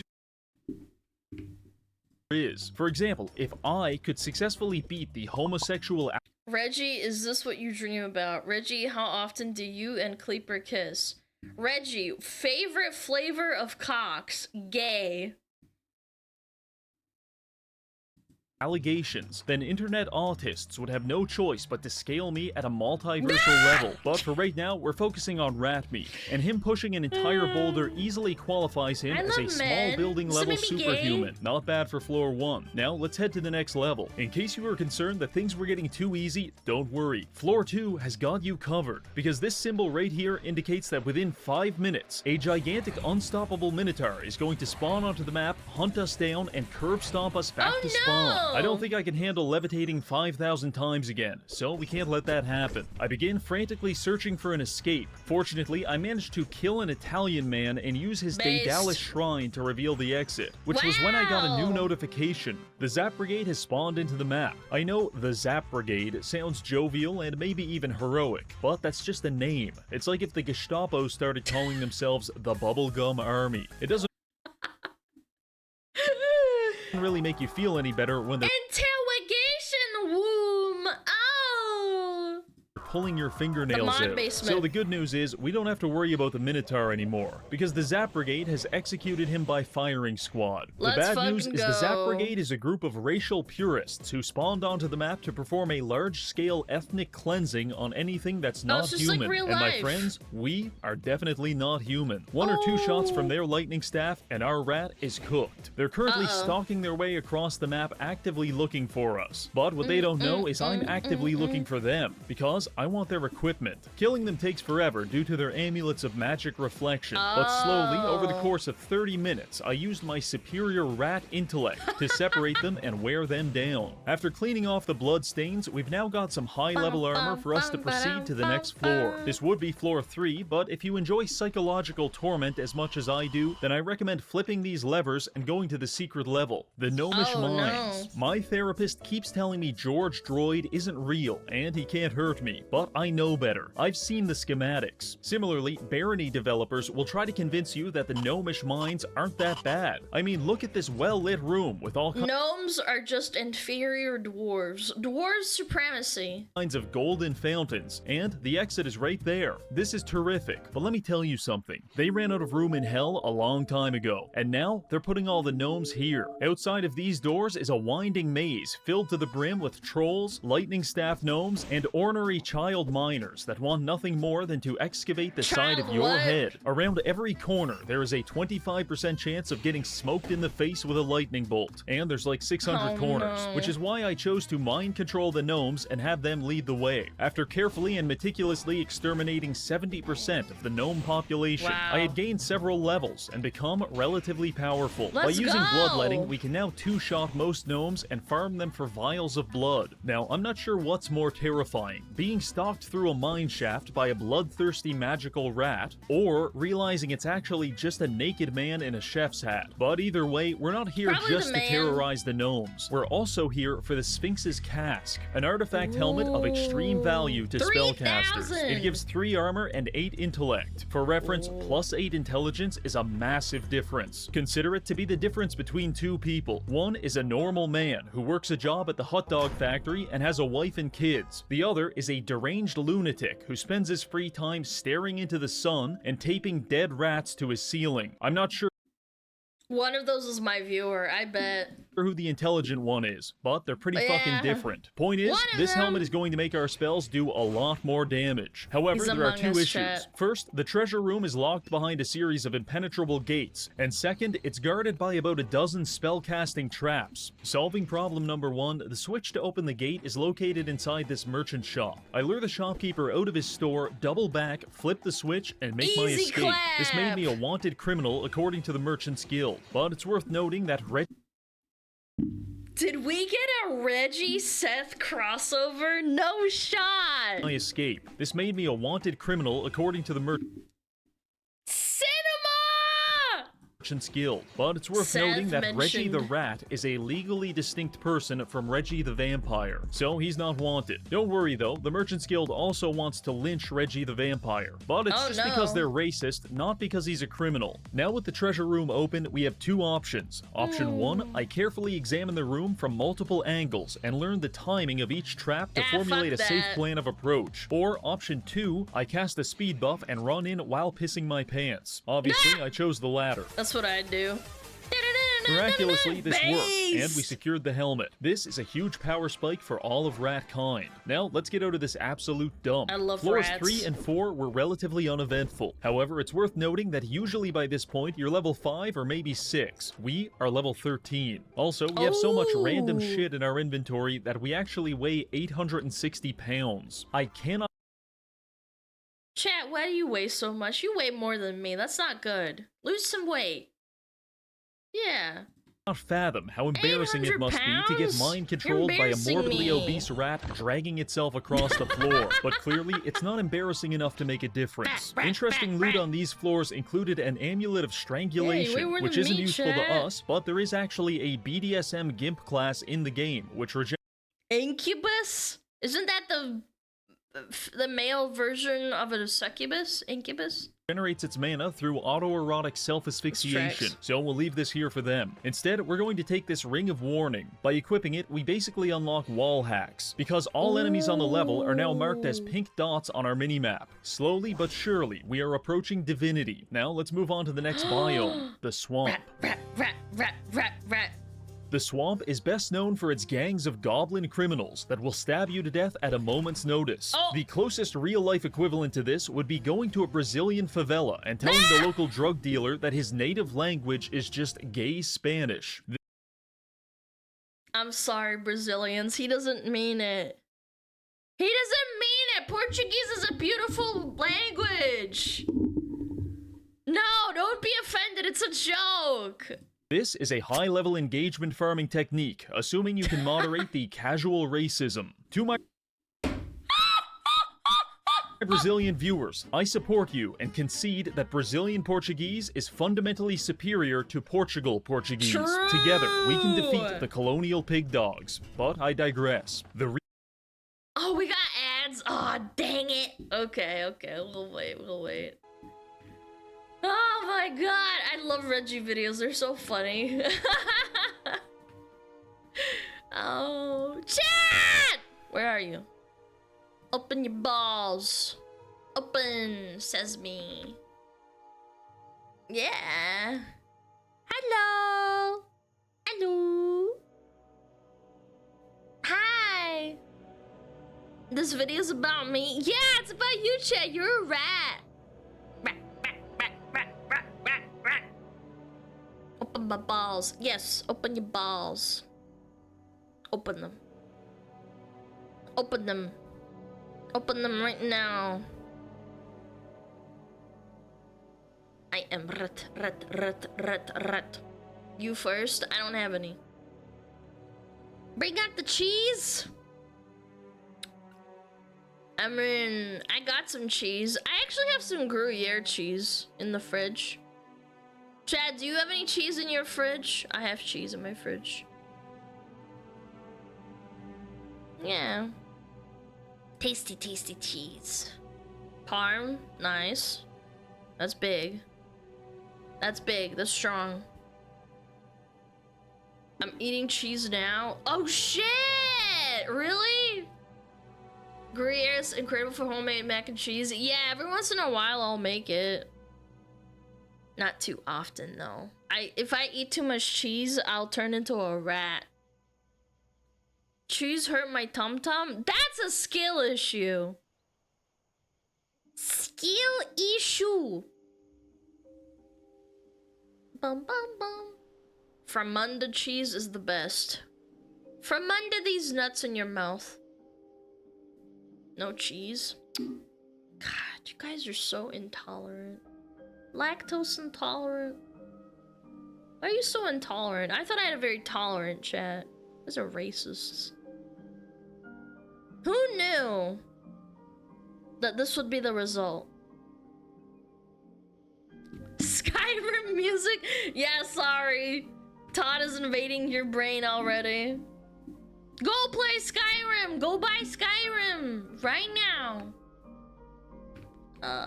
Where's chat? There we go. Boom. Bye-bye.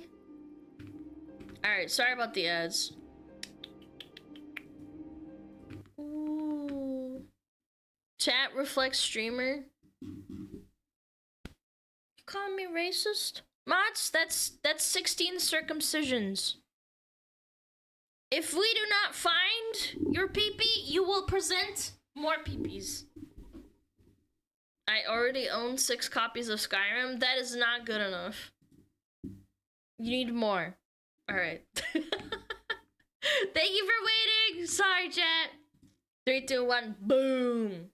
Real value in the swamps doesn't come from chewing goblins to death with my big dumb rat teeth. It comes from this. A pool of water. On one of the earlier floors, I stole an amulet of Olympic swimming from a gnome. At the time, I just did it because the idea of a gnome swimming as fast as a shark creeped me out. But now, we can use it to our advantage. By equipping the amulet and casting a speed buff, we can blast through the water like a torpedo and power level our swimming in the process. This process takes a while, and you have to be careful not to shapeshift back into a vampire, because, and there's no good way of putting this, you will physically dissolve. Luckily, we didn't dissolve, and after 45 minutes of high-speed training, we achieved 100 swimming, which now lets us walk not only on water, but also... I don't know how he does it. He's so dedicated to playing these games himself. He doesn't have to, but he does it anyway. Lava. That's right. He's Rat so Jesus is becoming a thing, and you can't stop it. My first order of business as a religious icon was to wage a holy war against the Merchants Guild. For far too long, they have persecuted us for our beliefs, and it ends here. Gnomes. I went to a jewelry store and lured the shopkeeper out into a wooded area, at which point I began frantically darting between the trees while blasting him with high-level magic. Over time, I was able to slowly whittle down his health bar until he was low enough for me to finish him off with my mouth. This was more painful and less homosexual than it sounds. While picking through the shopkeeper's personal effects, I came across a ring of invisibility. Oh yeah, Rat Jesus the serial killer is now invisible. This is big. Arriving on floor 7, I waste no time destroying the non-believer. Alana vs Seth. Bro, I blinked. Where was it? Oh, right here!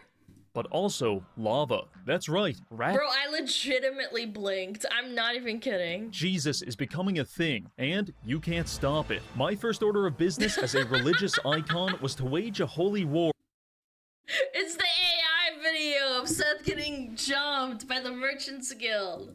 Against the Merchants Guild. For far too long, they have persecuted us for our beliefs, and it ends here. I went to a jewelry store and lured the shopkeeper out into a wooded area, at which point I began frantically darting between the trees while blasting him with high-level magic. Over time, I was able to slowly whittle down his health bar until he was low enough for me to finish him off with my mouth. This was more painful and less homosexual than it sounds. While picking through the shopkeeper's personal effects, I came across a ring of invisibility. Oh yeah, yeah, Rat Jesus, the serial killer, is now invisible. This is big. Arriving on floor 7, I waste no time destroying the non-believers, which it turns out is quite easy to do when you have the bite force of a crocodile and your enemies can't see you. First major piece of loot we found was a ring of slow digestion. Combining this with our chef's hat won't stop world hunger, but it'll stop mine. Admittedly, the value of an anti-starvation build is a bit questionable when we have 30 vials of blood and 150 pounds of chicken legs in our inventory. To help offset that weight, I also found a pair of metal boots that weigh -40 pounds. I was trying to understand that when suddenly I was ambushed by the Minotaur, and this time there's no ethno-fascists here to save us. Oh no, he's gonna get caught! But we're not the same rat we were 6 floors ago, so I decided to fight the Minotaur in a David versus Goliath-esque battle. By continually refreshing my Adderall speed buff, I was able to effortlessly run laps around the map, stopping every so often to pelt him with force bolts. To motivate my survival instincts, I also used a mental exercise where I pretended that I was a female Twitch streamer, and the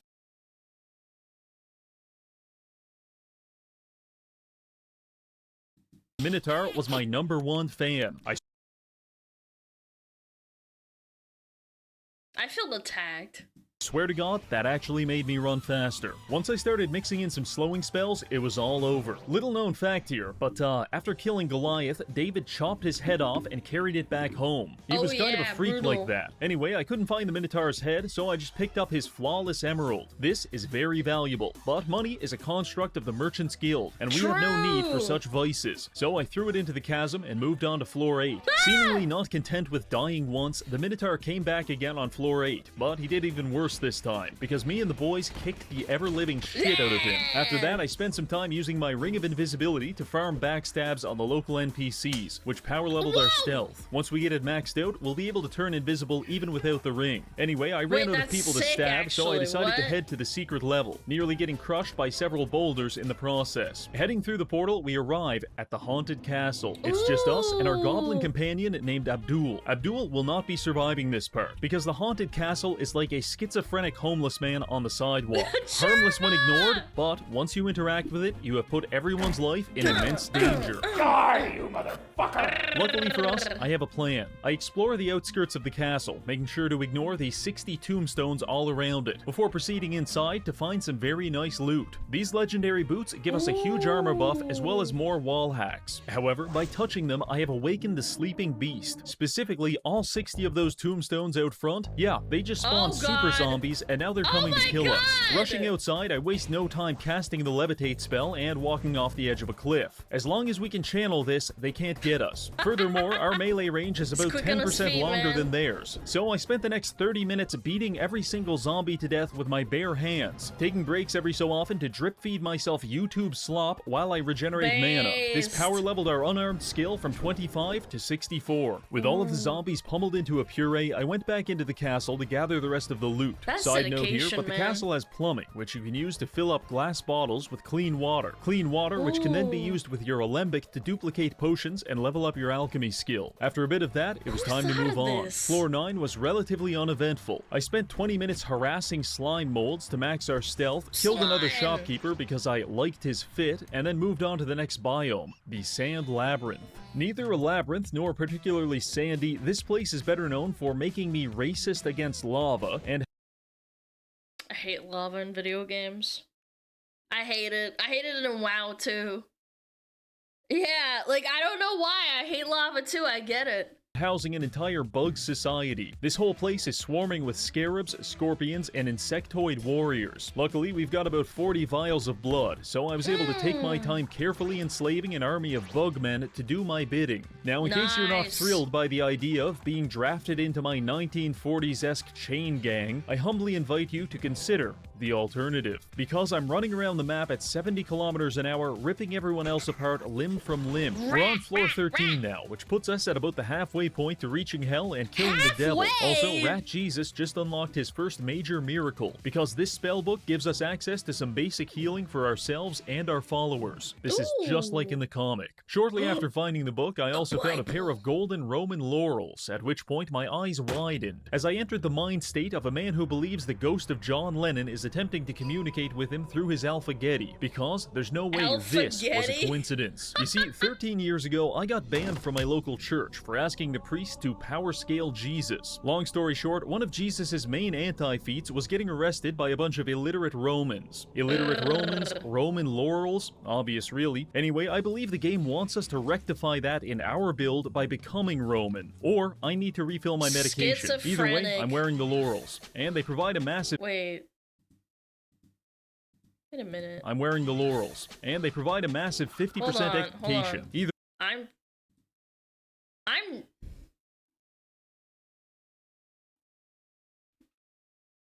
feel like this was a Seth video. This wasn't a Seth...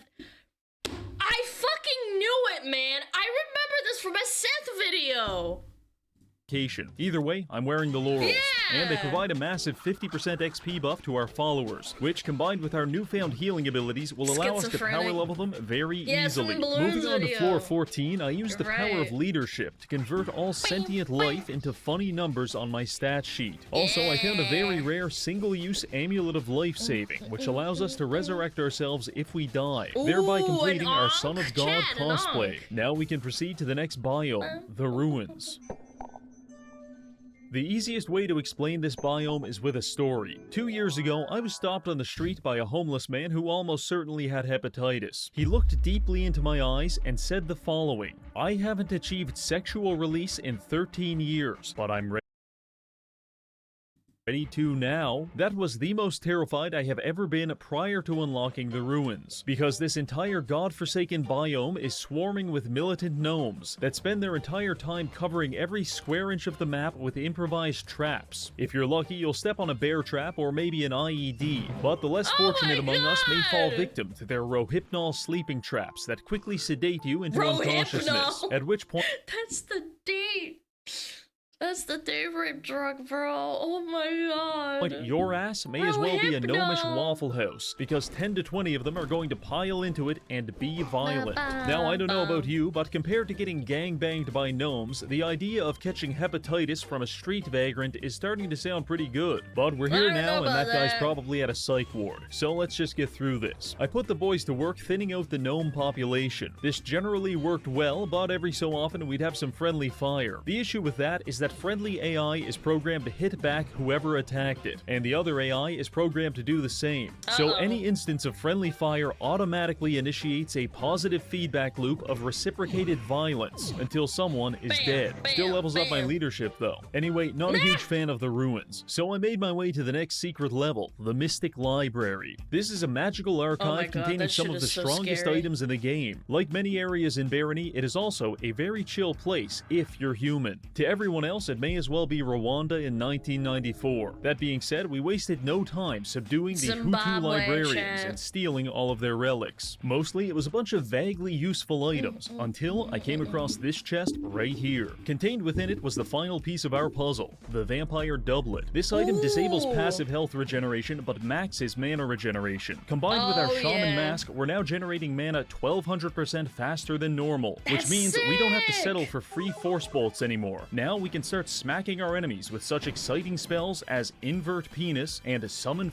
Invocation Invagination. New pathways for the target.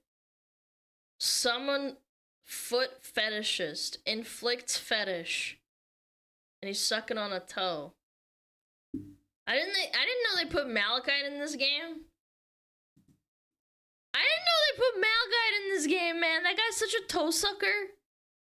Foot Fetishist. With that, myself, Lesser Insectoid, Troll, and Felicia all proceeded to floor 17, where we were immediately mobbed by a gang of street gnomes. In this moment, I want nothing more than the sweet release of death, but I must live on to make the gnomes' lives worse. The good news is that all of this fighting has increased our leadership, and we can now field 8 followers at a time. Battling our way to floor 18, we hear cries of anguish in the distance, which means there's either an Amazon warehouse on this level, or we're getting close to hell. After killing a few demons, my suspicion suspicions were confirmed. This is our crossroads. If we go through the normal exit, we proceed toward Baron Herx, but if we take the secret exit, we go to the underworld, which has a pleasant but surprising lack of gnomes. So you better believe I dove into this exit with the same enthusiasm as a Burning Man jumping into a lake of fire extinguishers. We are now in the underworld, a dark and insidious place teeming with nauseating creatures of the night. Also, it's not wheelchair accessible. In fact, it's not accessible at all. It's mostly just empty space. And since we're the only levitating rat on this team, we'll be doing most of this by ourselves. I flew around the first level, killing every zombie and imp I could find. At this point, we're very over-leveled and we have best-in-slot equipment, so the killing is just for fun. Eventually, I decided to head back to the exit, which actually just takes you deeper into the underworld. This is where most people go, oh no, I'm stuck in eternal damnation. How can I escape? But those people... Really put Epstein in the eternal damnation? I mean, deserved. Are weak-minded. Hell is stuck with us, and we're going to keep killing Hollywood elites until we get to the final boss. However, I will admit it is a bit dangerous, because on this floor you start running into shades. These ethereal entities copy your character, equipment, and skills. Except when they copied me, they didn't stay in rat form. So I had to fight a Chad version of myself wielding the legendary spear Gungnir. Shit sucked. After sexually dominating they're inferior. You're a rat. Several clones of myself, I proceeded through this portal. Thank God, we're finally in hell. This isn't how most YouTubers end up here, but it works for me. The very first thing I did in hell was find the Minotaur and kill him all over again. You really thought you could escape me just by going to another plane of existence? You absolute buffoon. Speaking of which, I also found the Zap Brigade and engaged in a large-scale conflict with them. Unfortunately, they actually smoked me with a lightning bolt and killed me on the spot. However, our amulet of life-saving kicked in and we were resurrected to continue our holy mission. The Messiah has returned. However, that was kind of a one-time thing, so we'll have to be more careful. Anyway, I recruited several demons and we started working our way through hell floor by floor. My next near-death experience occurred when I got trapped in this courtyard with a rapidly spawning group of hostile goat men. If we weren't invisible right now, we would certainly be dead. Wasn't sure how to get out of this one, to be honest, until I realized we have max leadership, which allows us to recruit goat men. So while invisible, I walked up to the goats, covertly recruited them onto my team, and convinced them to kill all of their friends. From our perspective, this made perfect sense, but to everyone else, this must have appeared as some kind of mass psychotic event. After that, the only thing left was to assault the Cathedral of Sin, so we may as well min-max the rest of our stats before going in. All that was left was alchemy, so I leveled it up by opening my inventory and drinking an exciting mixture of random chemicals and vials of acid. Non-chemists will see you power leveling your alchemy by drinking VCR head cleaner and say, he can't afford water. Now prepared for our destiny, I stormed the cathedral, mind-controlled the priest, and flipped several levers to open a portal to Mega Hell. Through here is Baphomet, who will not hesitate to kill us on the spot. So I... Question, why does Baphomet have titties? Yeah, why he got titties though? Baphomet, who will not hesitate to kill us on the spot. So I sorted out my inventory, optimized the toolbars, and then dropped 10,000 gold. Because women evil. Okay. You know what? I'm stupid for asking. I'm sorry. To make us 100 pounds lighter. It's time for rat meat to become a legend. Arriving through the portal, we are immediately greeted by several pools of lava and the King of Hell. But for some reason, our first thought is, the craftsmanship on these walls is immaculate. The fight started with us getting mobbed by several demons, while Baphomet attempted pest control via fireball. We handled this part fairly well, but then he swapped to high-level boulder spam, which resulted in about 50% casualties among our followers. The good news is we were absolutely chunking him whenever he'd pop up, and our amulet was reflecting most of his spells. Eventually, myself and two of our imps cornered Baphomet and mag dumped him down to 10% health, at which point we finished him off by biting him to death. Baphomet sunk into the lava, and the game rewarded us by making me fight 2 Minotaurs at the same time. Actually, not as bad as it sounds. With the Primeval defeated and the entire Minotaur bloodline extinct, I fought my way to the exit portal and returned to the land of the living, at which point we got an epilogue explaining that we have defeated the devil and no mortal or immortal can challenge our power. For a rat, I'd say that's pretty damn good. So there you have it. We started off as a lowly rodent, and through a series of contrivances, we became a god. I'd like to thank the Minotaur for being such a good sport, this month's patrons for supporting the channel, and finally, thank you for watching. Before I go, don't forget to download World of Warships using the link in the comments and use promo code HEADLESS to receive in-game currency, free ships, and a horseman with no head. Alright, that's all for now. See you later. Bye, Reggie! Bye, Reggie! I've never heard of this game, but that was a good one. Thank you, Reggie! Go check them out! Oh my god. What game was that? I don't know. I don't know. Chat, what game was that? Barony? I was like, is it called Barony or is it called something else? How much is it on Steam? Barony. $20? Damn. And it's got DLC? Holy, what? Myth and Outcast, Legends and Pariahs. Damn, it has like DLC or something, huh? And the DLC is only like $3. That's cool. That's cool, man. I love indie games. Yo, Ian, thank you so much. Hold on, let me read all the chats.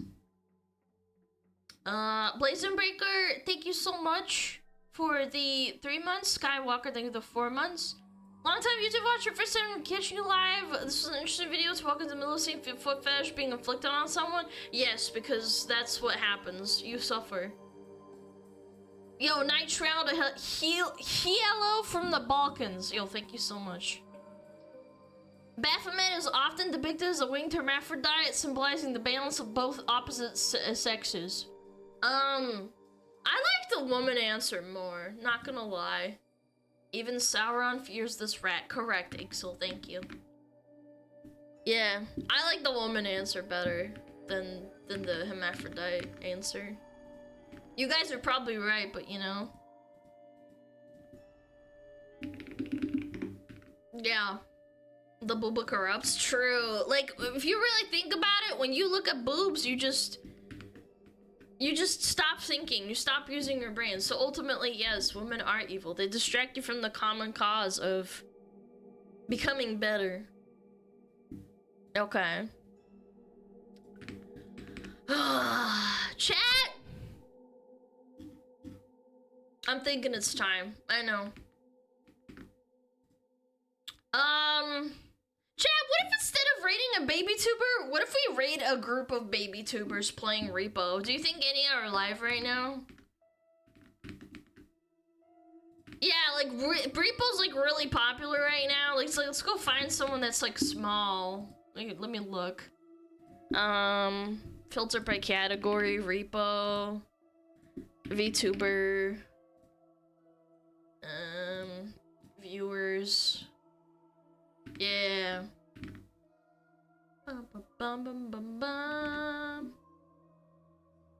Yeah. Remember the Warhammer VTuber raid a few weeks ago? She's playing Repo with a few people. Oh shit, yeah! What's her name? Aurelia. Yes, Aurelia. Yeah, she's playing with a bunch of baby tubers. Yeah, let's go say hi. Yeah. Do we raid her or one of the ones she's playing with? I don't know, up to you guys. I was gonna raid her. Yeah. Beam, bum, bum. Guys, remember to stop copy pasting when you fucking do it wrong, for the love of God. Please! Please, copy paste it correctly. Don't fuck it up. Chat, I will not be streaming on Friday and Saturday. I will see you on Sunday, okay? Remember to join the Discord. Join the Discord. Hopefully I get a fucking washing machine. I'm so sick of being moldy. Chat, we're gonna start banning people. I swear to God, guys. Like, unironically, please stop fucking copy pasting it incorrectly. Mods, you have my permission. Like, you can nuke them for like a, I don't know, like a week or something. Stop. Stop! Stop! Oh my God, you have one job! Please! Please! Oh my god, you guys are actually cooking me today. Anyway, we're going to Aurelia. Thank you so much. Not a week! I'm joking! Don't ban him for like a week. Don't ban him for a week. I'm just kidding. I'm kidding. It's a joke. Okay. It's a joke. Thank you. Thank you so much for watching. Go say hi to Aurelia. They're playing Repo. Go say hi. Be nice. Mwah! Go give some love to little baby tubers. I was once a baby tuber. We gotta pass on the love. I will see you guys on Sunday. Have a great one. Take care of yourself. I'll be on Discord and Twitter. Maybe we'll watch some South Park episodes. I'm not sure, but we'll figure it out.